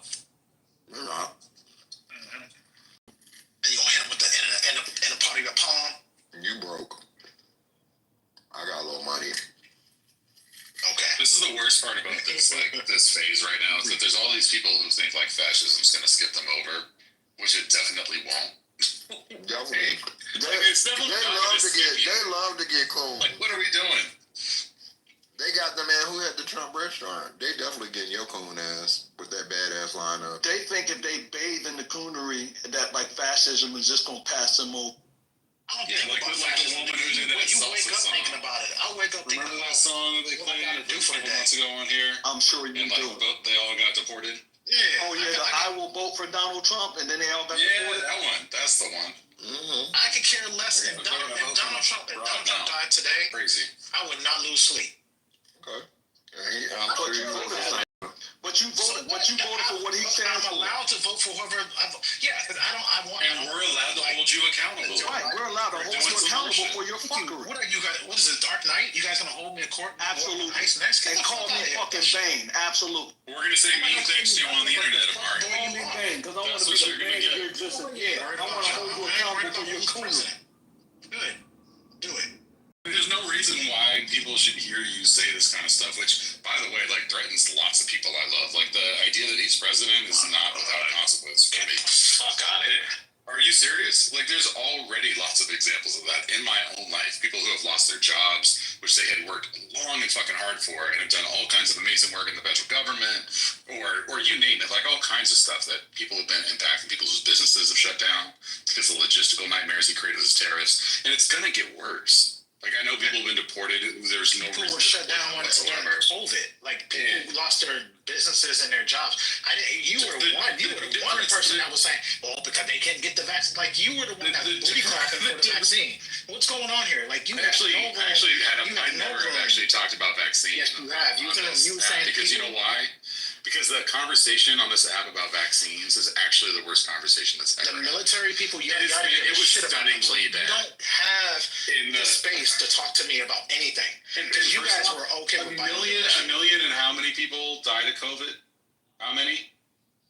A million and what? Probably 1.8 million. 1.8 million people died. Okay, so 1.8 million people died. Around there, give or take. So a response to something that killed almost 2 million people is something that actually has some kind of reason to maybe push back on it. There's no 1.8 million people who are dying right now that Trump is saving, or at least attempting to save in good faith. But there's not 1.8 million people dying. The idea, like, you can disagree with what the president did, but or both presidents did under with COVID, but there's still a rationale. The rationale for this is just Trump-like power. Like, that's it. That's it. He just likes power. He just wants more power.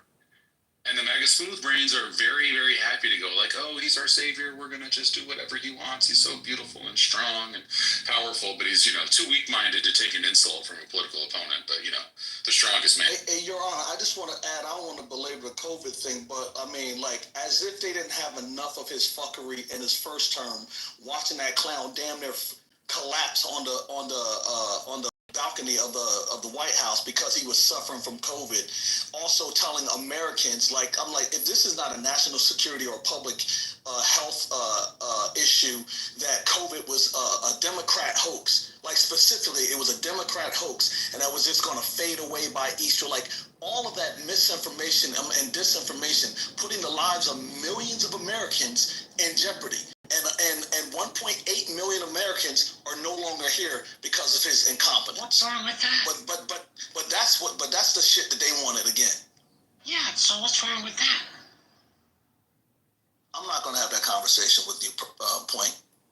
Well, I'm making a bigger point than you're not making a bigger point. You should just shut the fuck up, respectfully. Well, you're the one faced with the Constitution wiped in Trump's ass and thrown out your feet. Won't you just face the reality that you get on people's fucking nerves and shut the fuck up? I'll beat your ass. I'll beat your ass. No, we're not doing that. Yeah, I ain't gonna do it. I'm gonna be the bigger man. Come on, Point. We're not trying. Yeah, but you saw him attack me and you didn't say come on to him. I just got back to my phone. I'm sorry. Oh, so anyway, like I was saying, Like you were saying nothing. That's what you were saying. Could you control that monkey of yours? Who you calling a monkey? Yeah, control your little Don't be calling people monkeys. Who you calling a monkey? Don't make me come find you. Don't make me come a point to find you, bitch. Control your little ape.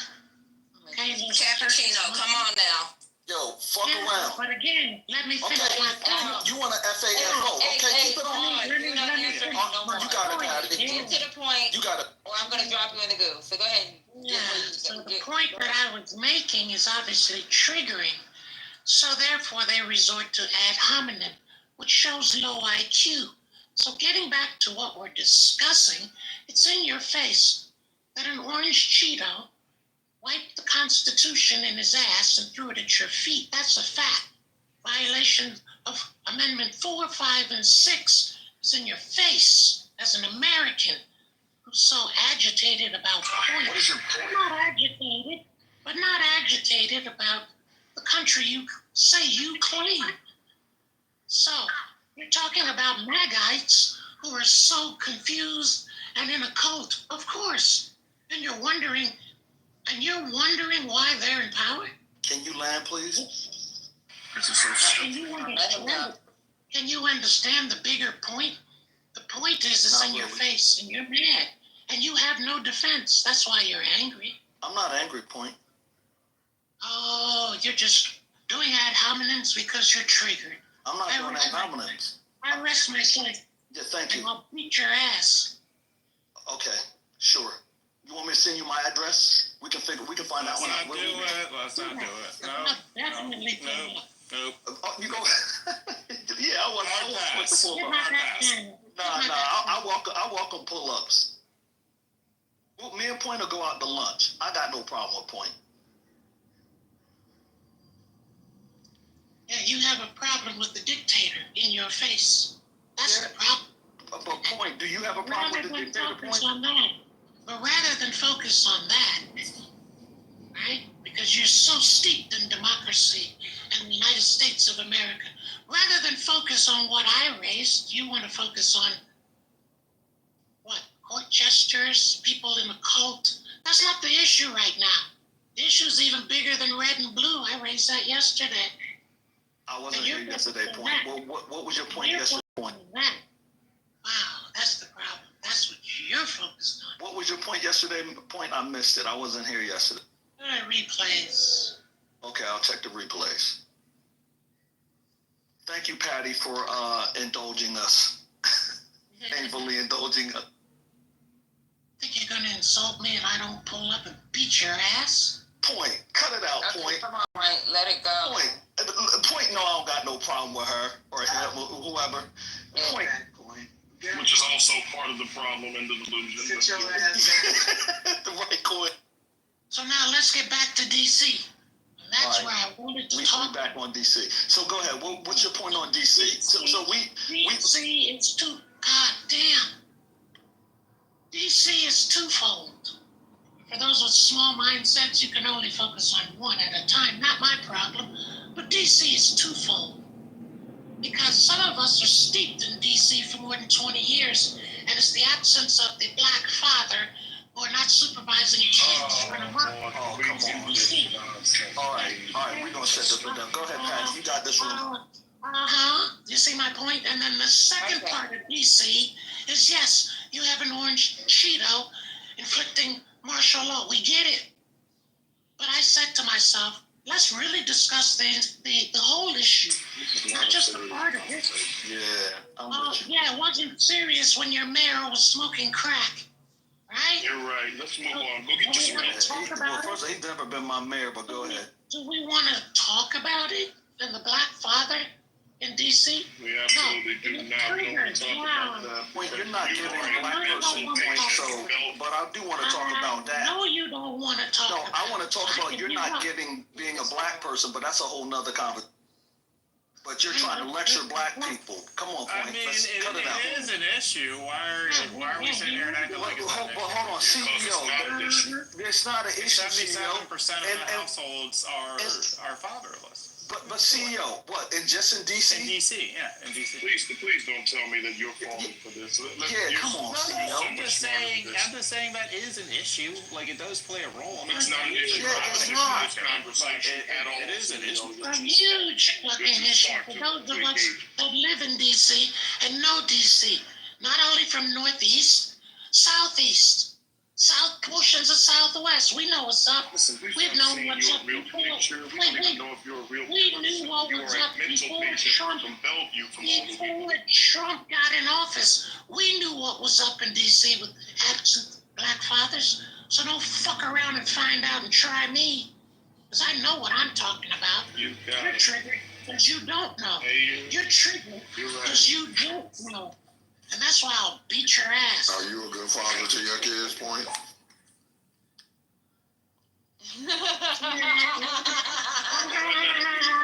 I'm telling you, monkeys. So much built into that.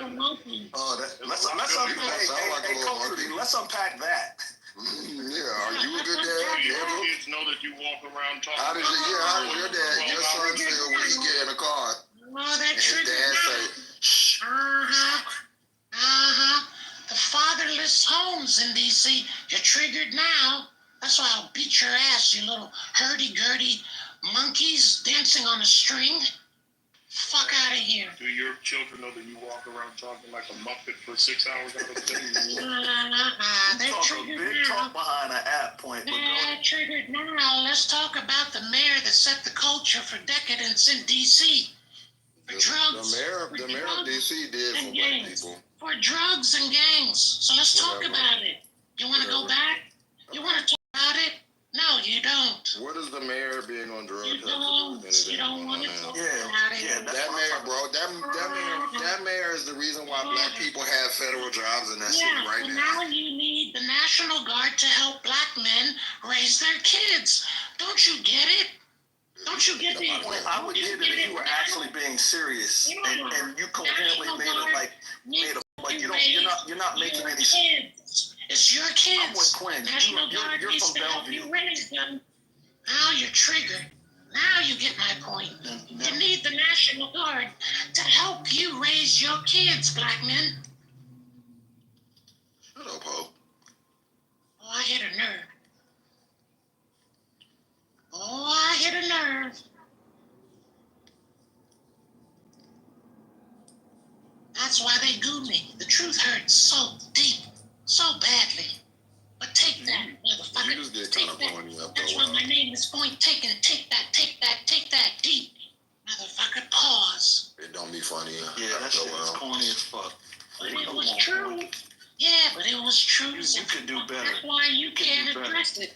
Notice you won't address it. Nothing to address. Why was that right? Yeah, why am I going to address it like lunacy? It's true. You sitting on this app, fat shame, wherever the fuck you are. Like, nobody, like, come on, Point. Why are they so triggered instead of addressing the issue? Ooh. I mean, all y'all can do, like, protagonists. I hope you're the best dad you can be, because y'all be worried about other people's kids. That's the issue. The National Guard will raise your kids. That's learning right to my daughter. Yeah.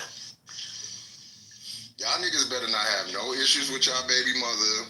No issues with y'all kid, because y'all always be in other parents' business. The black parents, the black dad. Nigga, you go get them. Y'all the ones who be hanging out with them. Right. Yeah, that's what's wrong. The National Guard. And none of y'all niggas better not hang out with no niggas that's not. See, that'd be the whole thing. Y'all be saying all of this and all that. I bet you if I go in your group of friends, it's a deadbeat dad or two. Y'all, it be y'all homeboy, yo. The National Guard will help you raise your kids, black men. Nah, I don't need National Guard raising them. This really, we can move on from this. This is stupid. Yeah, this is stupid. And Point, so you know I'm married to my baby's mama. Shout out to you for marrying And me. points also that you know that there are places where you can go and get help. And I'm not even being funny. I'm a model. You need some I'm a model and a TV actress. What do you do, big boy? Well, I've been doing that for quite some time. What I don't do is talk like a muppet for 12 hours. That's what I don't do. My roles end at some point. Yeah, what you do is hog the mic and deflect from the black men not raising their kids. I think Quinn was telling you he lives a real life in these streets, unlike you, Quinn. I'm outside, motherfuckers. Outside sounding like a Muppet. To Quinn's I'm point. outside, motherfuckers, and I know what I'm talking about. You must be in a phone booth. You must be in the last phone booth left in New York or wherever the fuck you are. Talking You like got a mad. You got mad when one said, yeah, my point is correct. When CEO said, my point is correct. You haven't focused on the point yet. Why would you know why? I'm mad, Point? I'm not mad, Point. Like, Do you have any friends that do not live in the home? do you have any friends that don't sound like a Muppet? I don't have any friends that are deadbeat dads, no. No. That wasn't the question. I said, do you have any friends that do not live in the home with their child? Yes. Okay, well, so you finna get the works for them. So CEO, you should be Because that's what y'all be talking about that. Yeah. CEO says Go that's home a and problem. check it. Marry your baby's mom. Well, no, I mean, I'm talking about people who are divorced. But that's what hold on, because the statistic is about their fathers in home. And that was a statistic, because y'all don't have a statistic if these people are doing co-parenting or anything. Y'all run with the statistic of women that are raising single mothers raising kids. There's plenty of that going on, and the fathers all I'm saying is that in cities, and the fathers are great fathers. They co-parent. So that's the statistic y'all are using. All I'm saying is that in cities that have done fatherhood initiatives, they've seen crime go down. So fatherhood initiatives have. My daughter hasn't committed no crime, so. What cities did they do that fatherhood initiative in? New York is one. The SUNY Fatherhood Academy. SUNY. See, there's so much built into that critique that you're not acknowledging. That's ridiculous for you to even raise the question, brother. You're too smart to make that question. You're not No. I mean, can we just be logical for a second? No, Isn't it better for a father to be in the home? It's not. It doesn't. You don't think? Is there a difference between a father being in a home and not being in a home in the aggregate? Do you think or no? Yes, there is. Okay. Okay. So then, what is the hot debate about the topic then? To Justin's point, one doesn't imply that because that father doesn't physically live in the home with his children. This is so stupid. I feel like it does on an individual level, of course. It does on an individual level, but if you look at it in the aggregate, no, it doesn't. Not in the aggregate either. That's crazy. Because 9 times out of 10, the parent will be the mother would be awarded custody of the children, and the father is still very ever so present in that child's life. But you played it as if, hey, well, the problem is that because there's a fatherless home, that's why we have the problem. But you never accounted for all the fathers that are still very present in their children's lives. I never said it that way. Well, I never said it that way, so you just put in words. No, you did. Hold on, you did not preface it by saying. No. Because hold on. Because Point was coming at it like, well, the problem is that there's a fatherless home, and you're like, well, yeah, that is an issue. Then you try to delineate and say, well, it's because of divorce. So which one is it? Which one of those lines that we want to chase? You weren't even trying to hear what I was saying. Just asked me if I knew anybody who didn't live with her child, and I said, yeah, I have divorced friends. Okay, got it. I heard that. Okay. Yeah, I mean, you don't gotta have smoke with me for no reason. No. I'm glad. No, CEO, I'm glad we cleared it up. I didn't have smoke with you.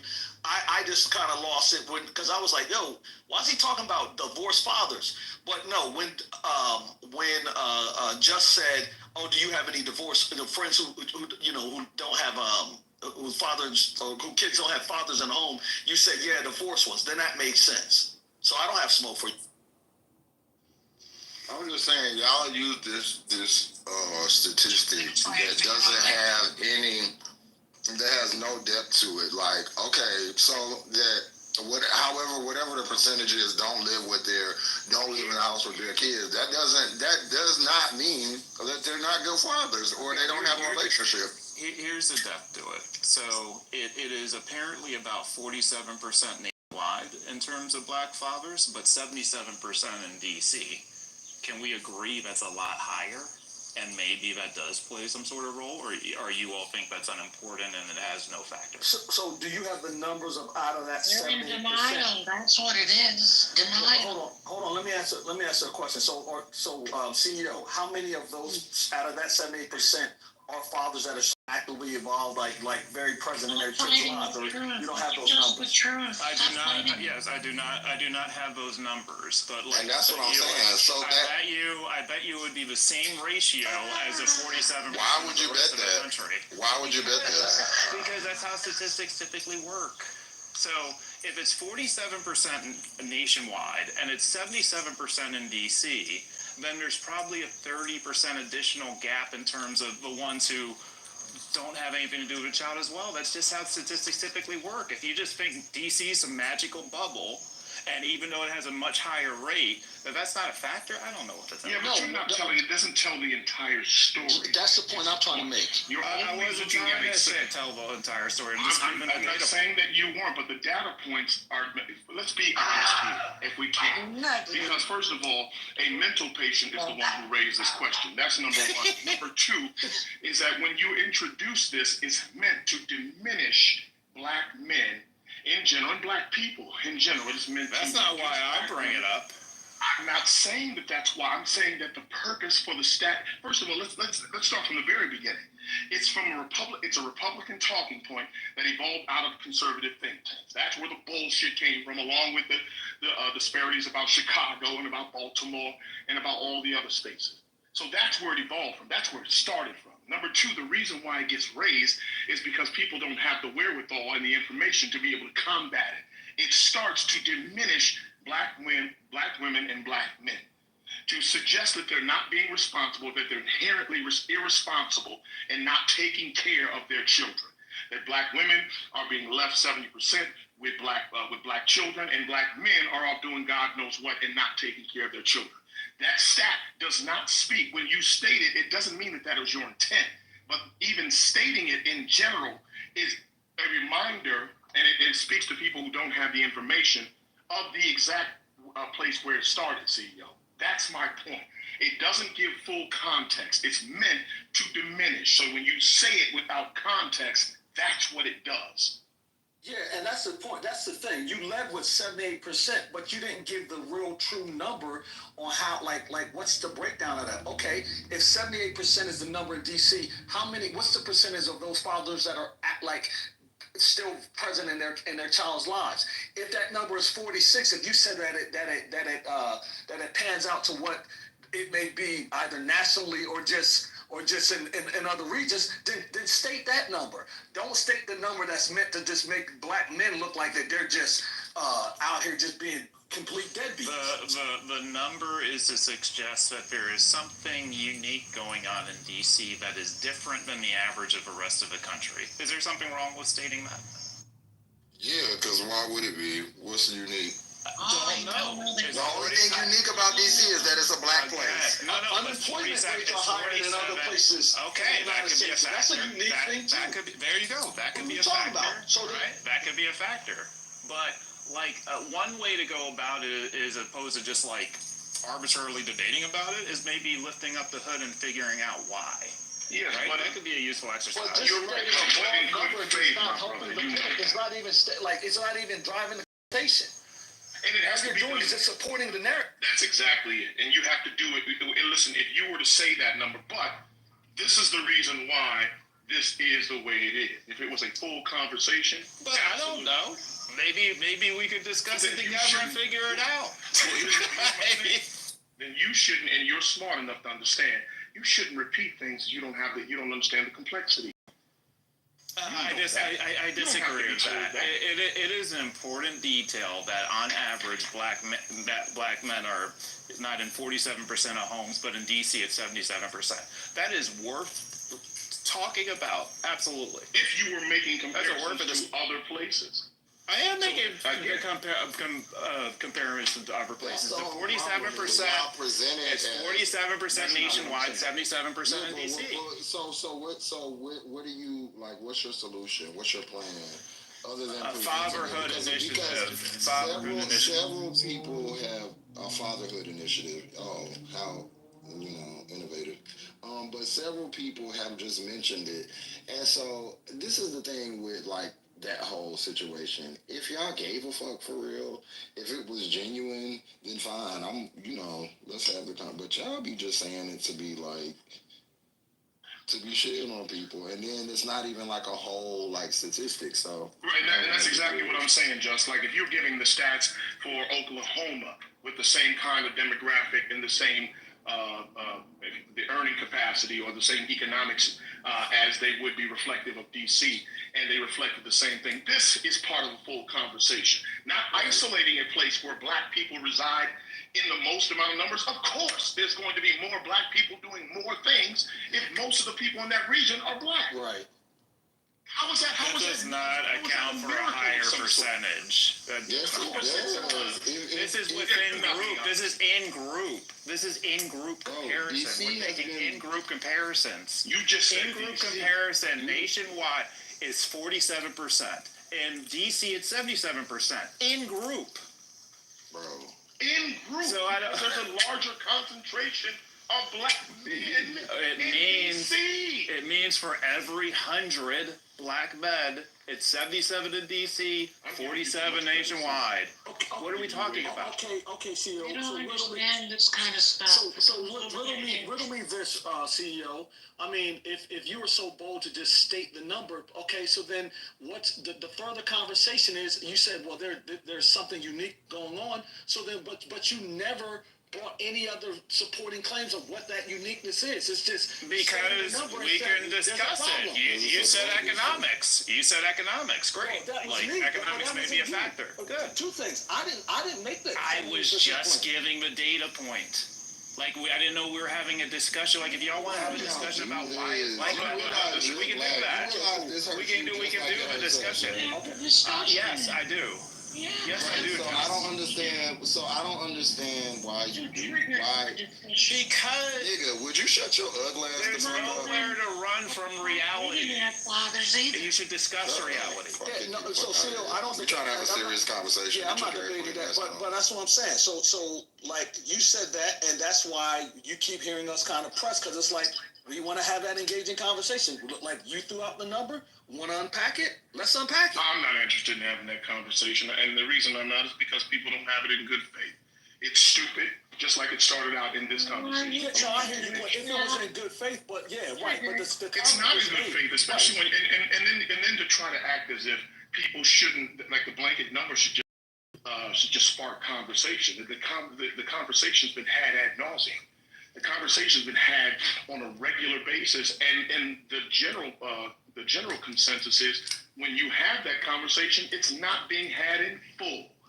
It's not being discussed in full because the point of it, my original point, is to diminish black men and black women. Yes. Their responsibility in their children's lives. That's the point of it. So to start the conversation with that, and only that, means that you're also going to not trigger people, but it's going to elicit the response that we're getting. Unless it's being discussed in good faith, how it's introduced makes a big difference. Hey, guys, let's discuss, let's break down this Republican talking point. We can acknowledge that it's nonsense out of the gate, but let's talk about what's built into this. That's a good faith conversation, not one that's being introduced by a person who sounds like Janice from the fucking Muppets every time they come on the fucking app. That's what we're talking about. Okay, well, all right. So why not just say that and let's have the conversation? Because that wasn't the original conversation. It was introduced by someone being disingenuous. That's all. Okay. Again, you're assuming that he's being disingenuous. That's an assumption. No. I didn't assume CEO was being disingenuous. I said the way it's being introduced. I didn't assume he was. But as the conversation goes on, and the more he adheres to it, and it's just without acknowledging where it came from, is my point. I don't think that none of y'all know how to communicate, and I'm just going to keep it 100 with you. Including you culturally, including you, because at the end of the day, if the conversation part that I'm having a problem on when I'm coming into a conversation is hearing, right, complaining about a conversation instead of having the conversation. And even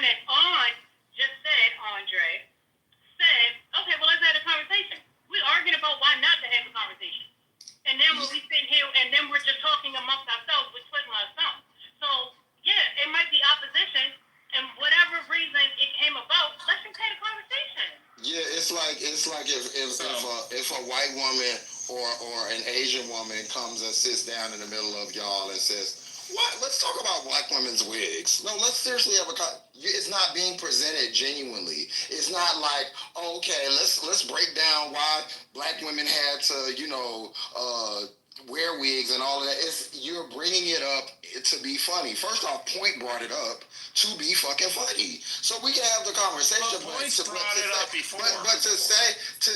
But we gave you the stats. You're talking about a city that is black, a city that is expensive, and a city that has been hit with several different things, crack and heroin being two of the most major things. So if you want to talk about why it's like that, then we can have that conversation. But to be saying shit like, or to be alluding to, something weird about these DCs, there's got to be something going on. That's a very Republican talking point. And so when you hear black men getting irritated about it, is because that's how they do us. And so it's irritating. I've heard Point bring it up multiple times before, so I assume it's a meaningful point. I think it's very healthy to express that it's irritating, but why aren't we having the conversation? Okay, but if you're irritated about it, now let's have the conversation. Because he's a big black man too. Yeah, and I shouldn't have to tell another big black man. Yeah, well, but First Lady, I mean, respectfully, I think what happened is, look, me and Point were having back and forth, friendly or just shots fired, and I'll be honest with you, I just don't feel like the comment came from a good place. No matter how many times Point has said a lot of things in this room that one couldn't quite take seriously. And where he or she wants to kick it off like it's some comedic thing to be done. The conversation if it was presented in a serious manner, maybe we would be having the conversation. So I understand why other people don't want to engage because of just how it was presented in the first place. Not just that, the number is skewed in the point where to make it seem as if black men and black women just ain't shit. Period. So yeah, I didn't suggest that. No, and I know. Yes, we can discuss it. I'm not saying found some other contributing reasons. I'm not saying you are CEO.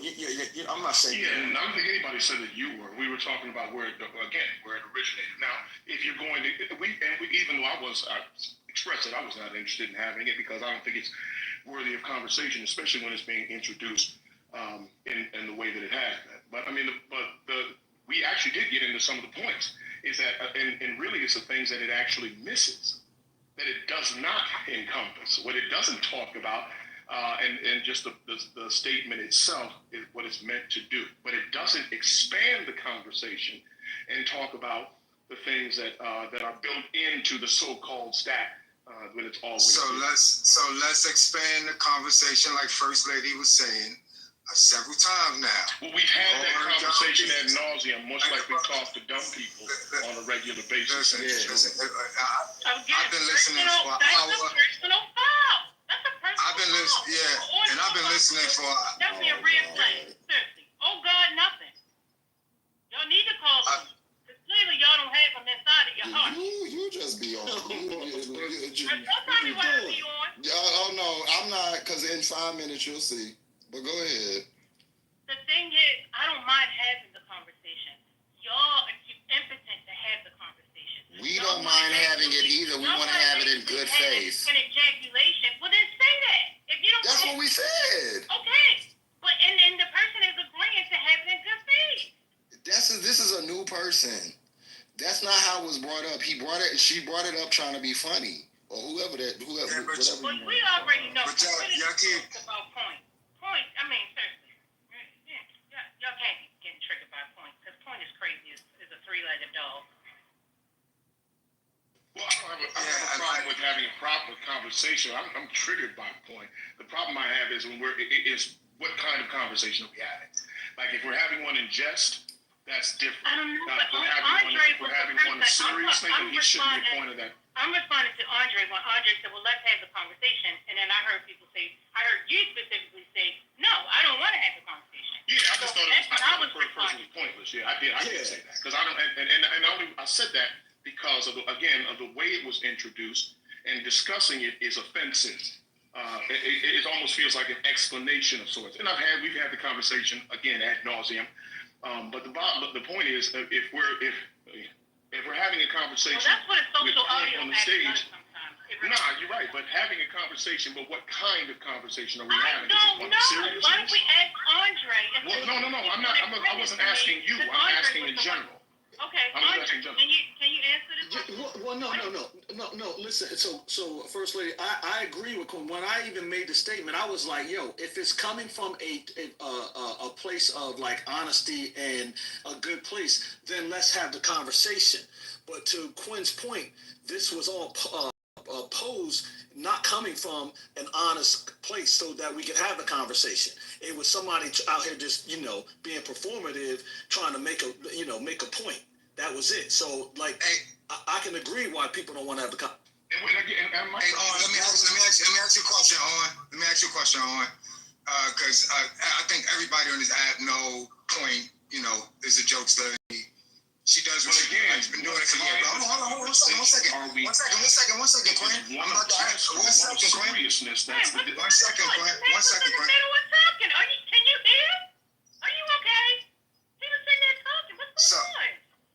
So the conversation was initially talking about DC, and like Point said, she called him the orange Cheeto, whatever the case may be. And she spoke about two things that's pivotal in DC. One being the fact that Trump released National Guards in DC, and the other being a statistical fact that 77% of households in DC, black families, have no fathers in them, right? There was 2 points. So I don't understand when y'all was like, oh, it wasn't brought up in good faith. It wasn't brought up in good faith. She literally preferenced the statement by saying there's 2 things going on in DC at the same time. So now for the last 5 or 10 minutes, CEO has been saying, and I haven't heard any of y'all said CEO brought it up, not in good faith. He has been saying for the last 10 minutes, let's have the conversation. And all y'all keep saying is, oh, it wasn't brought up in good faith. It wasn't brought up in good faith. Well, the conversation should be had right now. The statistics are out there. It's 40%, 46% nationwide, 77% in DC, 60% of households are single-parent households are black, and 22% are white. That's the stats. Now, can we discuss and break that down? We don't want to hear what y'all thought about what Point said or none of that. We just want to get into the meat and potatoes of why the homeless, the homes in DC, the fatherless homes in DC are the way they are. Y'all are black. Y'all tell us. Y'all are black too. We're not. We're not. We none of us. Well, there's Hold on. I'm responding to him. So the reason why people are saying this in bad faith, because y'all are black too, and all of y'all is fathers, but none of us father no kids in DC. So how do we know is just as much as y'all know? Yeah, but I now hear what you're saying. We don't. Hold on. We don't live in DC. You're right. So, but the thing is, we're not triggered or we're not, taken aback by having the conversation. Like, as a black man, I don't feel offended that we discussing why 77% of homes are fatherless. Like, I don't know what it is to be offended about. I'm not offended. Nobody ever said the word offended. And I understand the human race to know that black people are not this alien form that we just do things that no one else does. I understand the history of America, and I understand, more importantly, the history of DC and its black history. So I understand all those components. And then on top of that, I understand math at a pivotal level. So I understand why all of these things go on. And I care about being black, and I don't want to when someone says something bad about the people that look like me, I don't just go, oh yeah, we are I don't do that. So when we have these conversations, I don't have a problem with having them. But when people present them as 77% of black fathers aren't in the home, okay, that's just a corner of the spectrum. Are the dads? Do they come and get them? Do they co-parent? That doesn't say anything about fathers. That just says they don't live there. Let me give one of the data points, which is interesting. All right, but wait a minute, hold on. Can we acknowledge that was a good point? That was a good point. Because it might say that their fathers aren't in the home, but that doesn't mean that they're not being a father to the child. That is a very valid point. It's a very valid point, you know. But that's why we need to have the discussion, because I will argue, even if the father's not in the house and the father is involved in their child's life, right? Now let's just say, you know, a lot of these young men are out on the streets, you know, doing shit that they just shouldn't be doing, right? And they do have a father that doesn't live in the house but is active in their life. Well, I would argue that father is still failing his son. Like, whether you live in the house or not, if you still have the connection with your son, and you're still parenting your son, and he's out here running around drilling and sliding on shit, then you being a fucking bad father. Like, either way you slice it, you ain't doing your job as a man if you got your son out here running around here reckless as a young teenager. I don't know that is strictly on the father. I think that there's a whole, you know, a culture, and I think that, you know, it's some things that are being promoted to our youth. But I also would like to say that go look at Omaha, Nebraska, and go look at Indianapolis. The crime rates are way higher there, and those is white kids. Those aren't black kids. So if we're going to talk about crime, we're going to talk about why YNs is wilding out. We got to talk about why YWs, why I's, why, you know, A's, why everybody wilding out. What's going on? So Jess, are we saying, and you said this, I just want to, before I go check it out, you said that the crime rate in Omaha, Nebraska is higher than the crime rate in Washington, D.C.? Is that what I heard you say? Omaha, Nebraska, I think Indianapolis, and there's one other, they all Republican cities. While DC's crime rate, DC has always been it's always had crime. Like, that's just DC. If you know anything about DC, it's been like that. But over the years, DC's crime rate has gone down 30%. And if you know DC in the 90s or the early 2000s and you go there now, you know it's different. Same with New York. Meanwhile, while it's going down 30%, Omaha, Nebraska, and Indianapolis have jumped up 30%. And these are Republican-ran cities, so it doesn't make sense. If you're going to do it, if you're saying that it's crime, because I agree, look, my shit, I have, you know, I'm a car person. My car has been stolen, broken into. Get these motherfuckers off the street. I agree with it, but send them to all these fucking cities. Send them to where they are needed most. Why are you sending National Guard to? DC should be down the list. They should be in Indianapolis first. Get them YNs and them YWs there, and then go to the place where. Don't just go to the black cities that you know that black people go to, like DC, like Chicago, like Atlanta. Those are the only cities he's talking about. Baltimore, all those places. So Jess, wait a minute, look, CEO been trying to get in. I didn't hear from CEO. CEO, Justice made a lot of good points. Yeah, he has. And there's one point that has nothing to do with race in terms of why the fatherless rate is so high in DC. So 69% of adults living in DC are unmarried. That's compared to 49% nationwide. So there's just something about the lifestyle people choose in DC that is different from the rest of the country as well. Oh, Lord. Okay. So I would like to bring up. That's not a race-based thing.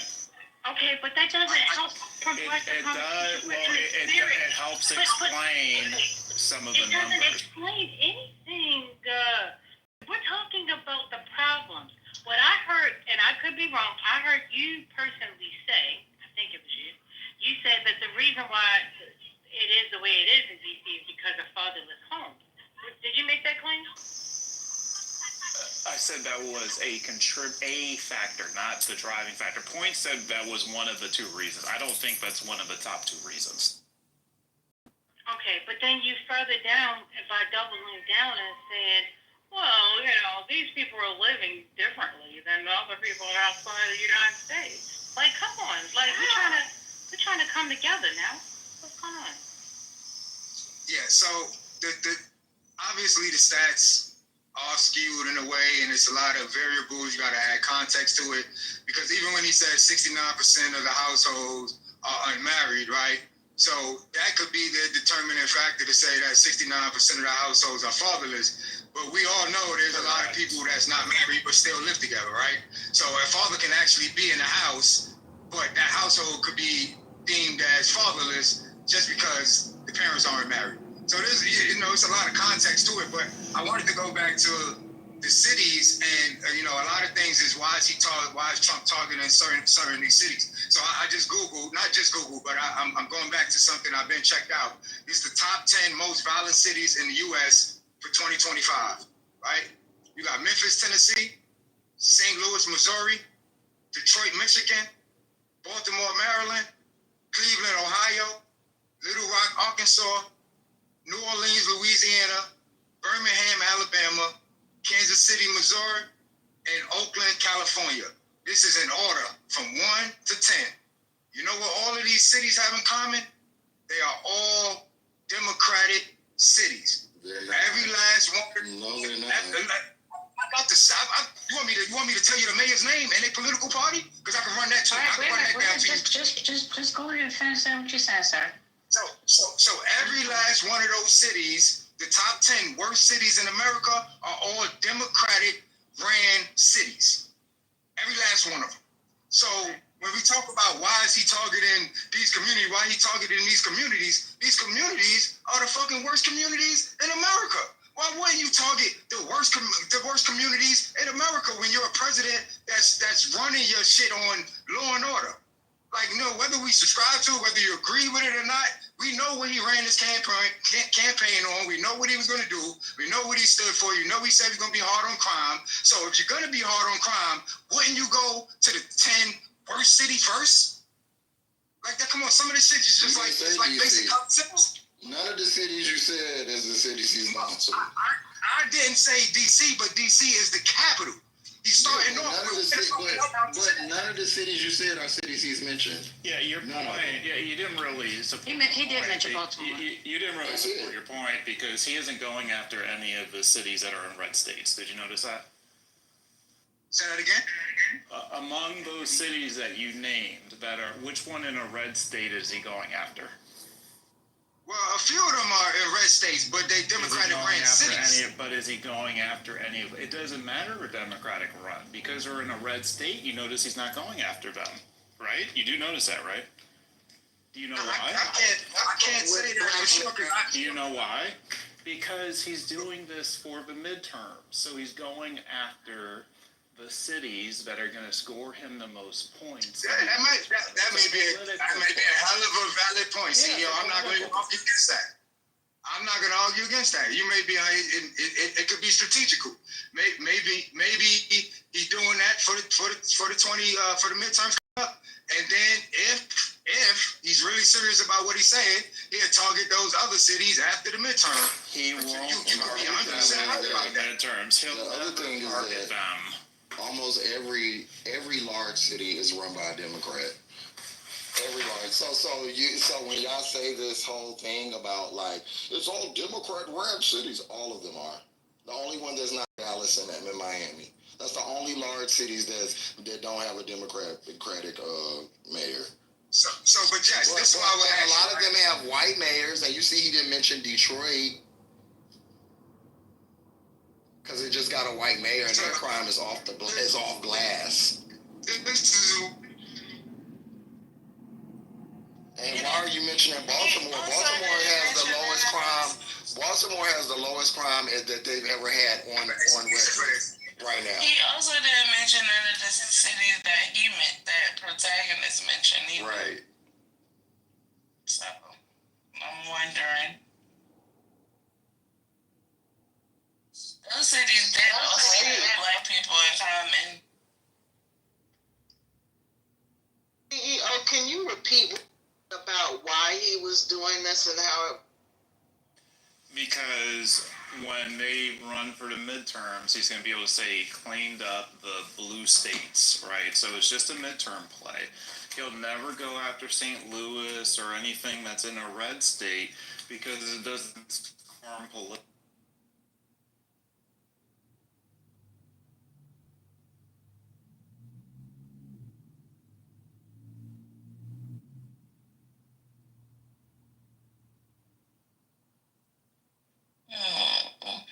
It's interesting.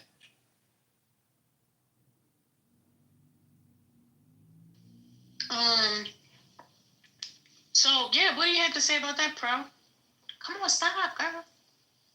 Will you stop? Get on my face. What are we doing, First Lady? My daughter. My daughter is in the kitchen. Yeah, Pro. So what do you say about that? Like, do you not see the inconsistency here, or are you just going to still ignore it? I mean, they have given a lot, so I'm not sure why you're not giving into the scene. His phone is broke. Oh, okay. Pro, if you're speaking, we can't hear you, sir. You need to leave the room and come back. It might just be that he's in shock that those facts are just too damn shocking for him. So, you know him where he can't really say. Okay. That might be something, but I don't want to assume.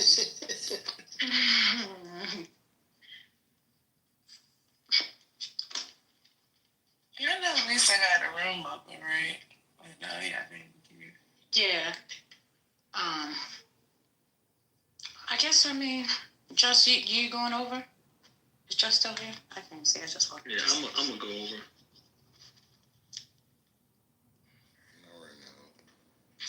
Yeah, I guess y'all couldn't hear me.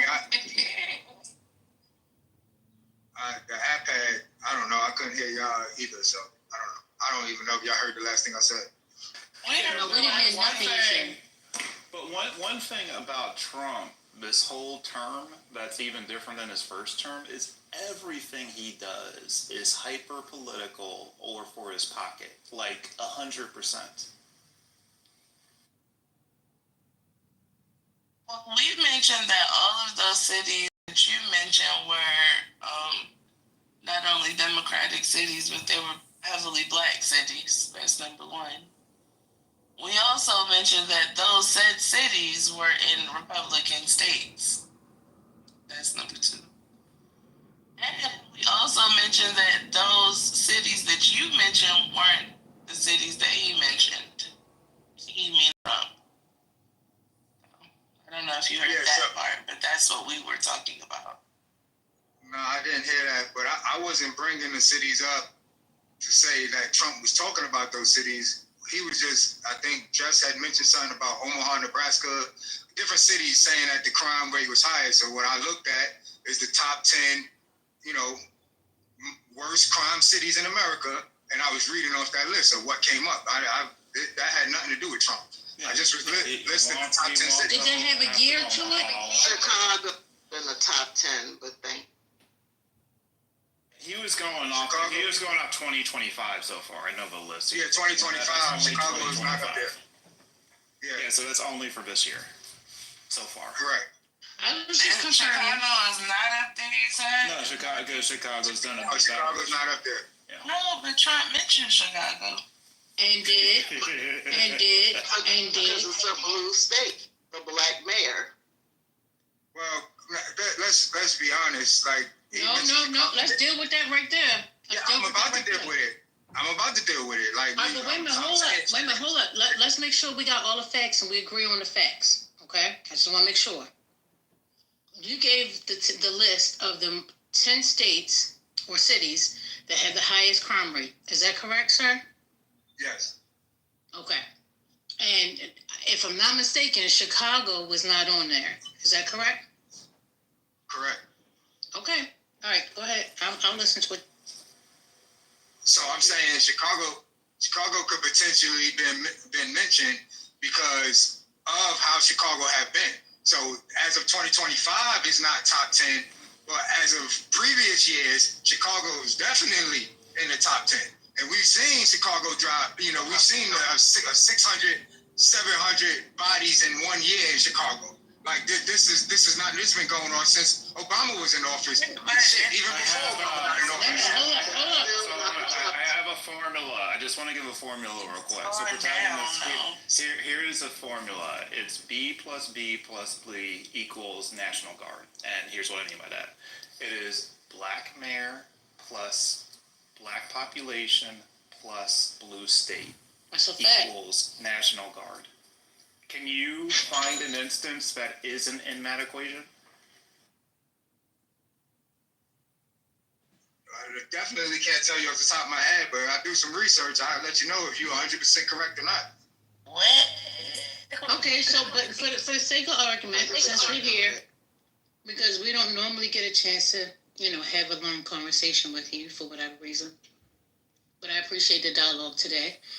And let's say that his formula is the case. What say you then?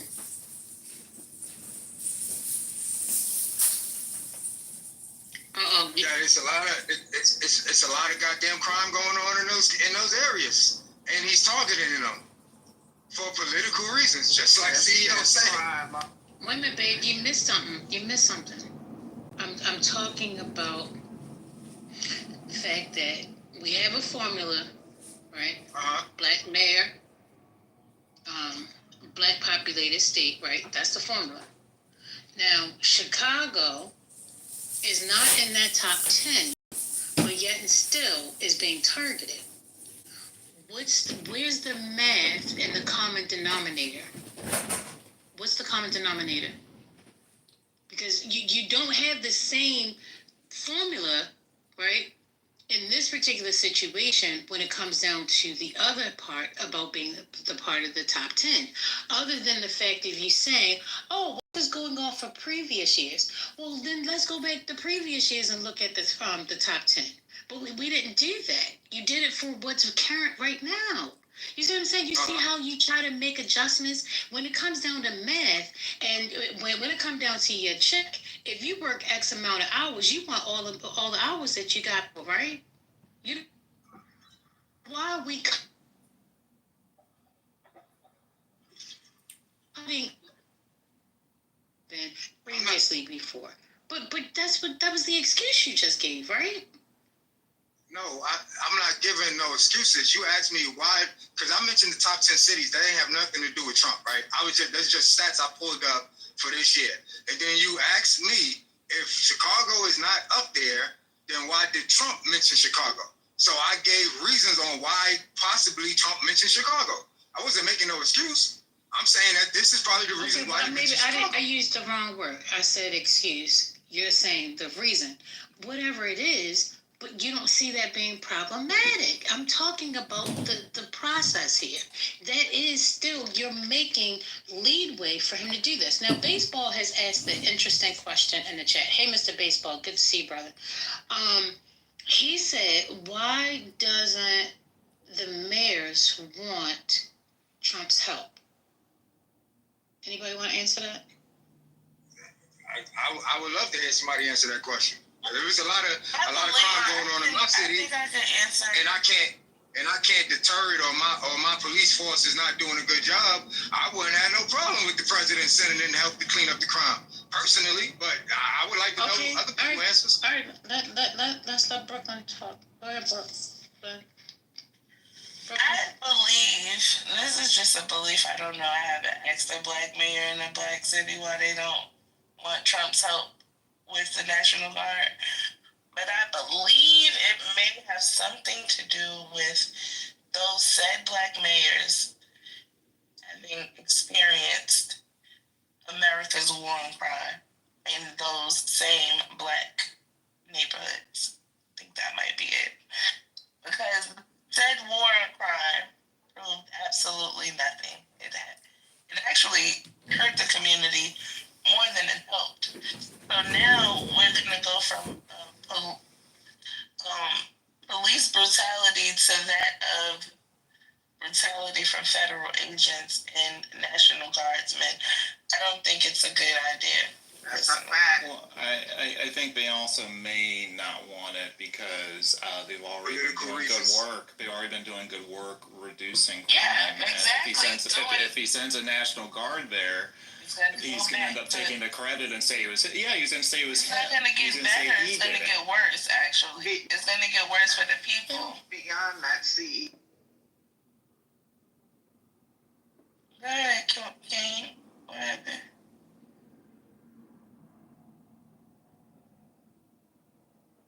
So, CEO.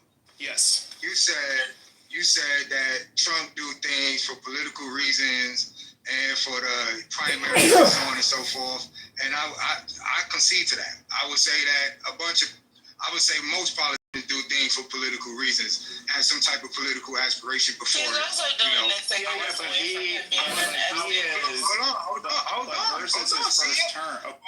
on, CEO.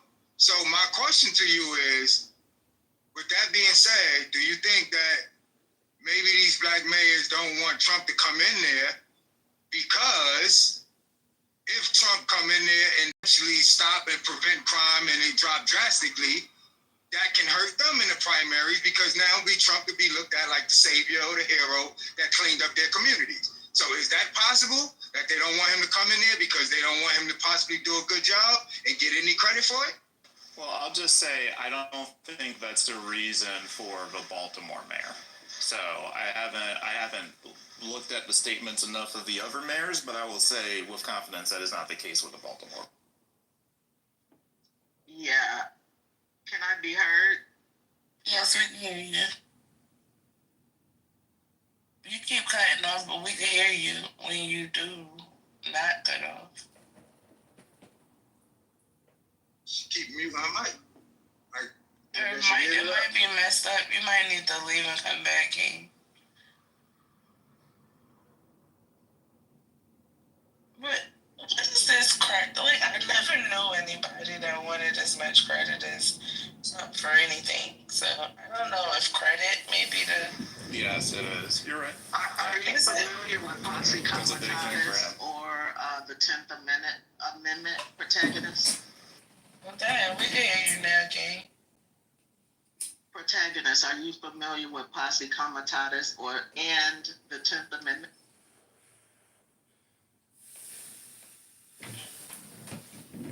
It's, the 10th Amendment states that the federal government does not have authority to override a state when it comes.